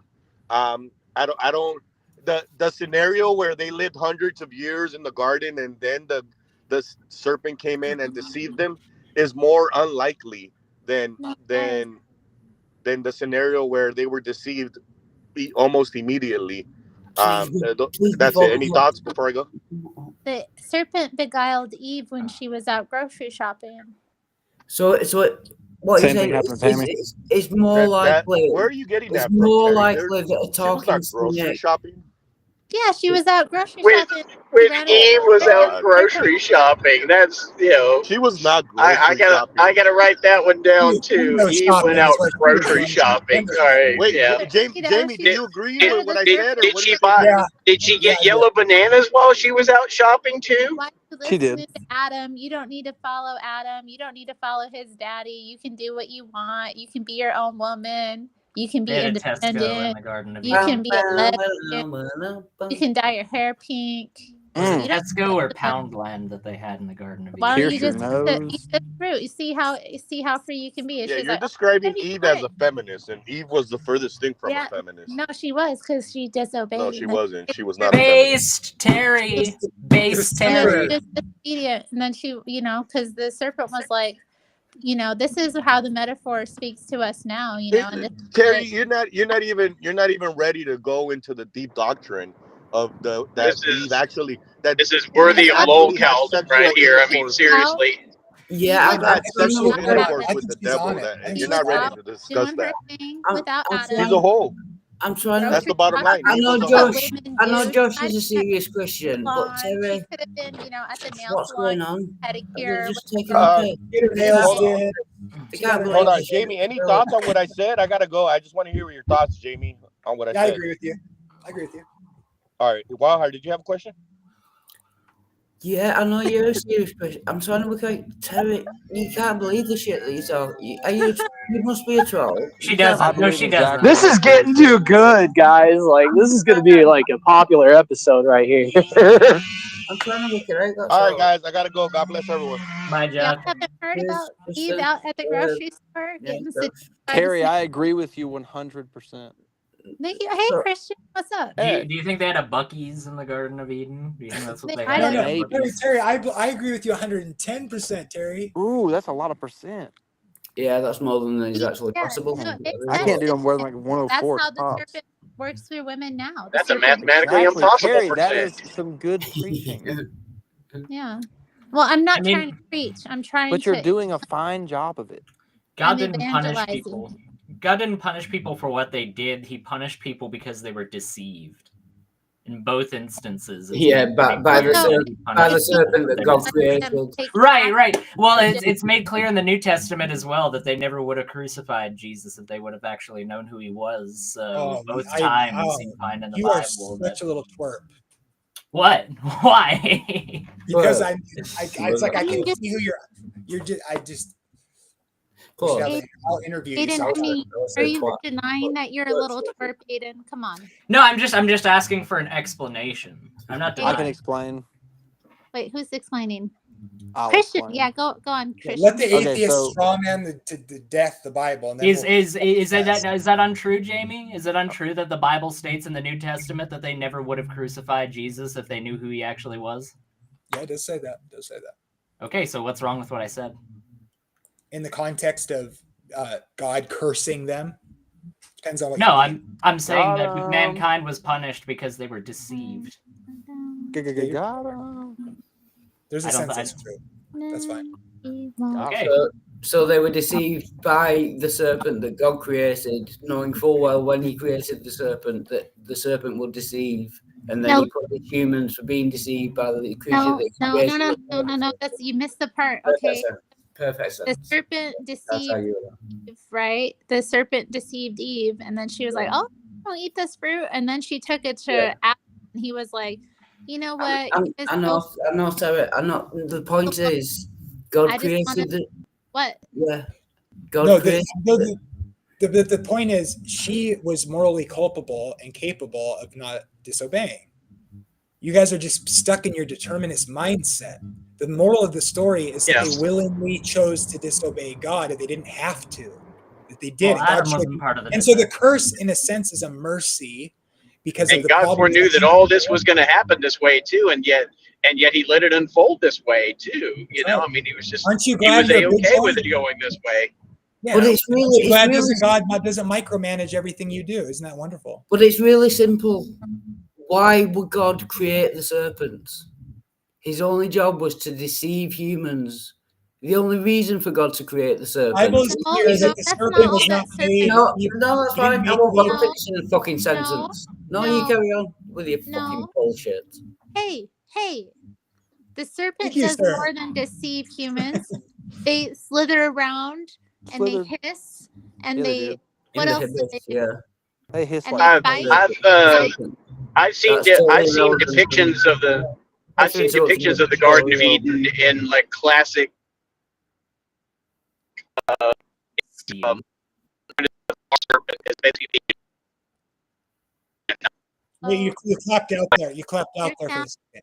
Your sound is May I comment on the subject matter? You're clapping out. You can try. I've never managed it so far, but you can have a Harry, go. I agree with you 100%. Thank you, Christian. See, I haven't even gotten to how like. And I Eve already brought agree. fruit- So Eve brought fruit to Adam, right? And because Adam was, he put his wife on a pedestal, like a lot of men do. He was like, you know what? I'm gonna listen to the woman. I'm not gonna listen to my Father in heaven. I'm Huh? gonna listen to the woman. It was And then some beta stuff if you think about it. It was super beta. And then you know what? And Beta. because he did that, because he listened to the woman, then humanity fell. But Adam Same wasn't. thing And happened that's when why. they listened to Tammy. Wait. According to First Timothy, Fucking Adam women. wasn't deceived. Yeah, though. they ruined everything. Adam wasn't Terry, part of Terry, it. Terry. Sexist, And that's why racist, women can't. homophobic. I like you, Terry. I like you. Terry, Sexist, I don't. Why are I you have calling a me disclaimer. I homophobic? want to Why are push you it. calling me homophobic?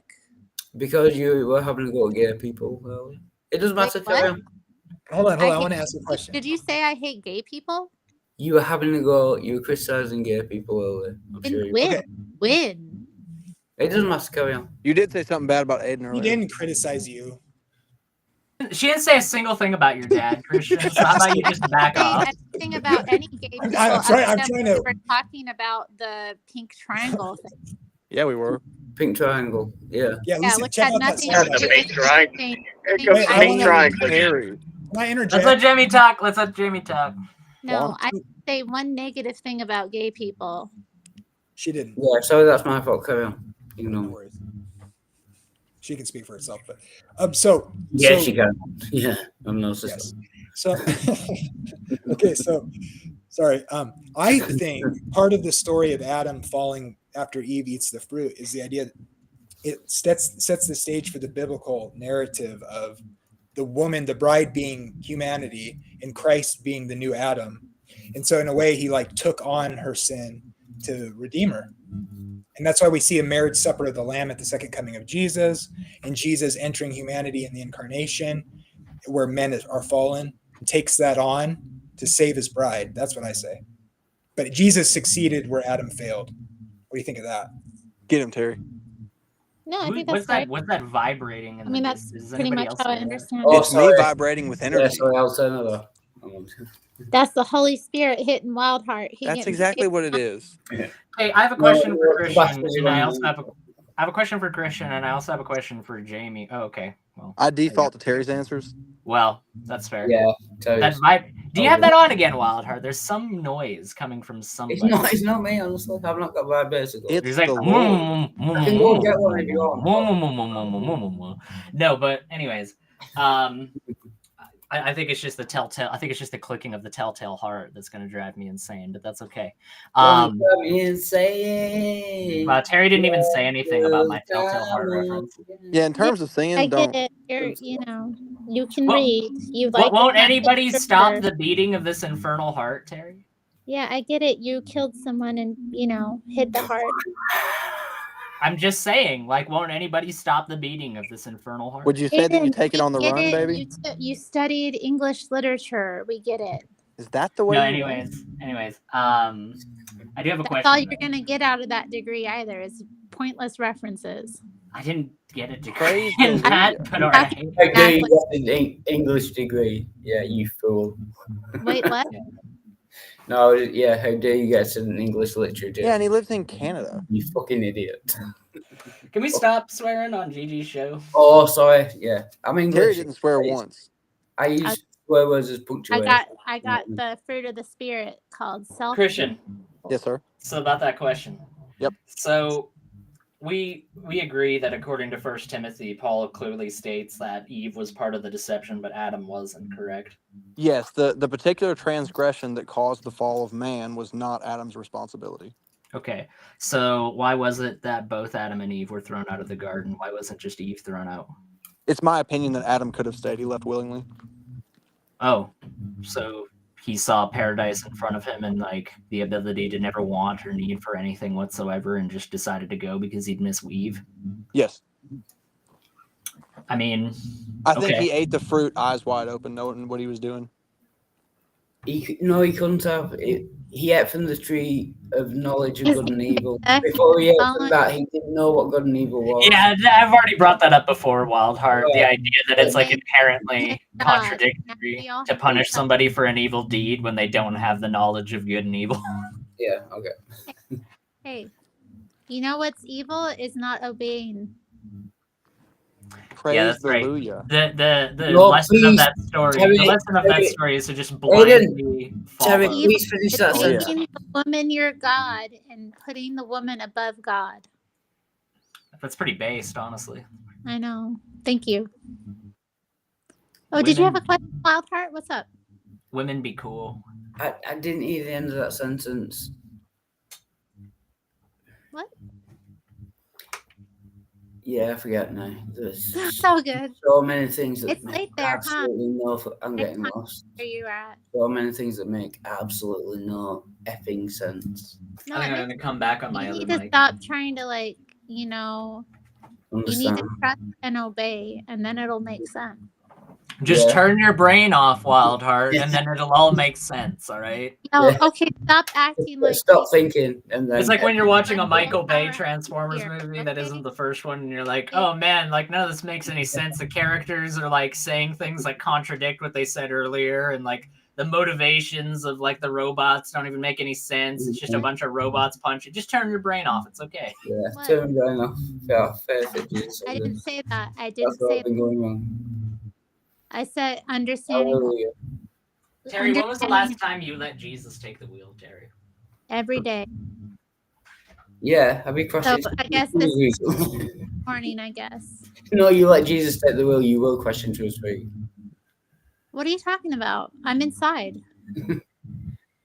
Okay. Oh, you can't have trees indoors? Is that what the contention is now? I've got like a monstera plant. We don't have Indoor trees. arcology. It's just impossible, according to Terry. Wow. I don't have a tree. I've got like a monstera plant and like a pothos, but it's not a tree. I do have a little cat. Please don't let your imaginary friend drive the car for you. It would be kind of like Toonces the cat driving in the old Saturday Night Live sketch. Old reference. You're right up the cliff. I asked, don't let Jesus take the wheel, you will crash into a tree. And Terry said, I haven't got a tree. I'm inside. Yeah. I'm chilling inside. Yeah, I'm not like Beerus here. I ain't driving. I'm inside. I think Terry's gotten into the absinthe. No, I've never taken absinthe. Best Wow. troll ever. You call yourself an intellectual and you haven't taken absinthe? I know. Aiden, since you mentioned that, there's a dude on YouTube. His name is Jesse. He has a YouTube channel called Still It, and he actually made some old fashioned absinthe. He knows the secret for how to make it. Ooh. Oh yeah, no, it's wormwood. I might try it one of these days. I might try making some. Wild Heart, you No, better. I've actually got a point that I know about. It's wormwood. The old Yeah. absinthe used to have Yeah. wormwood in it. Yeah, there it is. So There's the some stuff made wormwood. absinthe, Yeah. that was the hallucinogen. I prefer being a man and just taking magic mushrooms, but hey, Yeah, I absinthe. prefer coke. That's not very manly. That's Magic it's- mushrooms are awesome, Terry. Well, yeah, but they're not very masculine. is They're what I'm very masculine. real men become alcoholics, not druggies. I mean, you could do both. I mean, alcohol's a drug. Last time I checked, I'm pretty sure it's a drug. Trust me, you can be both. Okay, I'm just saying. Have you seen that meme where it's like alcoholic societies versus stoner societies? Oh yeah. I've That's- seen that. Yeah. Yes. And it's I like was the cool they do Roman got a Wojak. point, though. They do got a point though. I love those Wojak comparisons because it's like Mm-hmm. literally the equivalent of like having two G.I. Joe dolls next to each other and being like, my G.I. Joe doll is cooler than your G.I. Joe doll.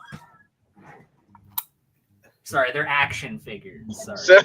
So this is basically like kids playing with action figures on the playground. That's what those Aiden said. Wojaks are. They literally are the equivalent of like, my perception of you is way less cool than my perception of myself. It's like, yeah, that's literally everyone ever. I took the test. They had the Wojak test, and I got voted, or I got my results were that I was a yes Chad. You were a yes Chad? I know, thought I you would have been the trad wife, Wojak. What the heck? No, I'm a yes Chad. What is a yes Chad? You totally have trad wife. What's a yes Chad? What's a word? Yeah. What? The yes Chad is the one that's like, oh, where it's like, oh, you're just gonna like do whatever you want, and he's like, yes. What? I know what's it, Terry. word, I yeah? know it, Terry. So just help me. I thought a Chad was a dude who really macked on the ladies, and he was really successful at it. And, Yeah, no, it's like other that's guys like, are really jealous of Chad. Okay, so Yeah, there's a soy jack, and the soy jacks are like the ones where like that one Gigi has with like the Most men are purple hair, Most where men like are Jacks. she's like screaming. Yeah, Soy Gigi jack, has this soy jack. image. That's beautiful, beautiful, beautiful living thing. You build. God, it's so beautiful, but it's so tragic that this is what it's being used for. I'm so sad. And by the way, you got an That axe you there. put not with- Why are you using a chainsaw? There's an axe right there, you lazy bastard. And noise, What do you think I'm using? What do you think I'm using? You think I'm out here with a chainsaw? I'm using my teeth. I bet you I can do more work with my unmentionables than you can in a year. In one day. In one day, Lionheart. Dustin. Unmentionables. Dustin, Wildheart doesn't have trees in his country anymore. That's true. They all got cut down years ago. There were too many chicken legs to have trees. We don't That's have Just what the fuck are you on, Sarah? Do you know what I mean? I'm just being silly. All right, so I'm just talking mess for a thrill, okay? Yeah, I got that. You're talking complete. I have a bullshit. question, Terry. I got it. I have a question. Yeah. Do you think that old growth tree being used for firewood is Kafka-esque? Do you think that's Kafka-esque? Is it Kafka-esque? I suppose. Yeah, you could describe it as such. I think it's pretty Kafka-esque. It's pretty Kafka-esque. That's right. You know what else it is? What's that? Warm. Yeah, I imagine it's pretty warm. That firewood's gonna burn for a good long time. No, Like, it's gonna be really triggering good firewood. Like when I was growing up, my dad used to cut wood as like a side hustle, and I'd always have to be stacking wood. And we had a wood stove, so I had to haul wood and stack it all the time as one of my chores. I hated it. You were like a medieval serf. You were just carrying around stacks of wood. Horrible. I hated it. I had to do that. I ended up in my old place I lived in, I used to do a similar thing where I would haul wood for my landlord and he would cheapen my rent. I literally did feel like a medieval serf working for my lord, just hauling stuff from one place to yes, my lord, what you want this pile of wood? Jamie chops wood for fun. Well, we can tell, Jamie, you're into all that stuff, but I can't be doing that. I'm not physically capable of it now, but The only thing I chop is chop suey. I What do makes chop you that not up or physically chop stick. capable? Do you Chopsticks. have an injury? I have rheumatoid arthritis. I'm disabled. Oh, okay. I'm fragile. You have rheumatoid arthritis, really? Yeah, you know it, baby. I've got ankylosing spondylitis. Oh, hey, what's up, my homie? Yeah. I got How talking your bones feeling? bullshit. Are they hurting right now? Oh yeah, like it's great when you like get up and you like want to die, Yeah. and yeah, no, it's great. It's awesome. I have a good time regardless. I'm here. I gotta We're bear. just doing our thing, Everybody's got a cross to bear, and other people probably couldn't handle the pain. But Wow, you're significantly more relatable to me now, Terry. Yeah. Oh, what's up? No, I wouldn't. I mean, like, truth be told, all that BS aside, I wouldn't mess with you if you weren't fun to mess around with, Terry. You mess with me?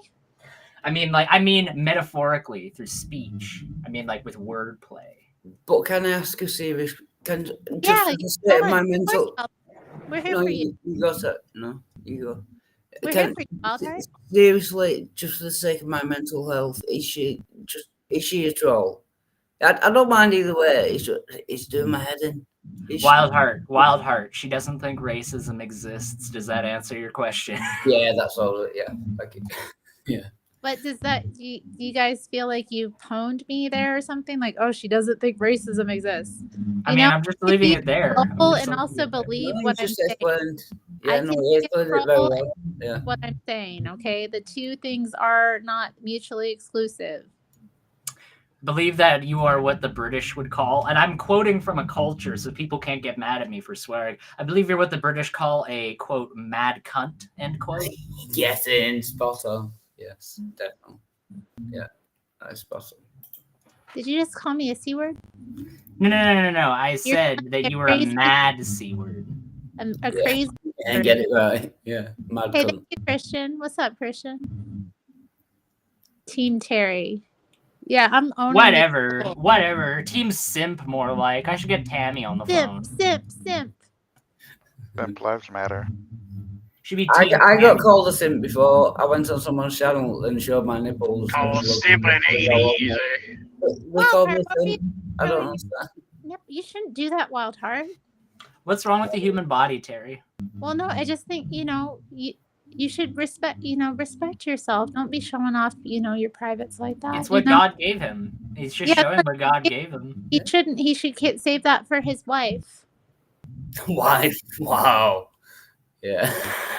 We just like okay, that laugh. Whoa. The idea of having a wife really upset Wildheart. Are you Everybody. It's just everybody. Burger Pike's here. Let's see what Burger Pike has to say. What's your favorite scary movie, Burger Pike? Hi, Pike. Oh, methyltrexate's a B word. I don't take any drugs for rheumatoid arthritis anymore. I can't. Really? You don't take any? No, I'm off that game. I'm done. Yeah. See, Take I was on. But I was for years on like steroids and then like different biologics, and I just can't do it anymore. What the hell? How are you becoming more relatable as time goes on? I used to be on codeine for becoming more relatable. My ankylosing spondylitis, but then I got off of it because I was sick and tired of my brain feeling cloudy all the time and not knowing what the hell my thoughts even were or how to properly compose them. So I got off that crap. Sometimes the cure is worse than the disease, Yeah, I mean, like, it was nice not being in pain, but it was also, like, nice being able to think, so. Oh, hi, Aiden. What you doing there, little guy? Watching TV? I'm about to play my video game here, I think is what I'm going to do. Nerd. Oh, what game is it? What game are you playing? It's the least nerdy video game of all time. It's called Kingdom Come Deliverance. It's all about medieval life in 14th century Bohemia. So it's like the least nerdy game ever. Hey, although hey, I can beat that, needed to I had say a game. Sorry, Jamie. I had a game called Power Wash, and it was a game where you just power wash cars. Oh, we lost Christian. Slightly again. more. It is an early game, but power wash, I think. I've heard of that one. Yeah, I mean, like Power wash. Wild Heart, wait, I for me, can't stay long. I just had to tell Wild Heart, you are a slut. You showed your nipples on someone's channel.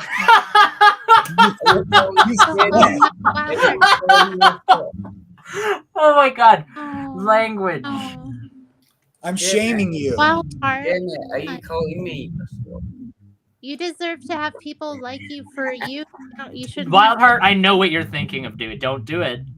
Don't do it. What? No. Wow, that's He's that's gonna completely strip naked next time. I was Hey. thinking to get my nipples out, but I'm not sure. My nipples. Yeah, no, Save Aiden, it you're for your spot on. Yeah, it's like you read my Terry. mind. I was thinking to get my nipples out again. Terry, male nipples are okay to show because we live in a patriarchal society. But I don't okay? want to Didn't see you know them. that? I don't want to Didn't see you know that though? nipples. Terry. My husband's. That's the I gotta rudest thing you've protect- ever said to Wildheart. I gotta protect my. Oh, you know what? That's a good point. It like if you guys in this telling of the Adam and Eve story. So before Eve was made from Adam's rib, or however it goes.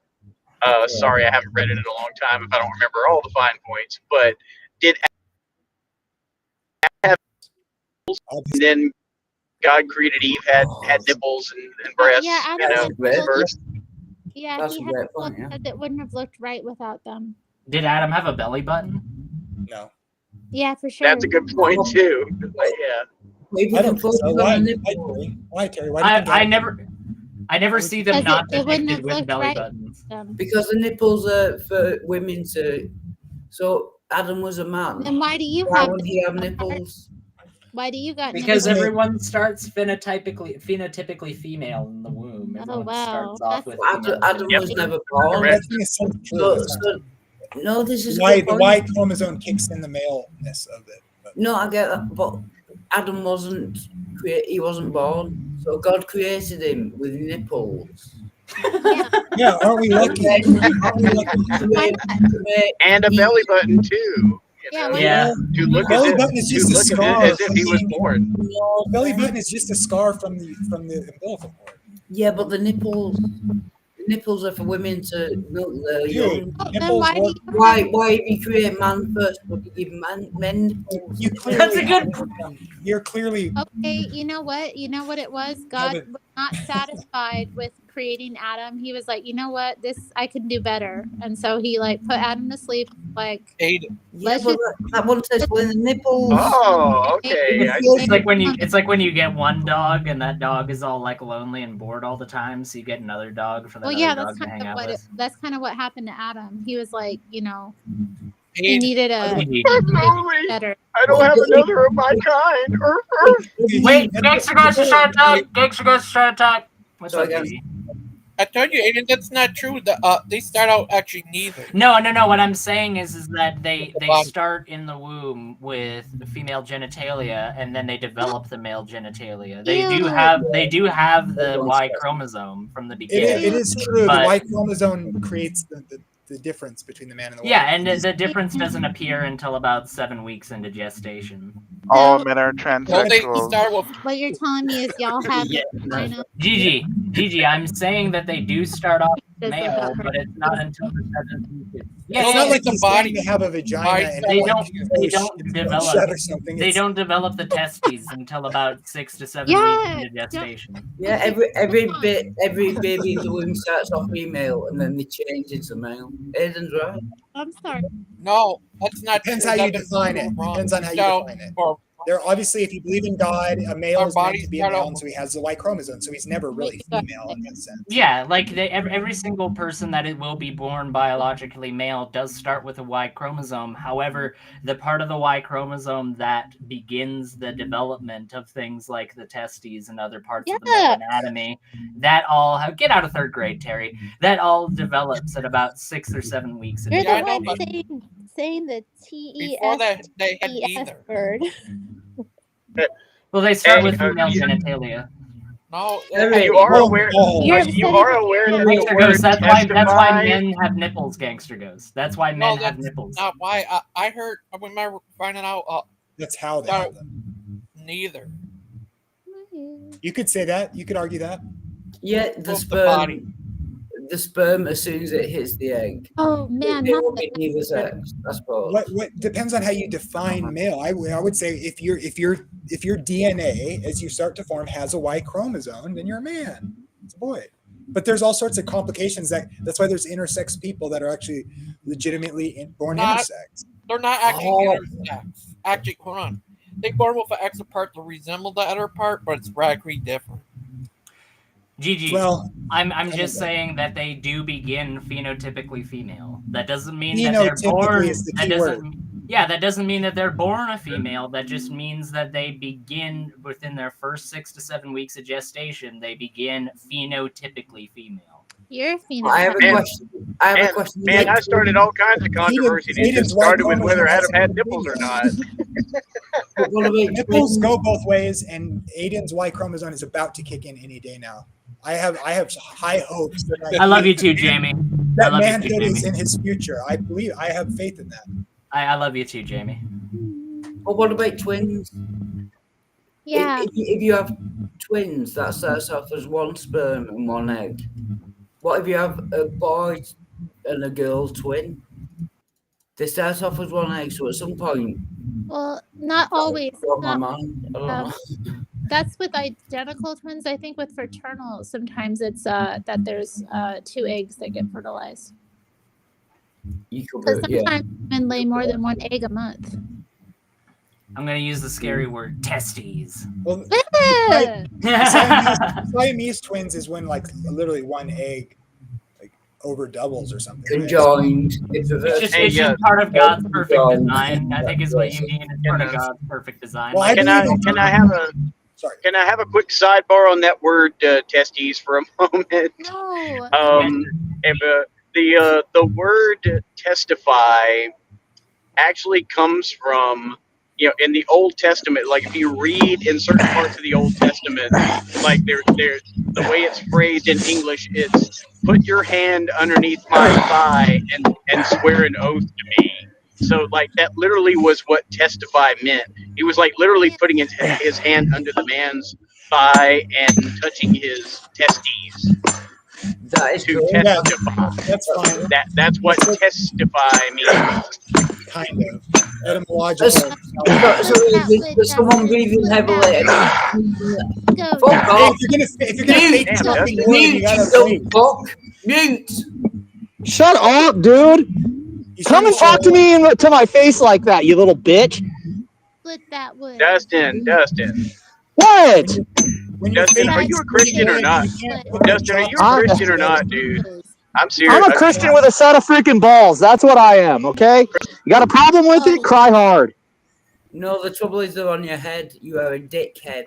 Your testicles are on your head. Just fuck off. Mute off. Fuck off, you lying twat. Oh, dang.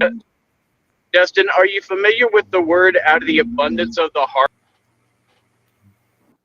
You sound frustrated. I guess he left. Sounds frustrated, but no, I'm not. I'm not angry. I just not you. The other. Do you need a snack? I mean, he was prompted with what Wildheart told him. To be fair, it's not like that just came out of a vacuum. Okay. Wait. Who's a Protestant? Not Tim, apparently. I'm a Protestant. I guess. But yeah, that shows her that no, we don't start out as female. No, thank you. I appreciate that, Gigi. Now I don't feel like gay anymore. Well, Gangster Ghost, we've already been over this. It's not. I would say that you have XY chromosome is there from the beginning, but he's not wrong that you phenotypically are the same in the womb. That's just a fact. But if you have the Y chromosome, and then, dude, look, people. Okay. I'm all about 2 genders and male and female roles and all that. But my point is, there are people that have developmental issues in the womb. It's rare, and I'm not talking about the woke stuff. I'm saying that where it's not that simple, okay? And so we have to remember that there's people like that exist, and we can't just be like, hey, you're a boy and you're a girl. It's not that simple in every case. It really isn't. That's just the science. Not true. There's people born with X parts that resemble the heterogeneous part, but it's radically different. Like with the girls, a lot of times they have to take it off to save the girl's life. So them so born with tells. But technically, Can I just ask a question? It's Joe. What is your position on trans rights? On trans rights? What do you mean? What do you think about trans people and trans rights? I don't support changing the definition of men and women, and I don't support men and women being allowed into opposite sex like spaces or sports or things like that. I support like civil rights for all people. I was expecting a funny answer. But I don't think that the trans identity is a real thing or legitimate or something that we should really respect or give any time to. It's crazy because they don't respect you either. So that's crazy. Yeah, how that I know. works. I know respect is earned. It's just with your racism and homophobia. I was just expecting a funny answer on trans rights.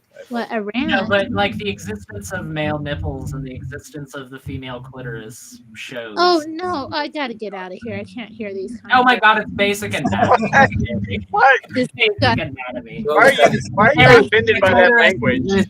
The clitoris exists. It's private. You shouldn't be talking about that. It's a part of human anatomy. It's a part of the body. So what? Yeah. Hey guys. Why do you have So I just wanted to jump in real quick because I know that I know that people were saying that like we all start phenotypically female, but I don't know how you define that because there's never a point in fetal development where a male has a vagina. So like you could say we were asexual phenotypically, but that doesn't even make sense because we're just not fully developed yet. Phenotypically means, and then come back. I know what phenotypical means. Then you wouldn't be making the statement because it's not saying it's one thing going into the other. Right. So phenotypic means by your appearance, but a female is by appearance has a vagina and breasts, which you don't have as a fetus. Okay, if you took them out, it would be phenotypically identical, and then if you have the wife. So then why choose female over male? Why don't you say that we all start out as phenotypically male? Because the male has the same pre-part that could be with the right hormones and without the Y chromosome would be the same as a female. And the man. So what I'm saying is it's neither female nor male phenotypically because they don't have either male genitalia or female genitalia at that time. Daniel, So by appearance alone. I'll tell you why they. I think the reason he's saying that is because both male and female of humans have an X chromosome. Yeah. Okay, but guys, males have a Y chromosome. But they do. And females have two X's. Yeah, that doesn't change it phenotypically though. Because radical feminism has infiltrated science. Well, that's the thing. That's the thing, though. Until the things the Y does kick in, it's the same. That pre-process looks the same as a female. Then the Y does the work of making it into the man. But it doesn't look the same as a female. It looks like an undeveloped fetus, which is the same as male or female. So to say it looks more female than male is disingenuous. Yeah, because I have the National Library of Medicine open right now. To the fact is because all considered embryos, to be male just and the female, lab start of life male by instead of developing its a own category combined clitoral penile tubercle. Stop saying that. Yuck. Oh no! Say that again. Dude. Okay, hey, whoa, everybody, what is going on over here? I don't get why Terry gets so offended by words describing anatomy. I mean, It's just. Well, I mean, I'm not liberal. I'm not liberal. I'm not into transgenderism. I'm saying just trying to be factual here. It's virtue signaling is why she's getting all offended. How am I virtue signaling? You're virtue signaling. I guess carry on then. I was gonna say something. I don't like the penile word, and I don't like the other Yeah, word. you're either. virtue I won't signaling. even say it. I don't like it. It's ugly. Well, God created the penis and the Oh, vagina. Why do you not like the God created the penis and the vagina? Why do you It's not because like it goes back to those- Victorian sensibilities about how we somehow need to be afraid of the thing that we were given at birth. We need to be bashful. Yeah, they used to cover the table legs because they were Here, look, men. it says here We from need to hide John away Locke. the thing. See? Oh, look at Gangster Ghost has got the facts up here. That with that article. Nobody on this panel ever said that they were born female by default. What was said was is that they are phenotypically female. I know, but They like, develop testes. but as Odin pointed out, like we have to look at what phenotypical means. It means by presentation. Right, by appearance, which does not mean that they start off as female. No one is saying that they start off as female. What we're saying is that they have a phenotypical appearance of being female But until they the testes are developed 6 They don't have a female appearance. They don't have a vagina. They don't have breasts. Those are phenotypically female qualities. Yeah, don't have breasts until like between 14 Correct. and 16 years So they old. look the same, whether you're male or female. To decide that it's female versus male is silly. I never because said, they once both again, it's look not the same. It's phenotypically. I know you keep saying it over and over again, but phenotypically, they look exactly the same. So you could say it's asexual. You could say there's no difference, but you can't say it's more female than male because again, phenotypically is based off of appearance, and they don't have the appearance of a female yet. They look like fetuses. So is the clitoral vaginal? So listen. So when we're talking about the combined clitoral penile tubercle, is that an internal organ or is that an external organ? So it wouldn't be either. It wouldn't be either female or male at that point. It's No, but I'm underdeveloped. asking you, is it internal or is it external? I don't know. Honestly, I don't know. The clitoral penile tubercle is an internal organelle, which is why we call it phenotypically female, because I know it's not an organelle, Aiden. What's that? I know it's not an organelle. Sorry, I may have misspoke there. Yeah. It's a phenotypically female piece of anatomy, I should say. And that's because it is internal, whereas the testes and the penis are external. I get you. Yeah.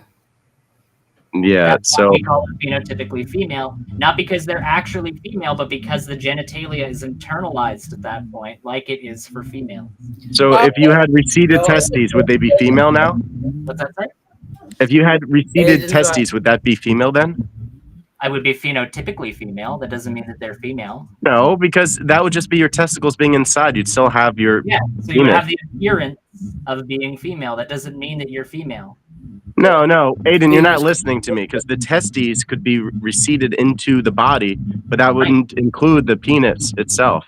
Okay, well, if the penis is external, then they're phenotypically Correct. male. Yeah, but one part would be internal. So we can't use internal organs as being female. Yes, we can, because in your example, one of those was external. They had to descend at some point, right? So at one point, the testes are internal, and that's actually through puberty. So like, it's not fair to say that like that's somehow female just because they're inside. Given your example, it is internally consistent, because if the penis is external, then that means that they have an external piece of genitalia, which means that they are phenotypically male, not phenotypically female. If both were internalized, then they would I disagree. be female. I agree with the scientists that are now saying that like phenotypically there is no difference, and that's authentic. That makes sense. Which what Aidan was saying is the penis comes later, so they don't turn into males until the penis comes. They're the same, but the females stay the same, and the penis comes later. It doesn't change them into a male, but that's the difference. I think. Not true. I looked it up. That site said, and that's by John Hopkins. and both a study. The Gangster Ghost is right. Sorry. No, go on, Gangster. Sorry. What do you guys think of What that did you- latest? It just happened just only maybe 30 minutes ago, but there's a new executive order where men cannot compete in women's sports anymore. Could they ever? Yes, they could. Yeah. Now they can't. Men could compete. But are you describing men can't compete in women's sports because they're not women? So basically, if you were male and you identified as female, you could have actually entered female sports, and it happened. People were actually like seriously injured. Like one woman during volleyball, she got slammed in the face and she got paralyzed in half of her body because a male decided that he wanted to be female. But that's you misunderstanding transgenderism. Not transgender.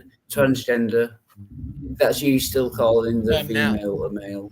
That's your problem, not the sport. So. It's actually not my problem because the executive order got rid of that junk. Yeah, but Trump's in charge, so you know that means nothing.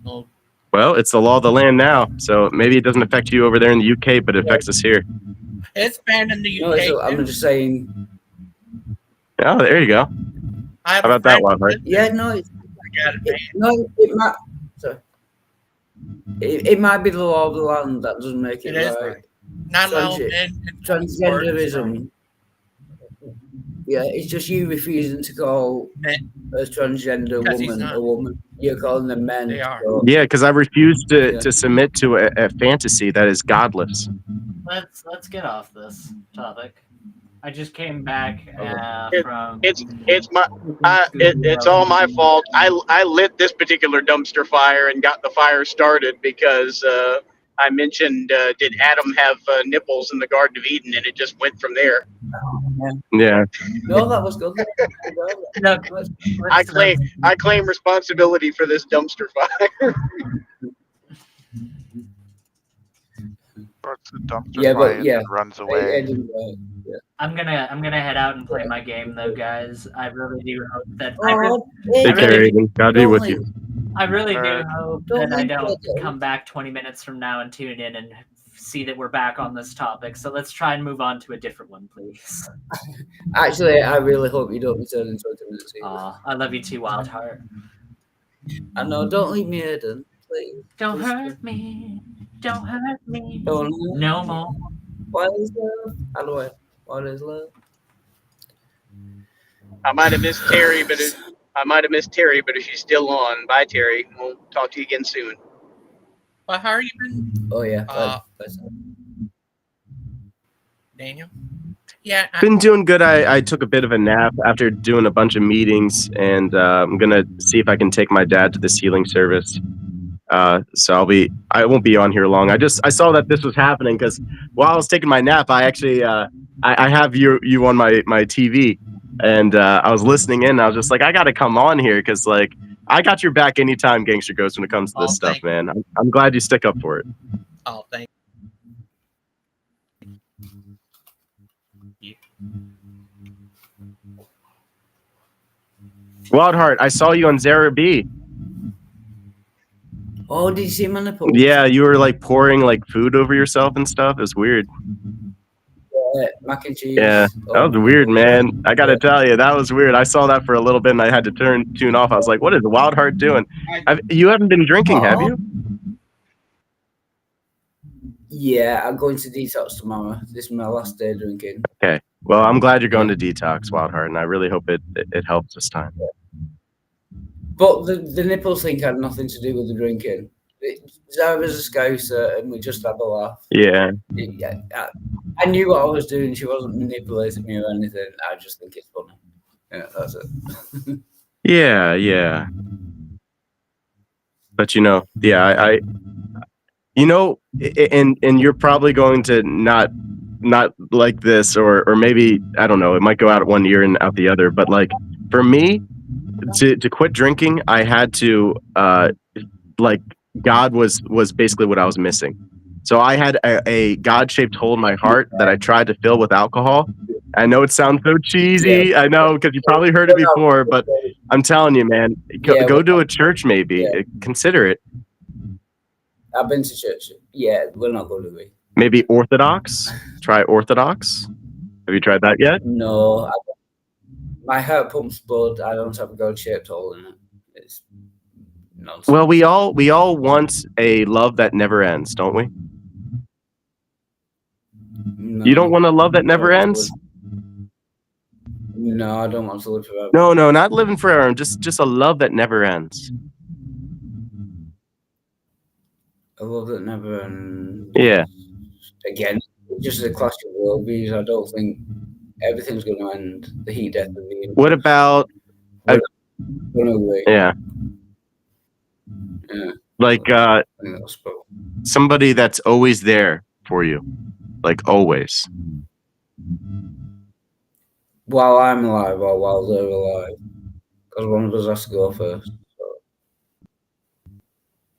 Because God is always with you, Wildheart. Even if you don't recognize it, He is with you. Yeah, I've never heard from Him. I don't know. I've never heard text, never heard a bit of God. You can say that, but there's absolutely no evidence from my point of view that God is always with me. Never noticed. Well, if you knock, He'll answer. Yeah, which means it means to pray. Pray for your unbelief. I prayed. Never worked. It's got to be unceasing, Wildheart. It's got to be something that you do for quite a while. For some people, it might take their entire life. So keep praying until something happens. Correct. Okay. And if you die and God never answers you, then you died. Yeah. So knock until something happens or you die. Okay. You're going to die either way, right? Yeah. So why not try to make contact with your creator?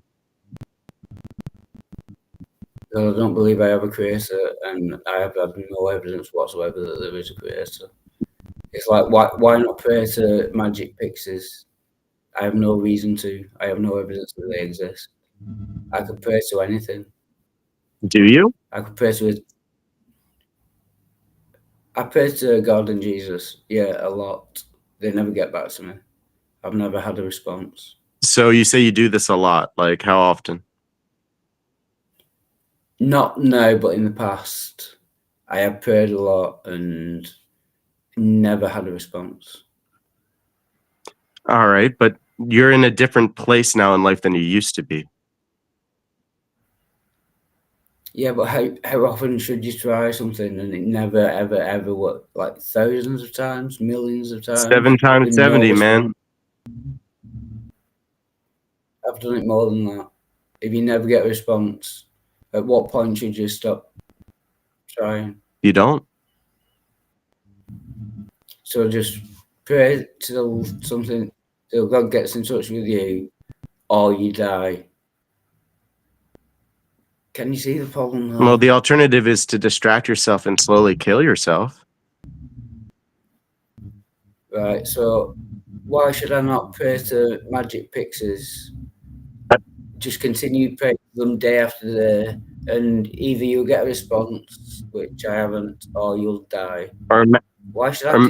Why should I pray? Do you believe magic pixies made the world, or died for your I sins? don't believe that God. That's what I'm saying. To me, magic pixies and God are exactly the same. I don't believe that God made the world either. So what do you exist, don't you? Isn't that proof? No. How did all this come to be? I don't know. I don't know what happened before the Big Bang. All right. But I don't know is the correct answer, because I don't know and you don't know. You've made up a God because you want the answer, but we don't have the answer. No one does. You're just saying I'm uncomfortable with not knowing, so I'll make up a God. I'm just saying I didn't make up the Christian religion. But you believe in that God. Correct. To give you an answer. Yeah, I have faith. To give, whether it exists or not. Just so you have an answer. It's not just so that I have an answer. I had no other hope to quit alcohol, so I used the inexhaustible cup icon, something I would highly recommend to you. And I venerated in front of it, and I got a miracle.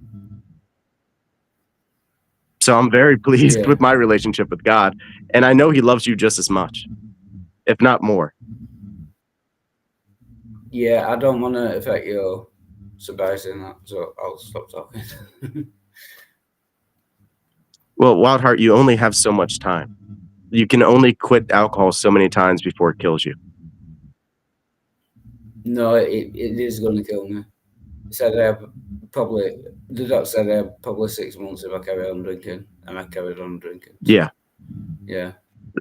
It shouldn't be long. So that's why it's really, really important to get right with God, man, because you don't have a whole lot of time. I don't believe in God. Why should I not get right with magic pixies or leprechauns? Why should I not get right with? I don't believe in God. I understand you don't believe in God right now, but you have tried why praying in the pick God? past. Why did you do that? But why pick?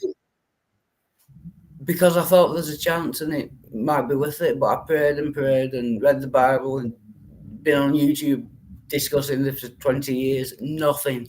Absolutely Did you nothing. I have not had no contact from God whatsoever. did you join a church? I went to Catholic school for all my 14 Yeah, but you were years. forced to do that, right? Kind of, Yeah. So, like, on your own free will, have you ever gone into a church and actually like tried it? Yeah, quite a lot. I've been to the Methodist church, which is just across the road. I've been to some kind of Protestant. Yeah, I've been in churches a lot, just through my own free will, just because I wanted To do what? Did you go there to worship or to collect food? No, I went there just because we talk about religion and that, just to see how it was and that. Just out of interest. Yeah, this is why I love Orthodox churches, because it's about worship. It's not about a Bible study. Although Bible studies are great, I don't diss Yeah. them at all. It's just there's going to be something different about going to a liturgy and going where God is. You're going to feel it. No, I've gone to what do they call it, ceremonies, and I've done Bible studies. When I go to churches, what they call it, services, I've been to them. Yeah. And I've done Bible studies. Yeah. But I can't worship something that I don't believe exists. I need to believe that it exists before I can. It's impossible for me to worship something that I don't exist. I can't do that. Well, you're not sure if he exists. There's a difference between, unless you are completely closed off to it. Are you sure that God doesn't exist? No. Okay, so no. you're still open-minded to it. Yeah, but what I'm saying is I can't worship something before I believe it exists. Do you know what I mean? I have to believe first and then possibly. But even if it's the Christian God, even if I believed he existed, I wouldn't worship him because I think he's a moral monster, a genocidal maniac. I could be convinced totally about Jesus and God and they exist. I would still not worship them. Okay, so you're angry at God. No, I don't believe he exists. I'm saying if the God of the Bible exists, then he's a moral monster and I wouldn't worship him. I don't think he exists. I'm not angry at him. I'm just saying if he did exist, the God of the Bible, he's a moral monster and a genocidal maniac and I wouldn't worship him, even if I believed he existed. Well, to be fair, you said that you're not sure he exists, but if he did exist, you'd hate him. Yeah. Okay. That's true. Well, that might be a theology issue, in which case I'd highly recommend an Orthodox church, because we believe that God is love. I know you, but most Christians do. Right. Okay, but we have answers for what. So, what? Give me an example of why you think God's a monster, and maybe I can address it. He's committed genocide. He's commanded genocide. He's condoned slavery. He's many things. So I wouldn't worship one who's committed genocide. Call me Are crazy. you talking about the Canaanites? The Canaanites, the Amalekites, Noah's flood. So Yeah, are you it aware of doesn't- what those people were doing? Those people were sacrificing matter. children in flames. It doesn't matter about the reason, it's still genocide. Oh, okay. A genocide of people that murdered their children? It doesn't matter the reason. If you look up the I think it definition of matters what the genocide- reason is, Wildheart, don't you?